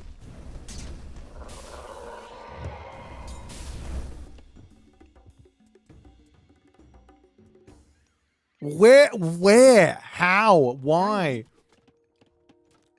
That's just simply... And now it's a wonder time. Now it's a wonder. Not that he really needs like a wonder because he's already got the cheapest god powers ever, but now it's wonder time. As Bill Gates really needs to start thinking, okay, well maybe we should make some truces down with maybe Blueberry. We'll leave things happening here. Blueberry can go fight some. I'll go kill the other guy. What happened to all the stone? Whoa, whoa, whoa, whoa. Daredevil changed their diplomatic status towards you to ally? Okay, well, Daredevil is figured out you can do that at this stage. Is he the only one? I think he might be the only one.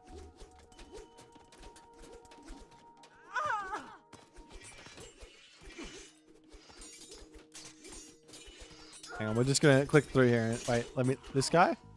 Yeah, he's the only one. He's the only one. Yeah.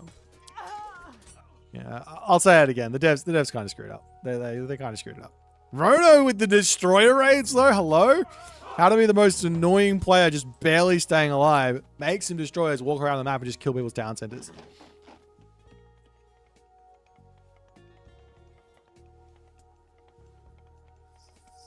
Look at this army. This thing is looking absolutely insane. Walls coming up. Over onto this side.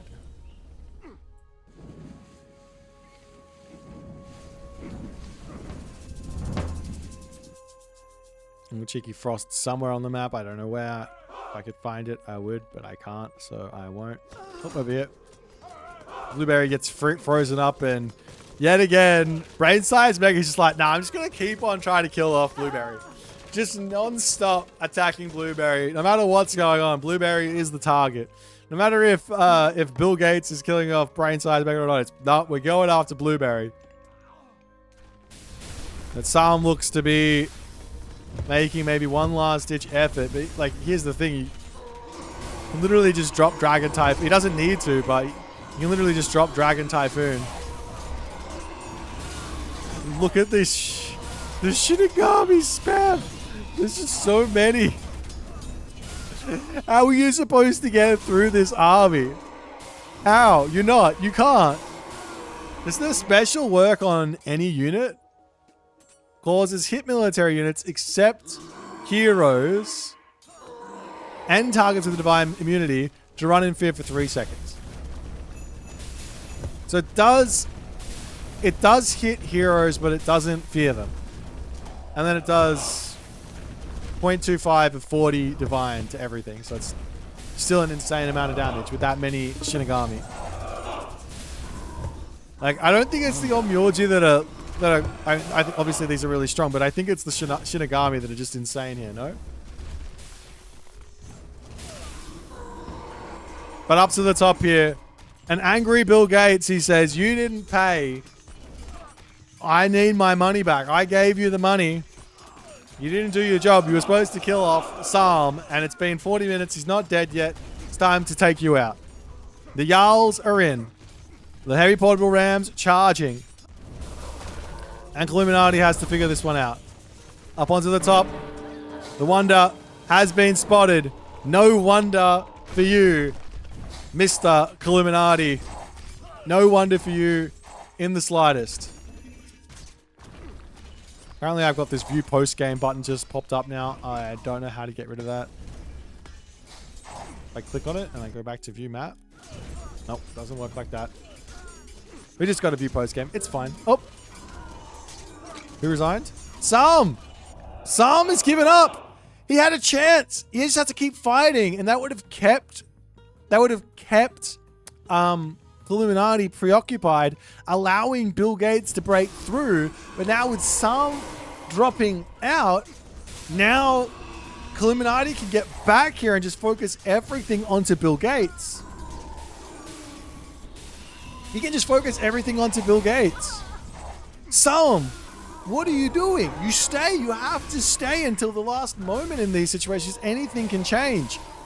Especially when you see your opponent's wonder get killed off in an instant. But Bill Gates now charges in. He's got himself the Titans. Now we're going to see if Norse can deal with this insane Susanoo late game. Freyr can deal with this insane Susanoo late game. Look at the population Bill Gates has. 510 to 310. If there's a player who can take this Susanoo might out, it is going to be Bill Gates in this one. Meanwhile, Blueberry is going to be able to use this position, this situation now, to start taking Psalm's position, and maybe, just maybe, he can get himself into a nice little position where he's going to have some population. He's going to be able to have some play a little bit later.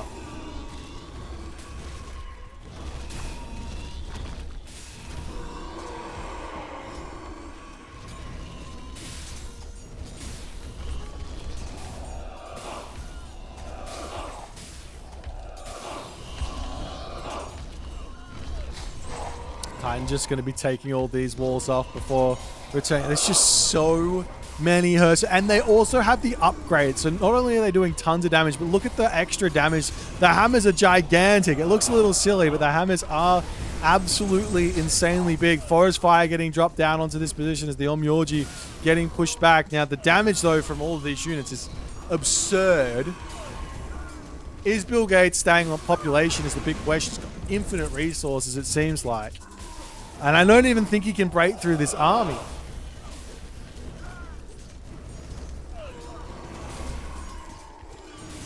They just can't. He can't break. Okay, but he does have access to this. Inferno will probably help quite a bit here. As the Titan moves up to the top, going to try and take out some more stuff. It's nearly 600 favor. I mean, he's basically pure Herso, no? Skip. He's got 43 Herso. 43.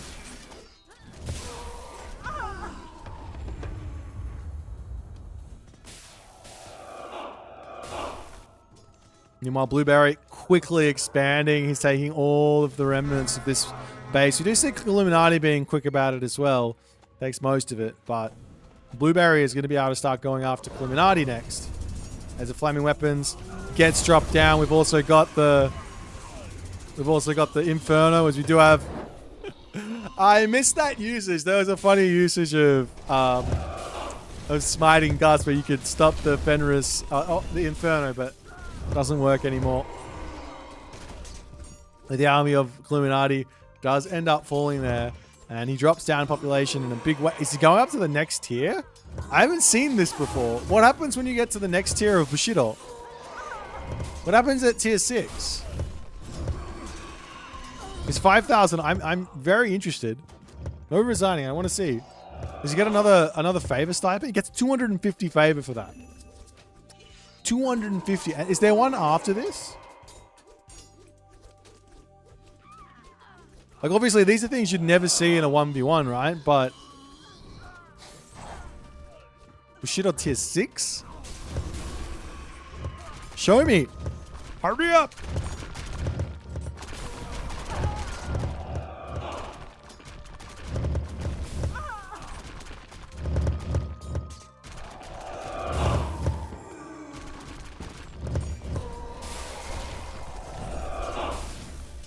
Okay, so once you get to tier 6, there's nothing more. But there is enough favor here. And look, here's the thing. That Dragon Typhoon at any point can just take a 510 population army down to 0.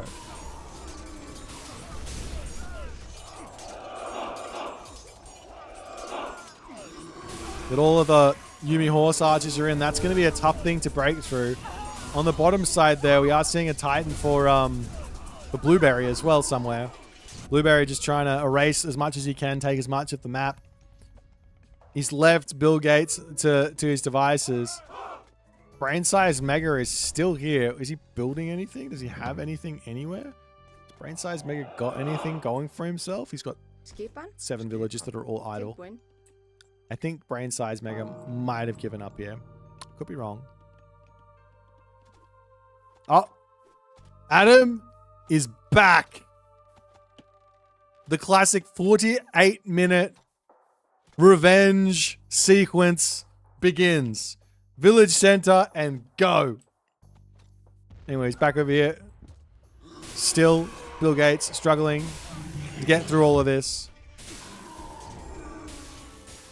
He's just got so much population, but it doesn't matter because these guys are all doing divine damage and doing area of effect damage. So once he gets enough of them, like, what are you supposed to do? The ranged charge attack doesn't do divine damage. I mean, area effect damage.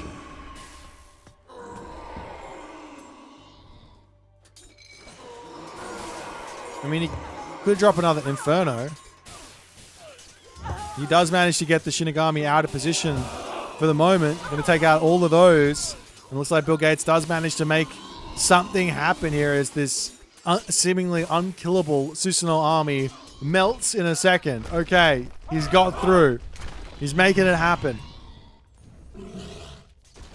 Up onto the top. Bill Gates going for the backside. Town center for Illuminati also getting taken down. The Daimyo are in to finish off this Titan. And while this is going on, still managing to make more of a push all over the place. He's got town centers up to the top. Illuminati is losing his position hard. Blueberry, on the other hand, seems alive and well as another Inferno in onto this army of Susanoo units. Does come through, does get hit. Sitting pretty nicely, though, at nearly full population after all of that, whereas Bill Gates struggling to keep the production up. He doesn't have the food income to afford all of these Hursa.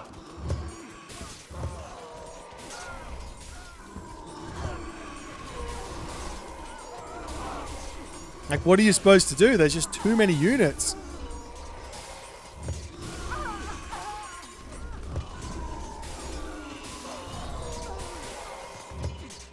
The village center is in. Is there a second town center? A second villager? Answer is he needs a house first.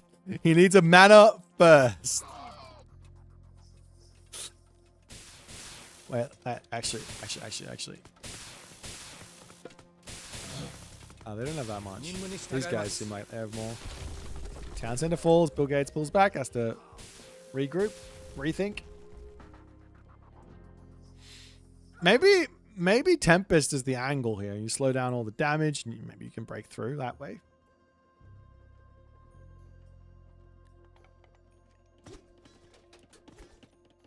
Daredevil. Well, Daredevil's making a comeback in this game somehow, some way. He's up over onto this side. He's grabbed another town center. He's got himself his Omyoji. Brutal here. Take out all of that. Up onto the top side yet again. Another bit of a fight as the army charges in, but what are you supposed to do? The Gullimbursty gets dropped down. Bill Gates trying as he may to break through all of this stuff.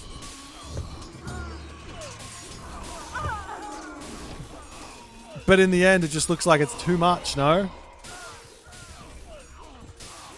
It is indeed just too much. The other angle here for Bill Gates is to start spreading out the attacks. Attack through here, attack the buildings, take out the town centers, take them for yourself, limit the population down so much that he's going to be able to win. But he needs to start going for some other stuff. He's going to be losing his own town centers and things like that.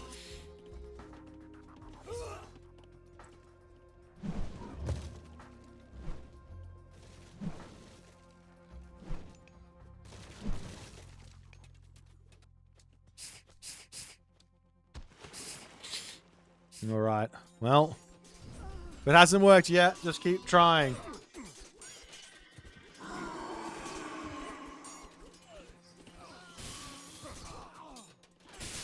It's the Illuminati army, the horse archers pulling back up to the top side. Villagers trying to take the town center down. Not going to be able to do so. Getting repaired.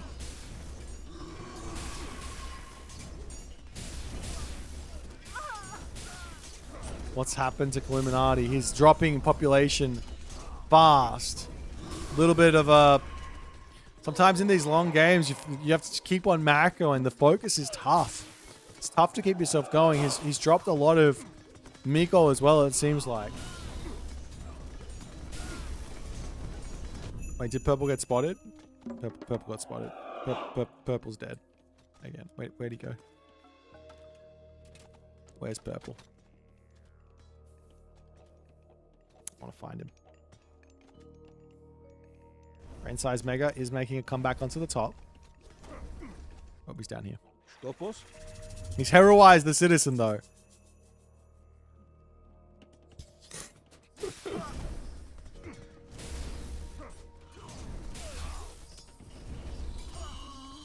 The But Bill Gates and Illuminati, we just chill. We're just gonna keep on keeping on here, it seems.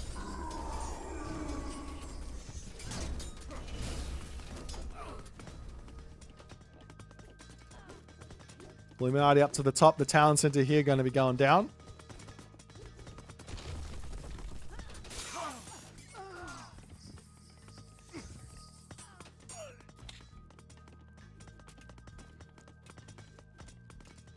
I don't think there is a stalemate. I do think that Bill Gates is slowly winning here. But the grind is a grind. Like, he has to keep on spamming units and all the other good stuff. What's happened over here? I think he's gotten distracted by something. I don't know what, but this position over here he needs to go and grab. Blueberry breaking through the middle of Daredevil, though. There's a little bit of a timer here where Blueberry needs to decide, do I go after Illuminati or do I go after Bill Gates here? That's the difficulty. Because how many Infernos do you need, you ask? And Bill Gates says, you know what? I've got infinite money, so I will keep on going.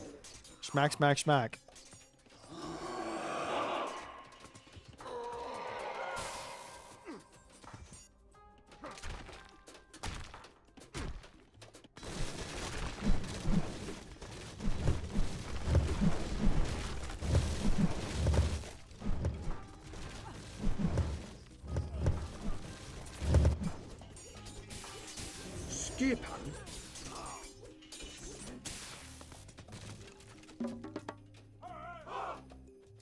Bill Gates is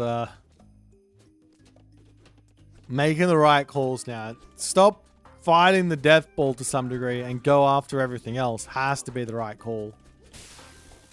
He's struggling to get units out, though. That's the problem. Struggling to get units out. His trade route is pretty nice. 77 gold a trip, it looks like. Over here, Blueberry is now taking out Bill Gates' town center, so this is where things start to crumble. And Blueberry is going to be the one to kill. Somehow, some way, Blueberry has managed to find himself in a position where... Wait, where is he? Where he has 350 pop and growing.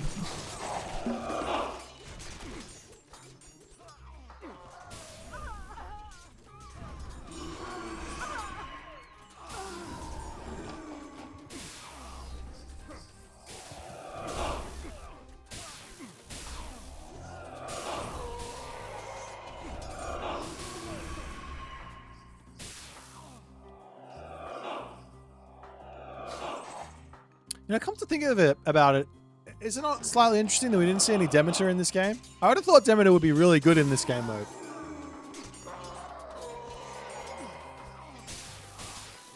No?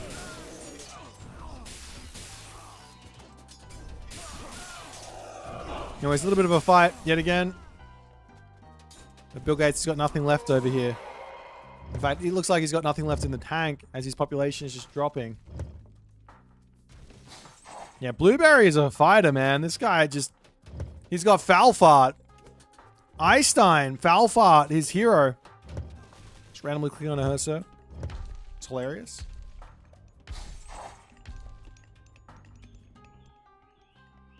Also, Daredevil still in this game is wild too. What's Rono doing?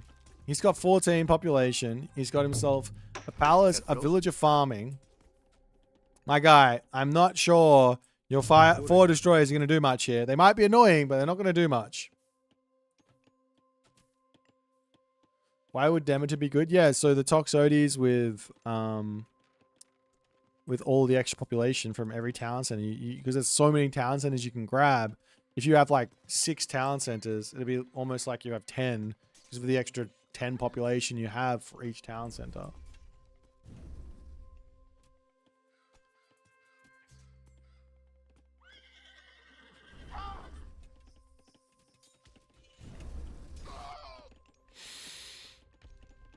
But Bill Gates does seem to be crumbling. I don't know what else you can do when you're in this sort of a spot. There's too many people after you.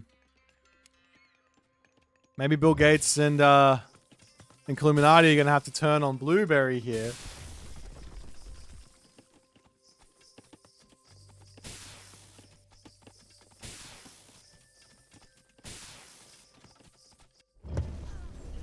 But Blueberry does decide, alright, we better kill off Daredevil first. That's going to be a problem. Charging in. Kill off the weakest link. Makes sense. Daredevil has put every bit of effort in to this tiny little base up here, but it's all over for him, I think, up on the side. I don't see how he's going to be able to survive against this amount. Look at the Ballista.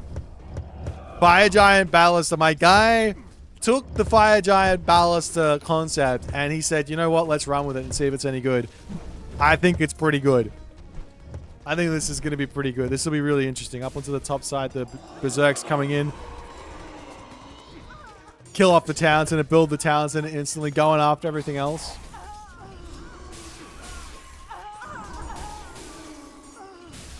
Illuminati does manage to find himself a tree here, which is nice.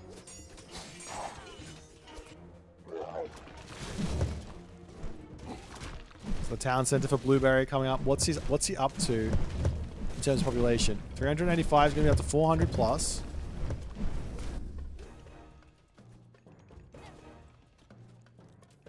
Destroyers for Oranos still massing up. So silly. And now I think Bill Gates has figured it out. Ignore the big scary army and just kill everything else off. Much easier. Kill the villagers, kill the Miko, kill the economy, cut the trade route wherever it is. But does he even have a trade route? Hang on, he might not. He gets so much favor or so much gold from just making these myth units. Yeah, he literally doesn't have a trade route. That's funny. Why build a trade route when you can just build Shinigami? It's like, why? Why?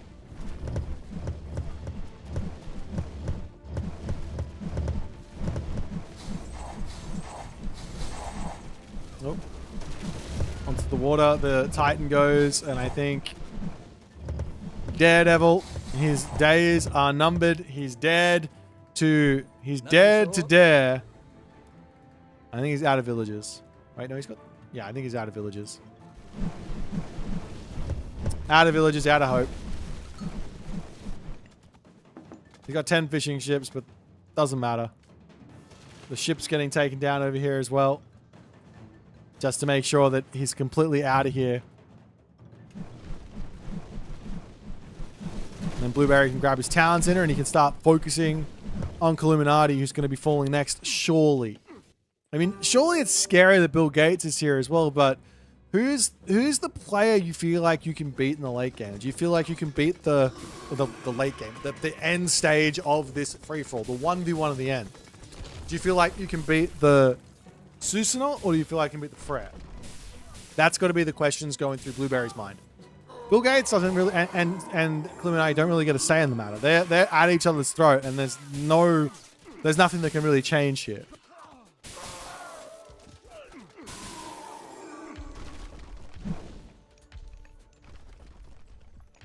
Why are these guys so fast? Does he have the speedy relic? He does. There you go. Is Ragnarok's in the chat? You got the 5.8 speed. So you happy? They're back. And it is going to be the Susanoo to go down here. And town centers galore. Look at the economy. The war machine. The war machine that Blueberry has. He's got both the infantry speed relics. Grass cutting sword, and Homies just wing sandals. And Forcetti. They are speedy. I must say, if you would have asked me 30 minutes ago, would Blueberry be the one winning this game? I would have said no chance in hell. And somehow he's managed to get himself arguably a more terrifying unit composition than Illuminati's been making in this game. Of course, one army is significantly harder to construct than the other. I think Blueberry's is nigh impossible to construct with the Fire Giant Ballista army, but nonetheless, he's managed to do it. Townsend is still coming up for Bill Gates. Does Illuminati's struggling to continue to build stuff as Bill Gates is all over him.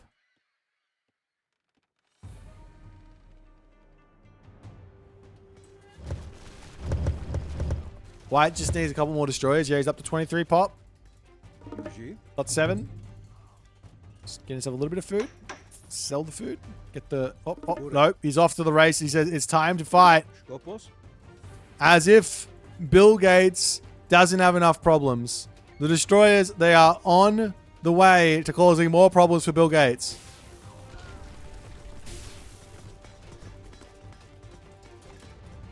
As Bill Gates just continuing now to just break everything down. Illuminati. Lots of docks to come up, but...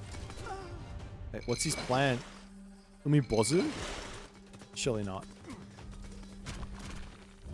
The army of Blueberry looking insane. Absolutely insane here. Castle's going down. Like, actually, no. Sorry, we're gonna just take a quick pause here because I need. I think this is like a nice blue sky. Yeah, I think that's nice. No, just do a little quick cheeky. Is that okay? Are we okay with this?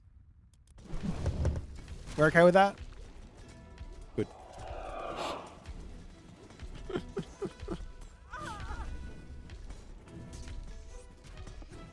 So there's so many fight. Wait, he's running? Why?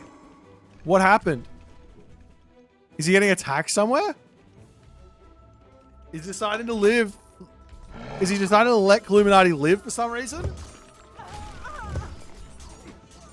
This decision is everything.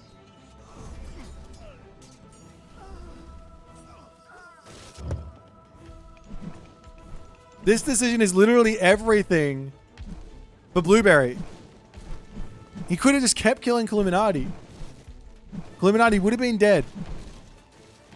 And then he would have been able to focus on Blueberry now, on Bill Gates. But now, he reminds Bill Gates that he exists. I don't think Bill Gates can kill off this army either, but Illuminati gets to come back, and then what?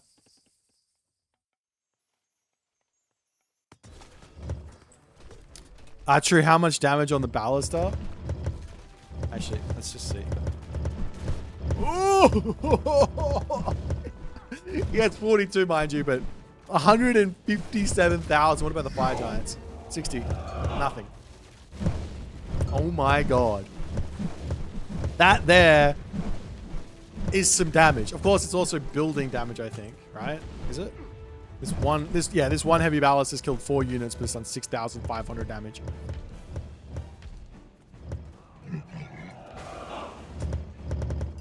Some more town centers getting grabbed. Oh, random portable rams from Bill Gates as he's like, let me get in here. Let me get in here.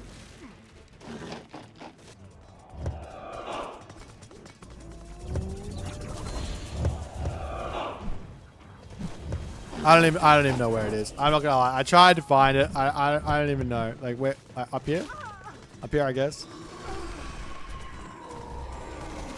Illuminati's still gonna be losing more and more of his position, and this is what Bill Gates needs to do. He needs to completely erase the Illuminati threat, so he can focus everything onto Blueberry. But even here's the question. How do you beat Blueberry's army here? I guess you just build nothing but Herser. That's exactly what he's going to do. Obviously, if there's a wall there, it changes everything.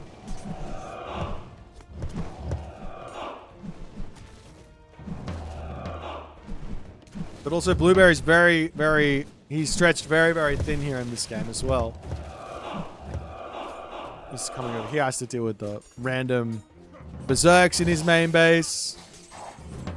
Himself some myth units. The berserks will end up falling as well. I should be able to get his town center back. Random Titan to take down the town center up here. This is wild how much stuff these guys need to be doing. It's 560 pop for Bill Gates. Blueberry's at 540 pop. That's close. Of course, Illuminati looks to have somewhat given up here. He's got no population. He's got no town centers. He's got one over here, but at these sort of points, you have to kind of just die. Let yourself die and then try and bring yourself back into it. But he's lost all of his Miko, so no favor gain, so no more Shinigami, no more power comp.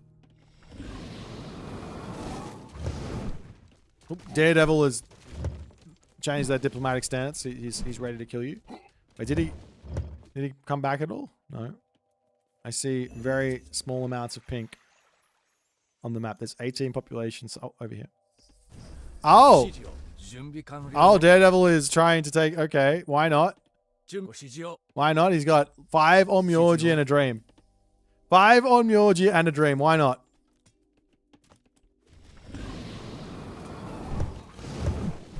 I need to see this Bill Gates army and whether or not it can actually take out the Blueberry army. That's the big question. Flaming weapons gets dropped. This is the battle. The Ballista are ballistering. They do so much damage though. Like so much damage.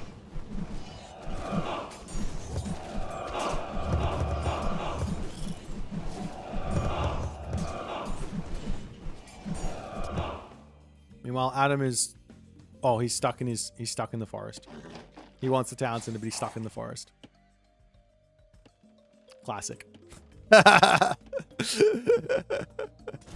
Absolutely classic. And now Bill Gates is probably starting to realize that this comp is unbeatable. Maybe Ballista Fafnir on the side of Bill Gates? Maybe? Maybe? Maybe not? I don't know.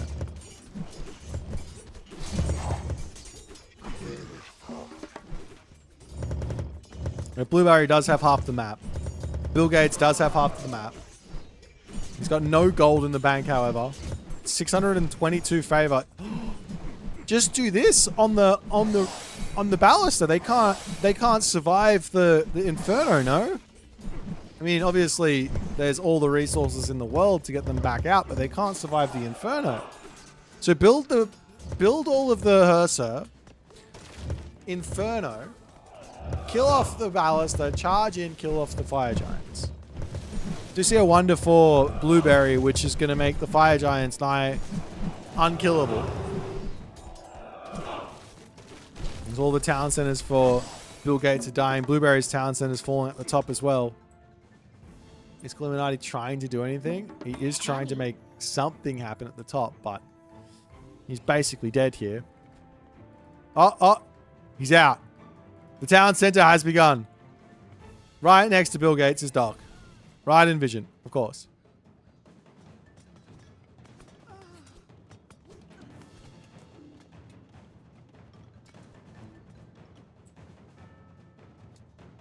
Like, did Daredevil lose all his dudes? I think maybe Daredevil... Oh no, he's still got 15 pop. I don't know where they are, but he's got 15 pop somewhere.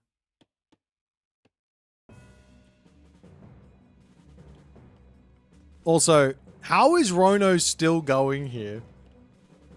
Like, why... Maybe the better question is, why is Rono still going here?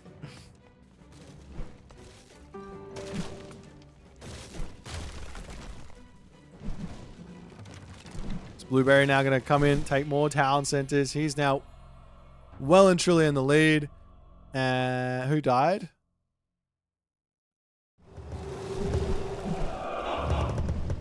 Daredevil. Daredevil died. Daredevil's out of here finally. It's okay, 42 seconds, then the citizens, and that's where the 1 hour, 13 minute comeback comes for Adam.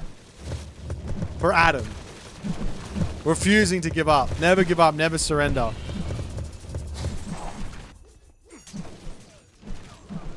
The Gullum Burst, he called upon to take out some of these Sons of Muspel. Where's the Wonder at? Right at the back. Towers going up and all the other good stuff. I mean, if you get spotted, then you just drop the Inferno on it, but... Some Jarls to come through and try and deal with the Ballista at the moment. The Ballista do get left naked. They're taking them out finally. Flaming weapons from Blueberry to try and make a stand to some degree. He's still got plenty of units in queue, so if something dies, it immediately comes back out. And he has like instant production of fire giants with 300 favor and infinite gold in the bank, so you can get those out in an instant, literally.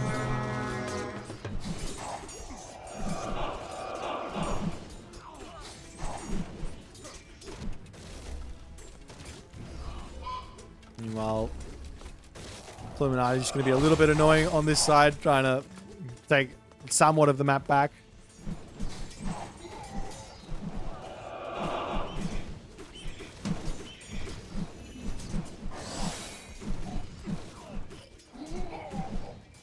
Nearly 600 population for Blueberry. He's slowly getting there.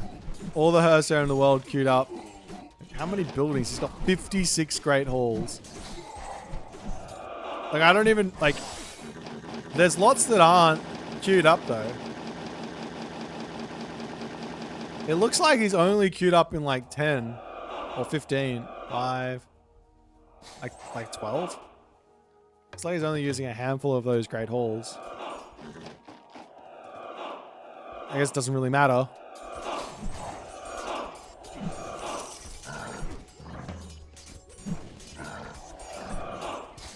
But technically speaking, shouldn't the Freyr Hearthstone be doing really well here?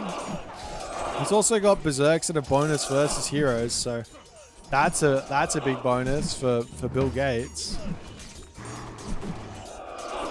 But I also guess once the Wonder Rage comes in, that should do it for this whole thing, as the Inferno does get called upon, but I don't think that's going to do all too much.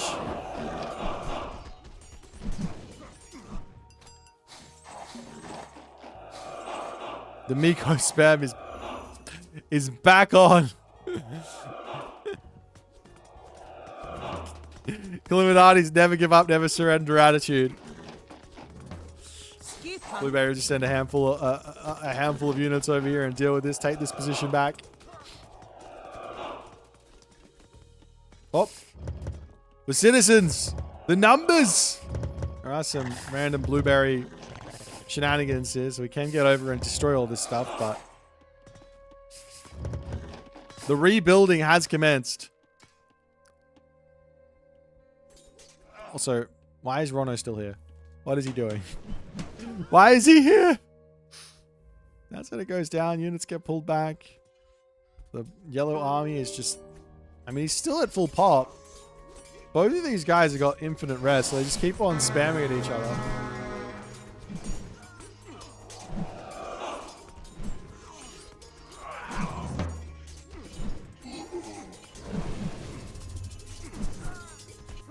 Oh, and Blueberry is like cutting through Bill Gates as well up here. So while he's winning on these sides, he's just like super spreading Bill Gates thin. Bill Gates has lost a whole bunch of villages. He has no resources.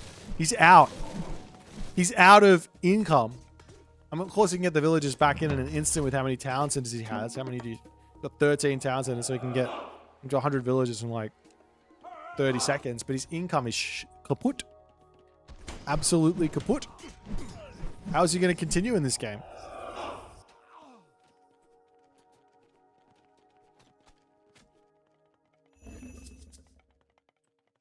There's the wooden ship. 210 seconds from completion.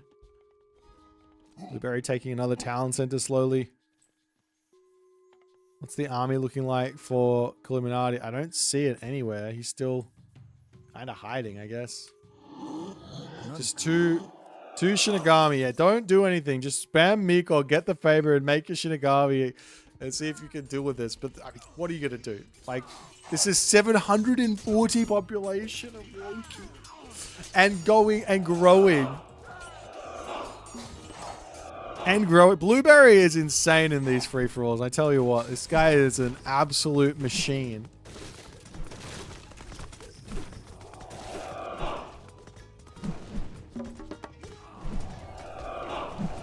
Like, and he instantly has his population spent as well. There's no switching off. It's just like, no, this is mine, this is mine. You're seeing a little bit of raids coming through. Stopping the trade route has to be an idea though, right? He's only got a little bit of gold in the back. Of course, there's a ton in the queue. Ox caravans are going to be going down. He's got 9 markets, though, so we can build those back up in an instant if they die.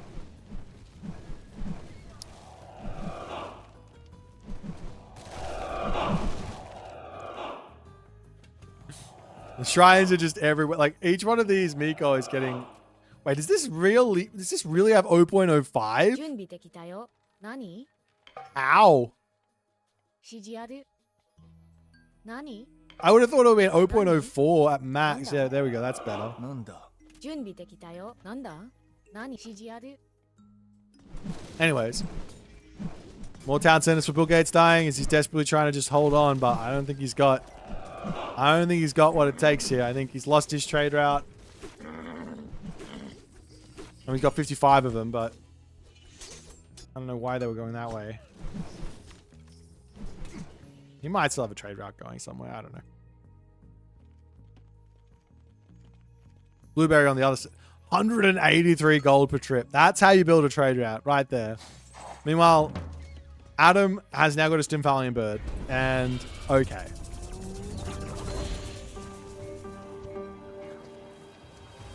Doesn't found the wonder.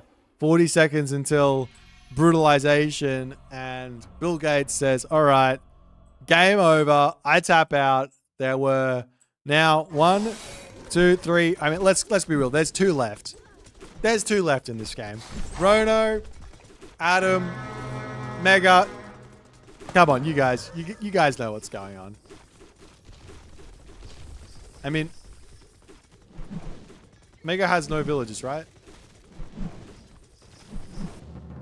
He's got 2 berserks here. And then... Oh, no. Yeah, he's got 2 berserks and that's it. Wonder up for Blueberry. Nidhogg's going to be coming through. He will come in and just take all the talents. I mean, how do you beat this much population? Even with the most OP units in the game, you don't beat this much population. Blueberry has got this win, I think. He's just going to have to... Oh, Shinigami going after the town center slowly. It's just a matter of who does he feel like killing next. Hummus God, I did do a playthrough. I think I'm going to play it again off stream for YouTube. Because the playthrough that I did, I was super tired. So, I'll do it again.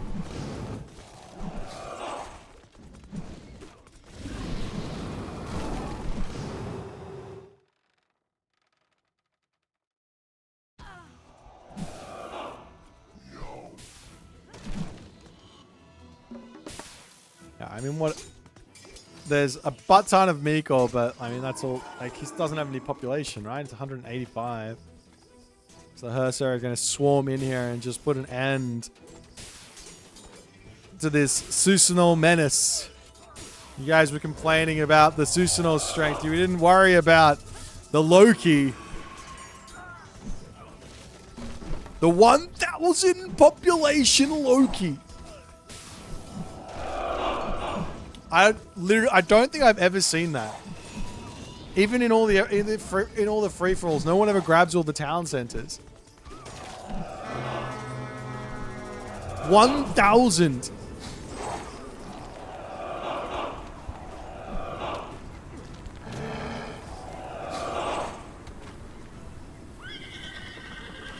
Everything up the top is now claimed. He's gonna go up even further. No, I don't even. Can you go above 1,000 pop? Are you allowed to? Did they say that's the limit? He's got 30 town centers. So well, he's got 31 town centers now, so maybe that is the limit. Maybe 1,000 is the max. I didn't know.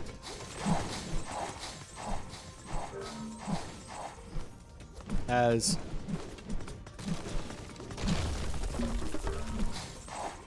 Susanoo, as Illuminati dies, taps out. There's still 2 left. Rono and Adam. Blueberry grabs himself Omniscience. He'll see the purple down the bottom. He'll wander down there. He'll see the white in the center. He'll go over and take those out. There's literally every town center on the map.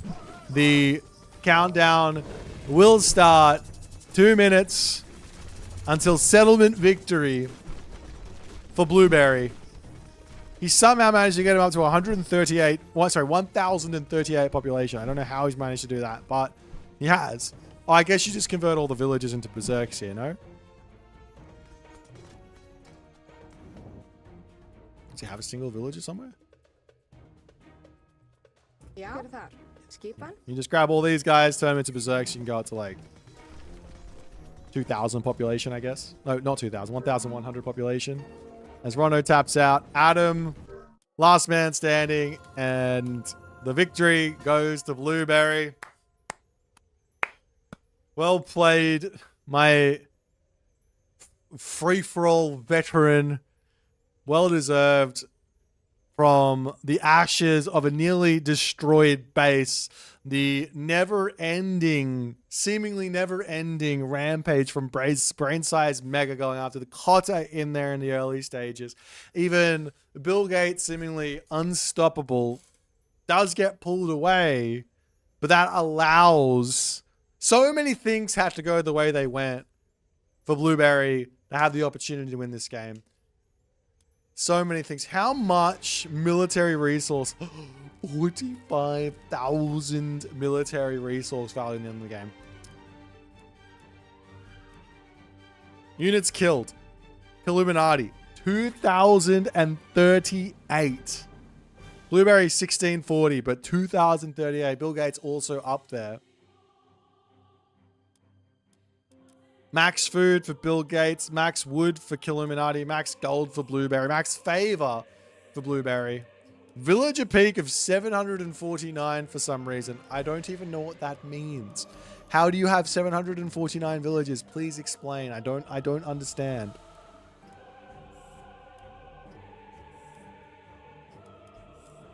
Most myth units, 92. Son of Muspel, 701. Hersa, because why not? Well, ladies and gentlemen, if you enjoyed that one, make sure you hit the follow on the Twitch. If you're on the YouTube, hit that subscribe button. We probably won't be doing a free-for-all to the end of Pandora's box, but look forward to putting them on every Sunday for you guys. I'll see you guys in the next one. Well, that was fun. That was very fun. Hope you guys enjoyed. I'm gonna have a quick bite to eat right now.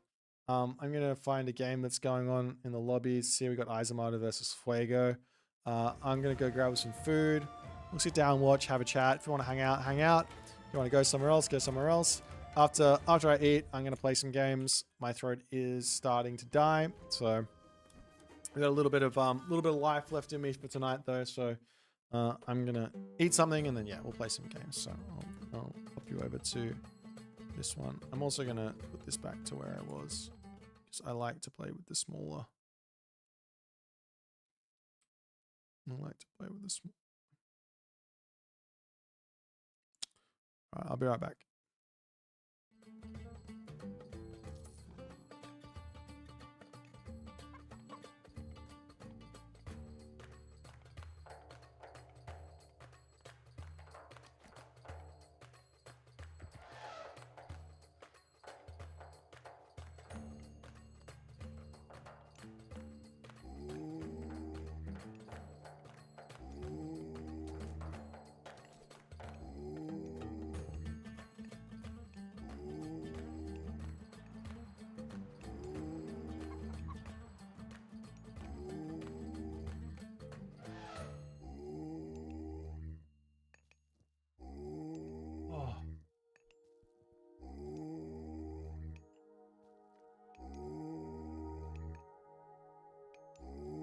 Alright, food time.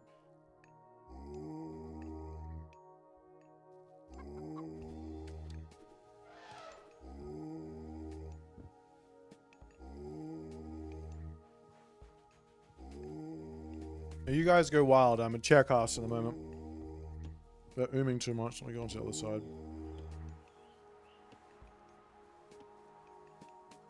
Oh my god. This chicken is so good.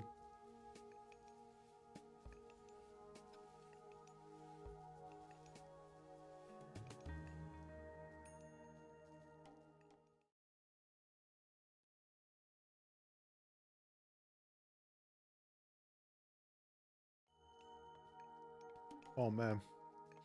That was fun. We've had some really good games. Unfortunately, the game I was most interested in was that Illuminati versus Hito game, but unfortunately that one went out of sync. What can you do?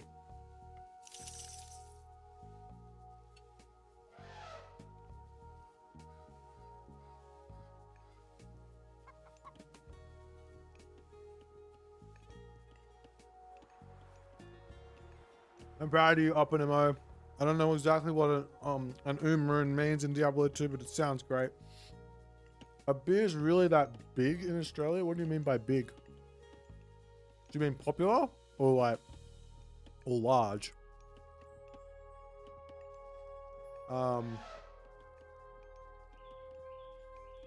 No. Pandora's Box qualifiers start this weekend coming. But not today, just next, like, the next Saturday. The Saturday coming.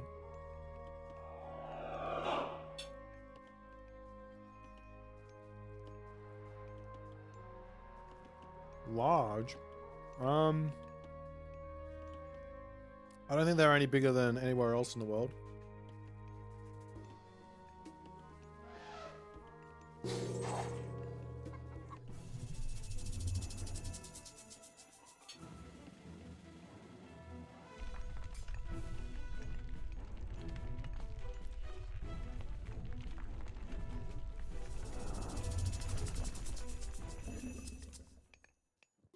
I didn't realize that Undermine killed off the monuments of the villagers. That's a 10 out of 10 for Pandora's Box. Thanks, ma'am. I'm looking forward to it. I hope it's good. I pride myself on pushing the players out of their comfort zone, but still trying to make it as competitive as I possibly can, you know? That's what I want.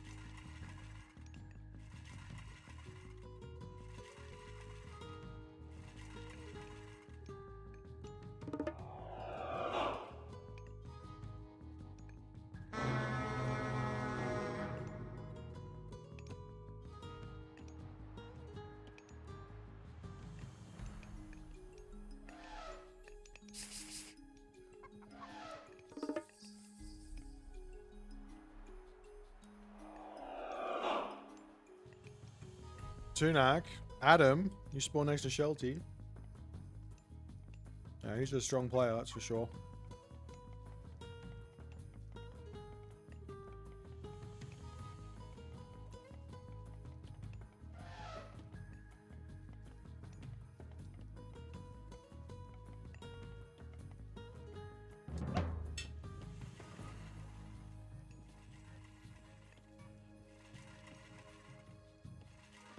Kangaroo stew? No, it's chicken.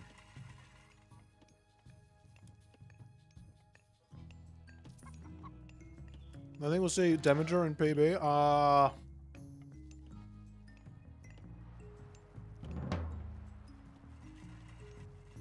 To be honest, right now, probably not. Maybe there's a specific map for her that's quite good, but...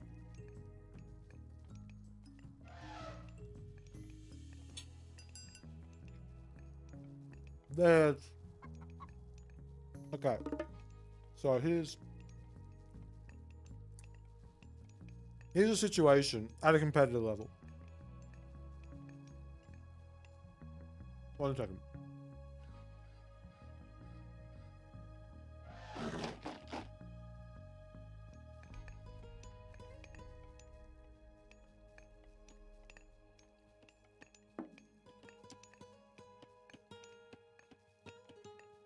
There are so many gods right now that it is important for players to specialize a little bit. Even the Mister is specializing, right? Like, even he can't play all 20 gods at the, like, highest level. Obviously he can, but he does specialize, right? He's going to go in and pick 10 to 15 gods to specialize in. So... the fact of the matter is, to specialize in Demeter, I think that's just a lot of time. I'm not sure the players are going to have to really nail. I wouldn't be surprised considering how tricky she is to get to work. Like, she's very tricky. You have to know a lot about the ins and outs of playing defense with Demeter. I think even if you know how to play defense and you know the game really well, still think it's tricky. So then there's that, and I imagine there's going to be that patch. So they normally put a patch out 2 to 3 weeks after the DLC launches. Now, I know this isn't a DLC. It's like, it's only part of it, so we might not even see a patch, but I'm expecting one. So we'll see a patch, and the question is going to be, inside of that patch, are they going to break Demeter and buff her to such a level that people are just going to play her or ban her? Or are they just going to fix the bugs, and then it's still just going to be really difficult for Demeter? You're like, probably going to be strong. I think she's strong right now, but very tricky, if that makes any sense. So yeah, those are the things. So I think most likely she's either going to go into the S triple plus tier, and she's going to get banned out for the entirety of the tournament, or she'll stay in this low tier where she's probably pretty good, but I don't have enough time as a pro player to work it out.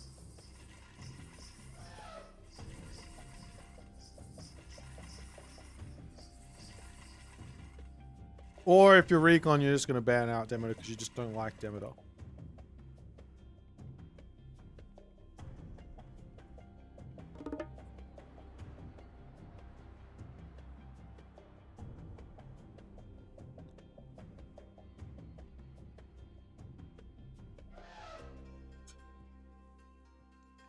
Oh man, that was good. That's some good food. I'll be right back, guys. 1 second. Yeah, the Haywire is going to be a nice Demeter map for sure. I don't think that the other one will be. Opening up the map to your opponent to charge through seems silly for Demeter.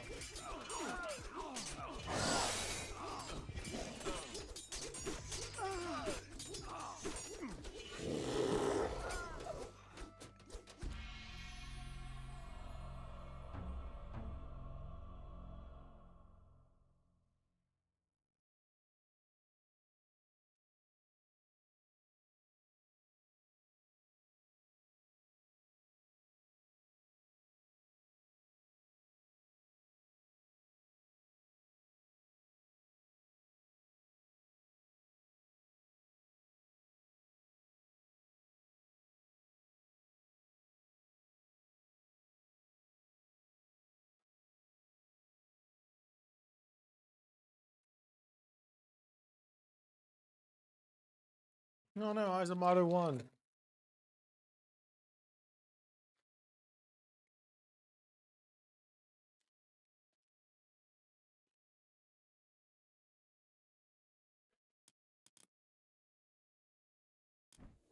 Alright. Time for some games. Let's go.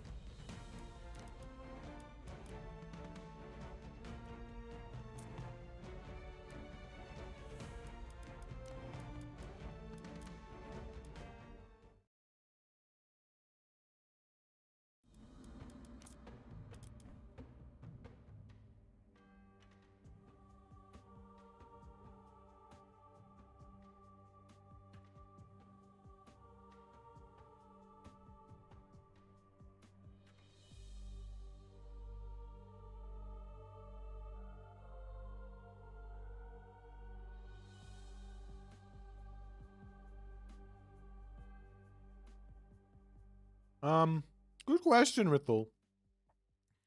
Very good question.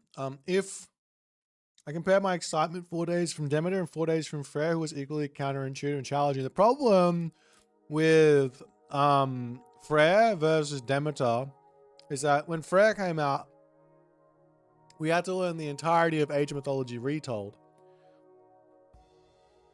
So when Demeter comes out, we already know Age of Mythology retold. So yeah.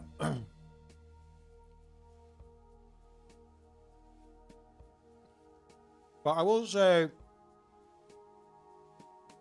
that in AOM, defensive gods inherently are going to start with a low win rate.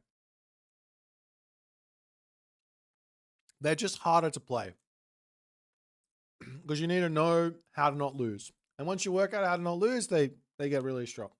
So there is a world where Demeter, in her current state, is like a 55% win rate god. There's a world. But, I don't know.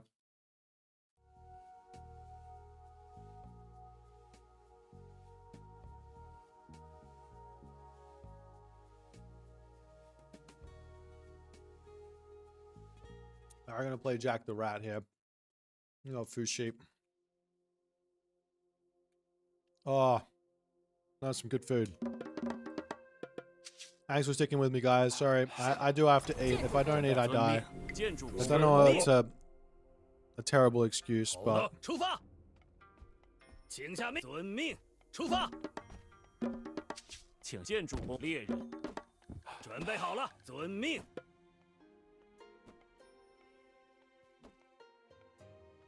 是的，出发，遵命。Where do I want this? Maybe I'll just put it here. 是的，准备好了。I don't know.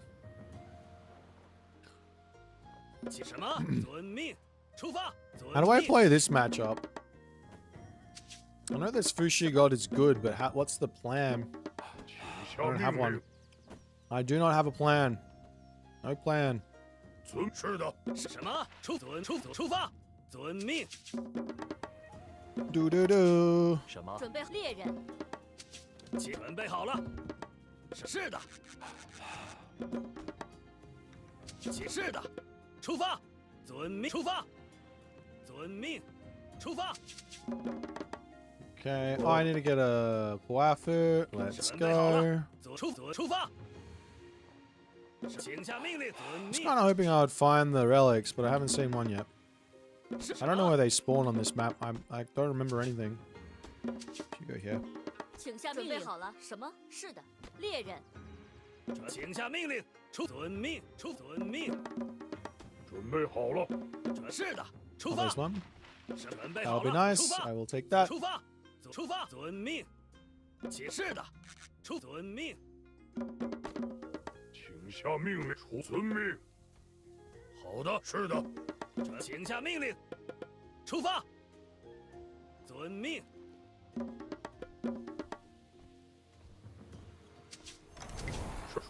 好的。Okay. Off to the races here. I don't know if I have enough resources for this, 是 but 的， maybe I can do it like 下 this. 命，遵命。是的，好的。 I did have enough. It's fine. What's this relic? 遵 I 命。 want that one. 请下命令，出发。伐木工，准备好了。是的，遵命，伐木工。请下命令，出发，出发。遵命。 是的， Yeah. 请下命令，准备好了。是的，请下猎人。什么？出发，遵命，出发，遵命，出发，猎人。是的，请下命，出发。遵命。请下命令。 What's our plan here? 准备好了。什么？出发。遵命。伐木工。伐木工。 What's that one? 什么？ I may as well go and grab this in the middle of the map. 出发。 And then you can 什么？遵命。 come here. 出发。遵 Come 命。 back. He loves this Minakata Tomi, this guy. He hasn't done anything but that. 是的，请下命令，建筑猎人。请下命令。是的，请出发。遵命。出发。遵命。准备好了。遵命。好的。Whoops. 出 Oh, I have the 好 house. 的，什么？建筑猎人。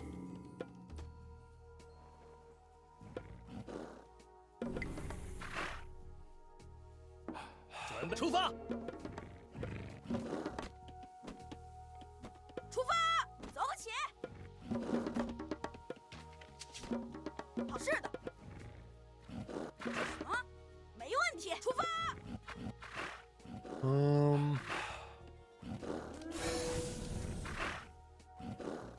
好，是的，走起！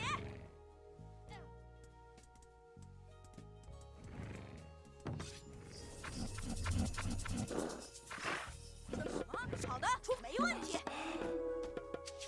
准备好了，出发！建筑工猎人。是的，是的，好的，准攻击，出发！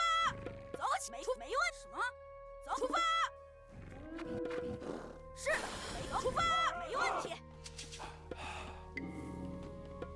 Okay. 是的，请遵命出发。遵命。走，没问出发。走，没问题。走，没问出发。出发。是的，是遵准备命。好了，遵命出发。建筑工。什么？出发，请左出发。攻击，左出，遵命出发。好的，攻击。是开战。请下命令，准备就绪。准备好，攻击。是的，遵命，开战。好的，前进。 请下命令，开战！是的，左出发。请下，准备好了，列遵命。什么？准备好没？走，出发，没问题。遵命。猎人。啊。建筑工。什么猎人？请出遵命，出发。准备就绪。请遵命出伐木工。什么？是的，好的。是左出发。 遵命出发，遵命出发，准备好了。什么？是准备好了。遵命。什么？出发。遵命出发。遵命。准备好了。遵命。建筑 Get 工。 that relic. I think we just keep coming onto this. I don't really know what to build. I need to get in and get some actually scouting. I need to see if he's making This is kind of a sack here on the Najar.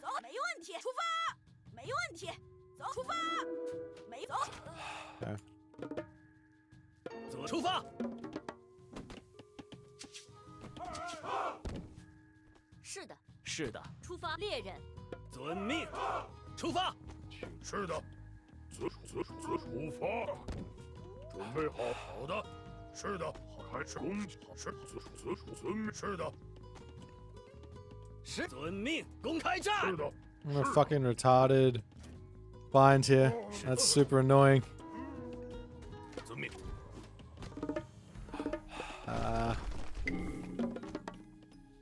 什么？出发。 Like that all happened because the Kwafu didn't want to go over here and mine on that side, so I just was like, oh screw it, I'll put this down. And then for some reason my guy just says, you know what I'm gonna raid? I'm gonna go around the side. The back of his base.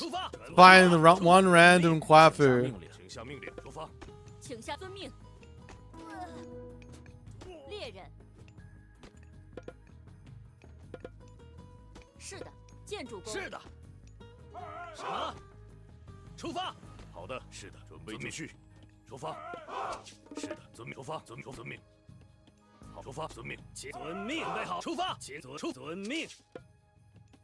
是的，什么？准备好了，请下命令，出，遵命。是的，出发。是的，出，遵命。请下命令，准备好，遵命。建筑工，是什么？是的，出，遵命。 请下命令出发，遵命出发，遵命准备好，出遵命，请下命令出遵命。是的，什么？出发。 I mean, his gold mine is here, so I might be able to put some pressure there. 请下命令。是的。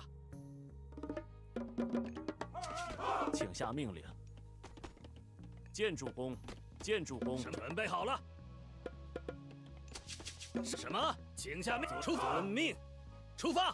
遵命，出发，左出遵命，出发，遵命，攻击，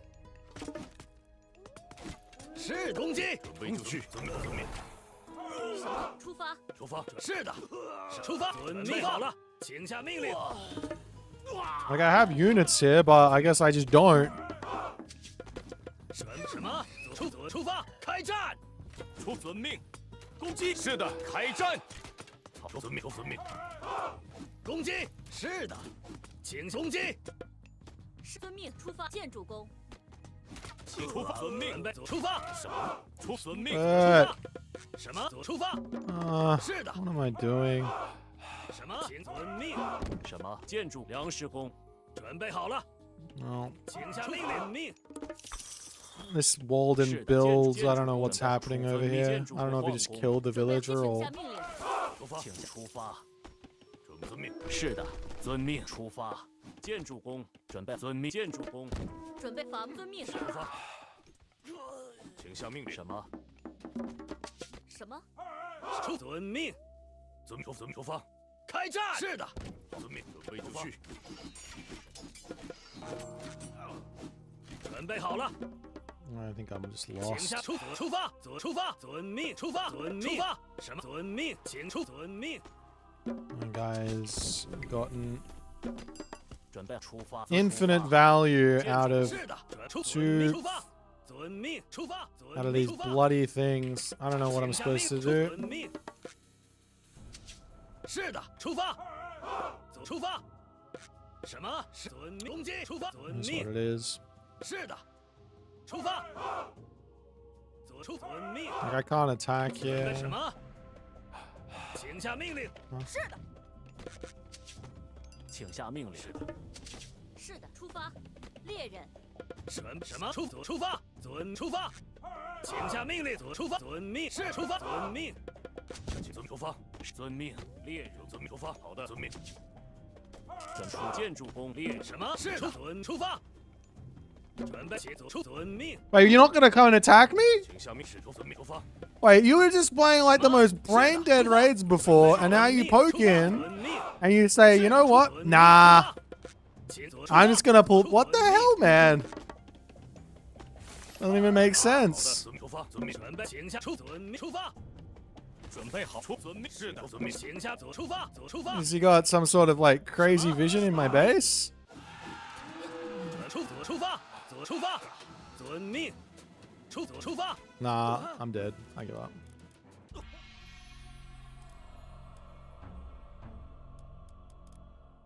I don't care. He's doing emotional raids. Yeah, just like I'll just pop into your base. I was attacking the back of it before, but now, nah, I'm not gonna be there. What the fuck are you doing, Jack? We just go random raid. I'm not gonna run in there. It's fine.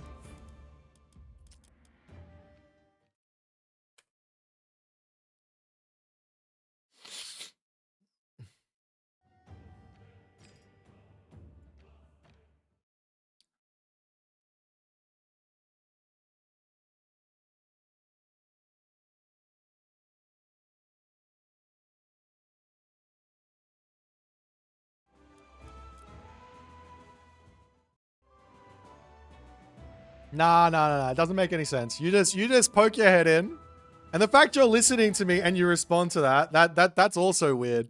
Nah, Jack, stop looking at the stream. Stop listening in. That's not cool, man. Just play the game normally. You find a fucking Quafu on the back of my base. You don't scout. It's just weird.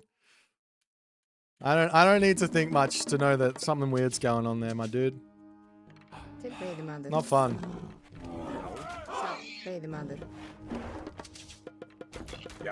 Weirdest raids I've ever seen in my entire life.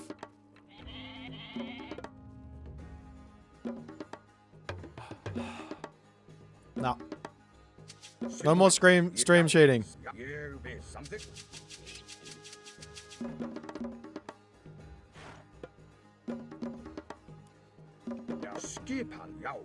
Something ég vil. Hver þar? Ég timbursveit. Til já. Silbúinn. Am I gonna get hit with mass heroes? Mass Smith units? Til skipan. Tilbúinn. Já. Ég vil.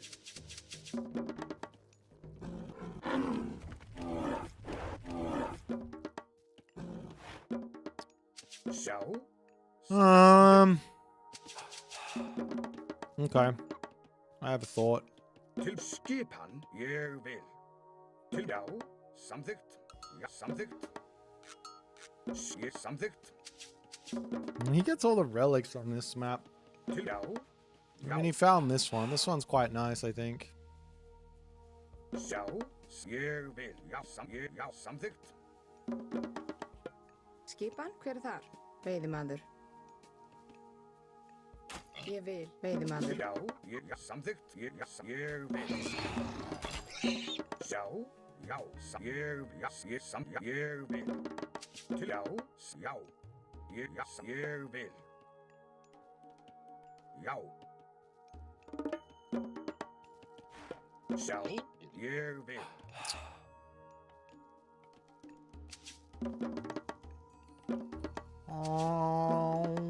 Já, timbursveit. Oh, I don't know how much I'm feeling playing the 2K players after doing 5 hours of casting, but I guess that's what's happening today. And he's just gonna get all the relics. I don't know what you can't contest the relics unless I want to skip everything. Oh, I didn't mean to get that dwarf. My brain. What is happening? What is happening in my brain right now? Tilbúinn, veiðimaður, samþveiðimaður, skipan, já. Tilbúinn. Ég samþykkt. Yeah, my brain is done. We're off for today. I should have had my thing already up. I guess we are advancing at. Já, veiðimaður. I don't even know. Veiðimaður, skipan. Hver það? Ég vil.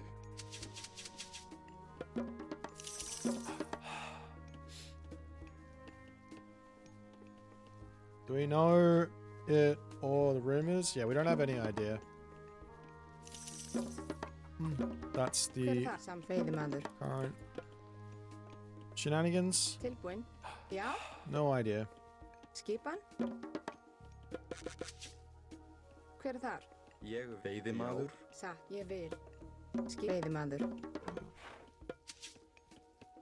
I got 5 goats. And playing Norse is so cool. It's a hard life. Já. Poor Norse. Tilbúinn. Skipan. Samt veiðimaður. Já, satt. Til skipan. Til já.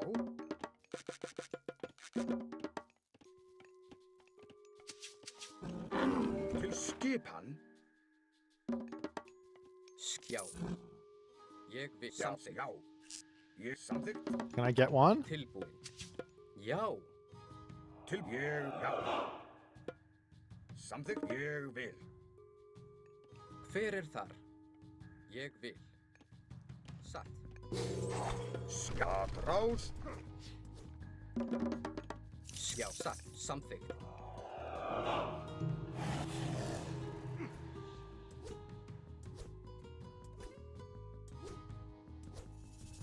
Já, já, samþykkt, sækið fram. Ég samþykkt til orustusslag, já. Ég vil. Já. Hver, já, til orustusslag. Já, samþykkt. Ég vil, já. Já. Skipas, já, samþykkt, já. Ég samþykkt, já. Já, samþykkt. Ég samþykkt til orustusslag. Skipan. Hver skip? Já, satt. Til orustusslag. Já. Til skipan. Til satt. Ég samþykkt. Tilbúinn. Ég satt. Samþykkt. Já. Hver þar? Tilbúinn. Satt. Samþykkt. Já. Satt.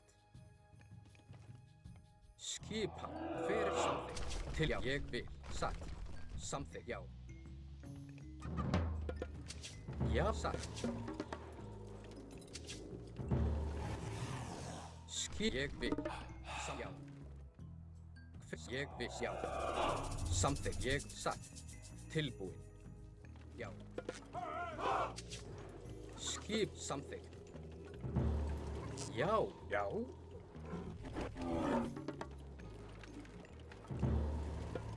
Hver þar? Ég vil. Satt.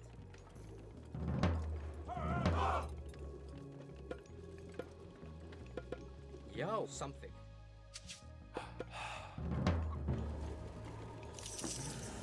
Ég sjá. Satt. Skipan. Já. Til ég vil. Samþykkt. Hver þar? Skipan. Tilbúin. Já. Skip ég vil.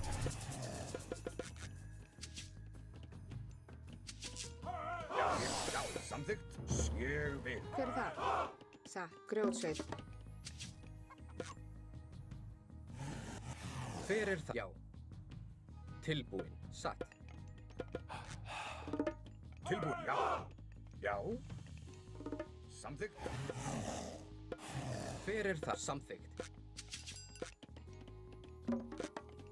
Tilbúin. Ég vil. Skipan. Samþykkt. Timbursveit. Já, ég já. Já, ég vil. Skip. Ég timbursveit. Ég samþykkt. Tilbúin. Já, samþykkt. Tilbúin. Ég samþykkt. Já. Til satt. Ég vil. Hver það? Já, samþykkt. Já, satt. Ég já. Satt. Hver þar? Timbursveit. Ég já. Til samþykkt. Ég já. Já, satt.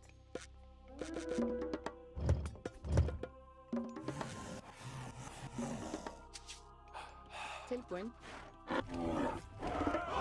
Wait, what? Did it just die? Já, ég I vil. didn't see it die. It just died. Ég vil. It's not good. Satt. Samþykkt. Já. Tilbúin. Hver ég vil. Skipan. Já, já, ég samþykkt. Satt. Ég vil. Til samþykkt. Hver það? Já, satt. Ég vil. Já, ég vil. Samþykkt. Ég vil. Skipan.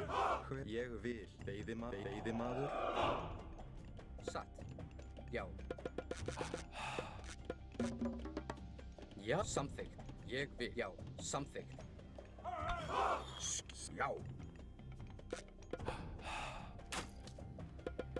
Já, samþykkt. You need to hunt Samþykkt. Já, sækir. oracles. Ég vil. Til satt. Já, ég vil satt. Hver já, samþykkt. Tilbúin. Já. Skipan. Ég vil. Já. Atrás. Já, já, ég vil. Já. Timbursveit. Samþykkt. Ég vil. Timbursveit. Tilbúin. Tilbúin. Hver það? Skipan. Tilbúin. Já. Ég, já. Já, ég vil. Ég vil. Samþykkt. Já, ég vil. Já, satt. Já, ég vil. Tilbúin. Samþykkt. Já. Já. Ég, já, já. Skipætið fram. Já. Tilbúin. Til orustu. Já. Ég vil. Já.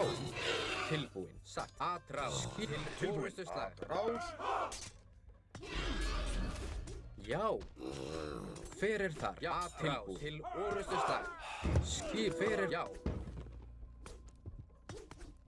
Já. Sækið fram. Já. Atrás. Hver til atrás. Já. Til orustu slag. Samþykkt. Skipan. Skipan. Já. Ég vil. Já, já. Hver það? Já, ég samþykkt. Samþykkt. Til orustu slag. Já, satt. Ég, já, satt. Já, ég, já. Ég vil. Skipan. Já, tilbúin. Samþykkt. Já.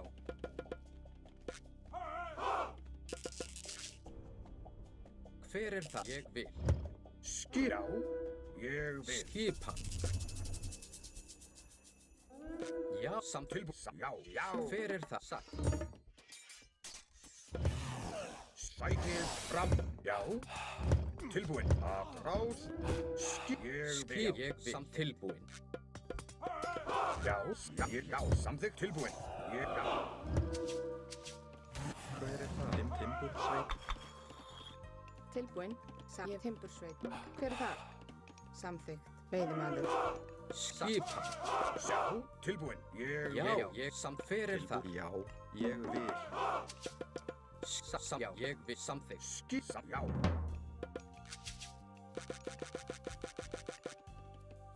Já. Ég vil. Já. Satt. Tilbúin. Ég vil. Samþykkt. Já. Ég vil. Skipan. Samþykkt. Ég vil. Okay, time to get the myth units going. I definitely do need a better wood line than this. Timbursveit. Já. Ég vil. Já. Samþykkt. Ég vil. Já. Já. Tilbúin. Skipan. Já. Ég samþykkt. Já. Já, samþykkt. Ég Tilbúin. Já. Ég vil. Satt. Timbursveit. Já, fyrir þar. Skipan. Satt. Timbursveit. Ég vil. Tilbúin. Samþykkt. Já. Já. Ég samþykkt. Skip. Já. Tilbúin. Skipan. Satt. Tilbúin. Samþykkt. Já. Til fyrir þar. Ég samþykkt. Veiðimaður. Já. Tilbúin. Já. Satt. Ég vil. Skipan. Veiðimaður. Skip. Samþykkt. Ég vil. Já. Tilbúin. Já. Skip. Ég vil. Tilbúin. Já. Ég vil. Já.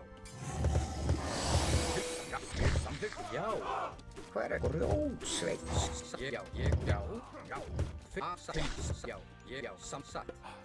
Já. Til forustuslag. Já.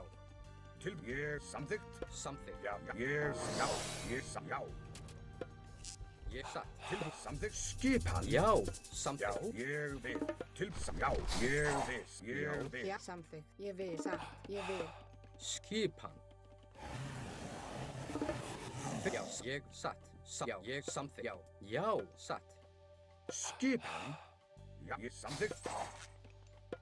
Skipan. Já.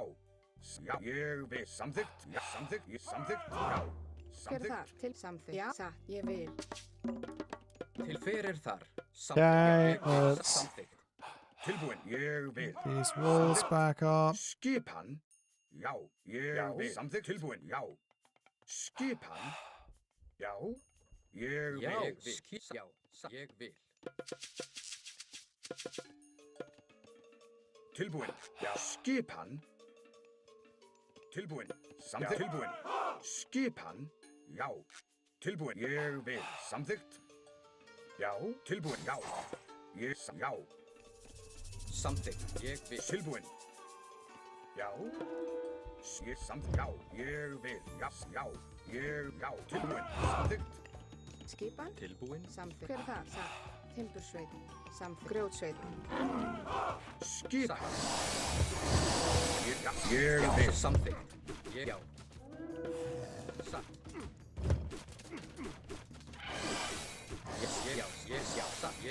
Já. Satt. Já. Skipan. Til ég vil. Satt. Samþykkt. Satt. Ég vil. Satt. Samþykkt. Satt. Já. Ég vil. Satt. Veiðimaður. Ég vil. Já. Tilbúin. Já. Samþykkt. Fyrir þar. Skipan. Já. Yay! Tilbúin. Skipan. Já. Satt. Já. Skipan. Já. Tilbúin. Já. Samþykkt. Já. Skipan. Já. Hver þar? Timbursveit. Timbursveit. Já. Samþykkt. Tilbúin. Ég vil. Ég samþykkt. Já. Samþykkt. Já. Ég vil. Samþykkt. Já. Ég skipan. Ég vil. Já. Tilbúin. Já.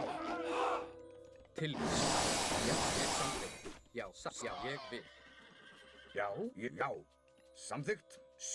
Já, samþykkt. Tilbúið. Já. Já, samþykkt. Já. Skipan til timbursveit. Já. Til samþykkt. Já, já. Til Já. orustuslag. Ég vil. Satt. Já, samþykkt. Samþykkt. Já, já. Tilbúið. Ég vil. Já. Já. Já. Sækið fram.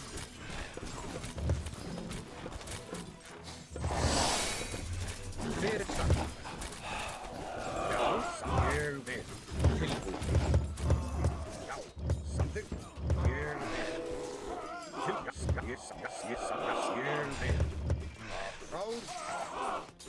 Til orðstusslag. Já, sæk. Ráð. Já. Ég vil. Ég vil. Já, samþykkt. Skipan. Why are my units going around this way though? Já. I don't understand. Skipan. Ég samþykkt. Satt. Ég vil. Grjótsveit. Sam grjótsveit. Tilbúið. Já. Já, ég satt. Tilbúið. Samþykkt. Ég satt. Já. Can we please just group the bloody units up for once in my life? Ég vil. Til orðstur sækið fram. Já. Já. Skipan. Tilbúið. Já. Til orðstur slag. Hver þar? Tilbúið. Ég satt. Tilbúið. Já. Já. Tilbúið. Hver það? Tilbúið. Ég vil. Sækið fram. Já. Skipan. Ég vil. Já.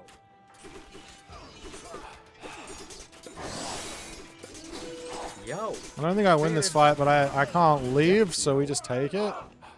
Samþykkt. Half my units are over here, that's fine. Já. Ég vil. Skipan. Not the end of the world. Skipan. Já.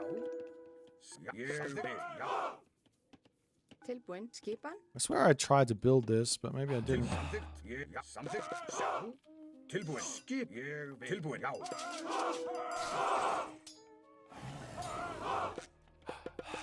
Já. Ég samþykkt. Ég samþykkt. Já. Samþykkt. Já. Tilbúin. Ég samþykkt. Já. Ég samþykkt. Tilbúin. Já. Ég samþykkt. Ég vil. Já. Skipan. Tilbúin. Ég vil.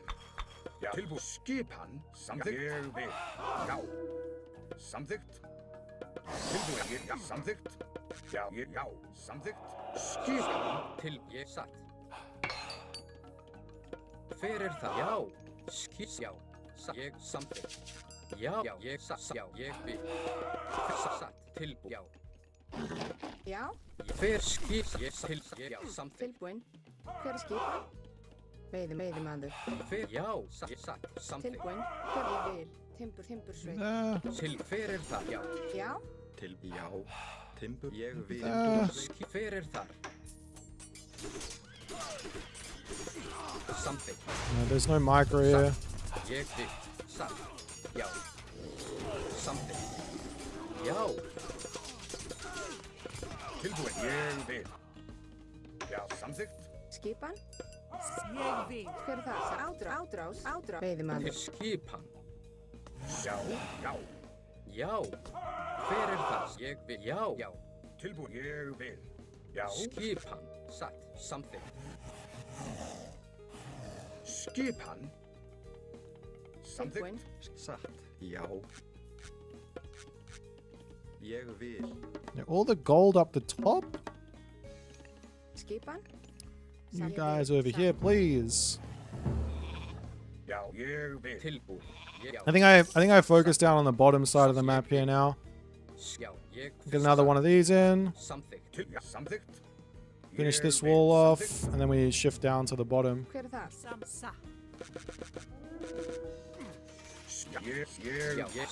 Hver er það? Samþykkt til já. Já, tilbúið. Samþykkt. Ég vil. Grjótsveit. Hver er þar? Til samþykkt. Já, ég vil. Skip tilbúið. Já. Já, samþykkt. Ég sagt. Hver er þar? Ég vil. Já. Sagt. Já, ég vil. Samþykkt.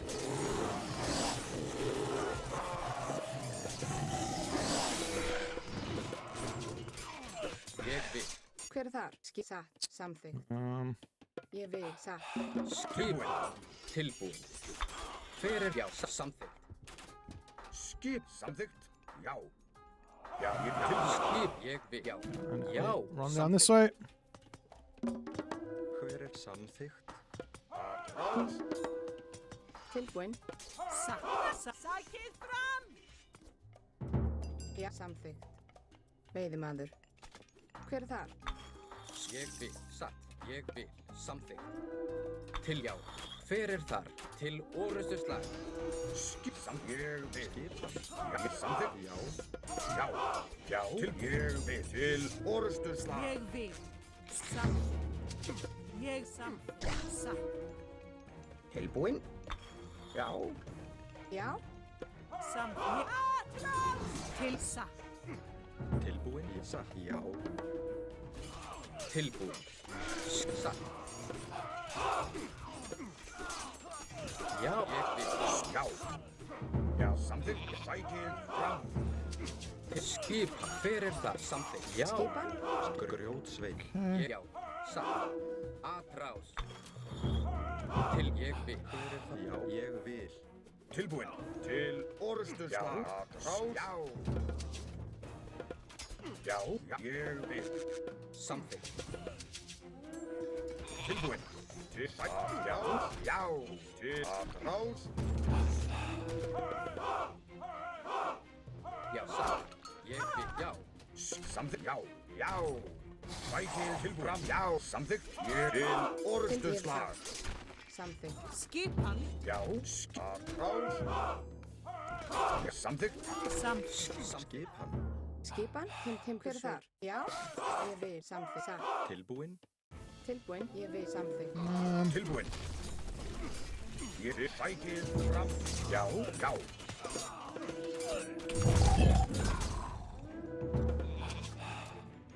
Til já. Satt. Ég samþykkt. Já. Já. Atrás. Skipan. Hver er það?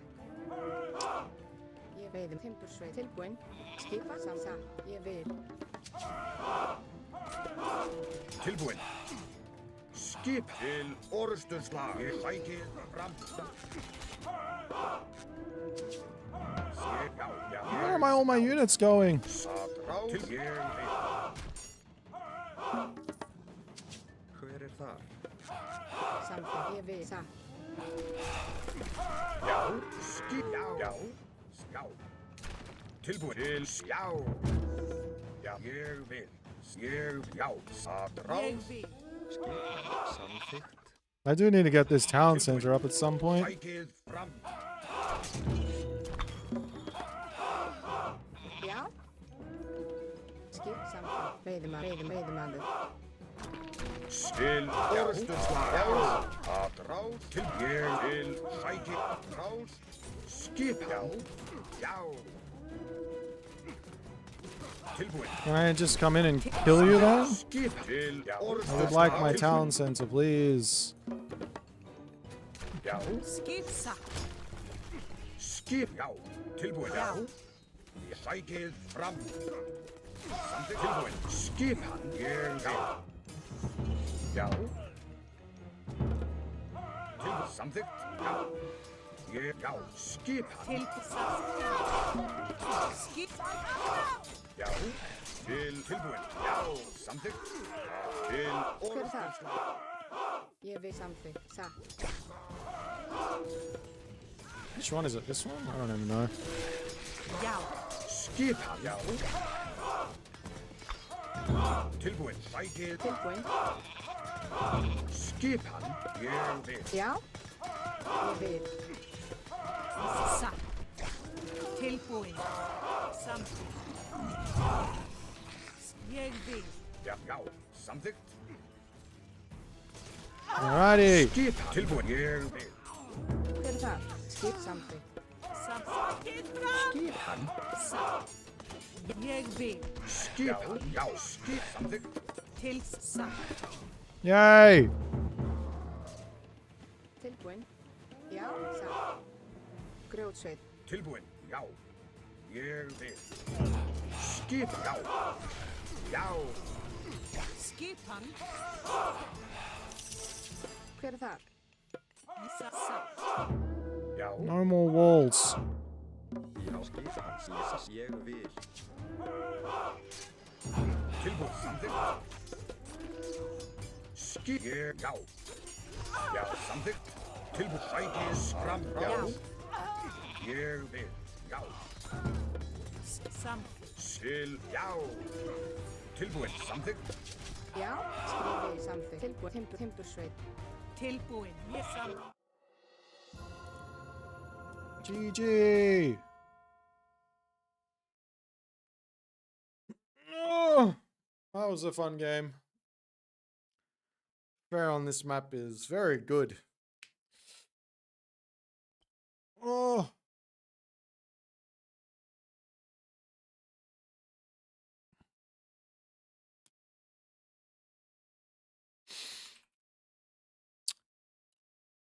When did he, what did he, sometimes Soup, I don't understand what he's doing.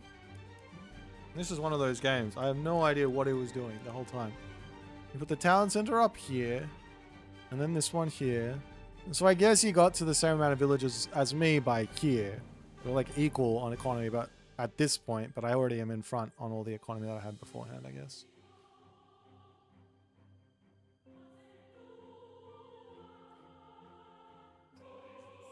That was a fun game. Yeah, this like breaking Freyr, I think you need Oceanus. I don't know about Prometheus. Prometheus is like nice, but you're against some other Norses, but against Freyr they have the Draugr. So if you have one bad fight, which I'm gonna have because of Gull and Berserk, I'm gonna have favor, so I'm going to be able to make Draugr, and then you have no pushing power versus Draugr. You need an answer for that. You need the Oceanus, I guess.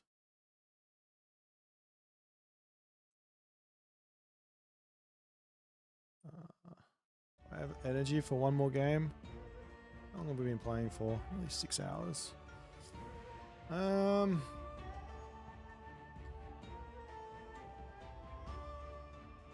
Is Soup you there? Do you want to start streaming? I can give you a raid. I'm pretty pooped. It's been a really busy weekend. Soup is streaming. Okay. I'm gonna send you guys over to Soup. No, I think I'm done, guys. Thanks everyone for watching. I got nothing to talk about the Demeter stuff. We'll have to wait and see. It's all up to them what they want to do. But I'll see you guys in if not tomorrow, which I probably will see you tomorrow, but if not tomorrow, Tuesday. And then we're going to be getting ready for Pandora's Box 2 this weekend. So make sure you're ready, signed up to watch or to play.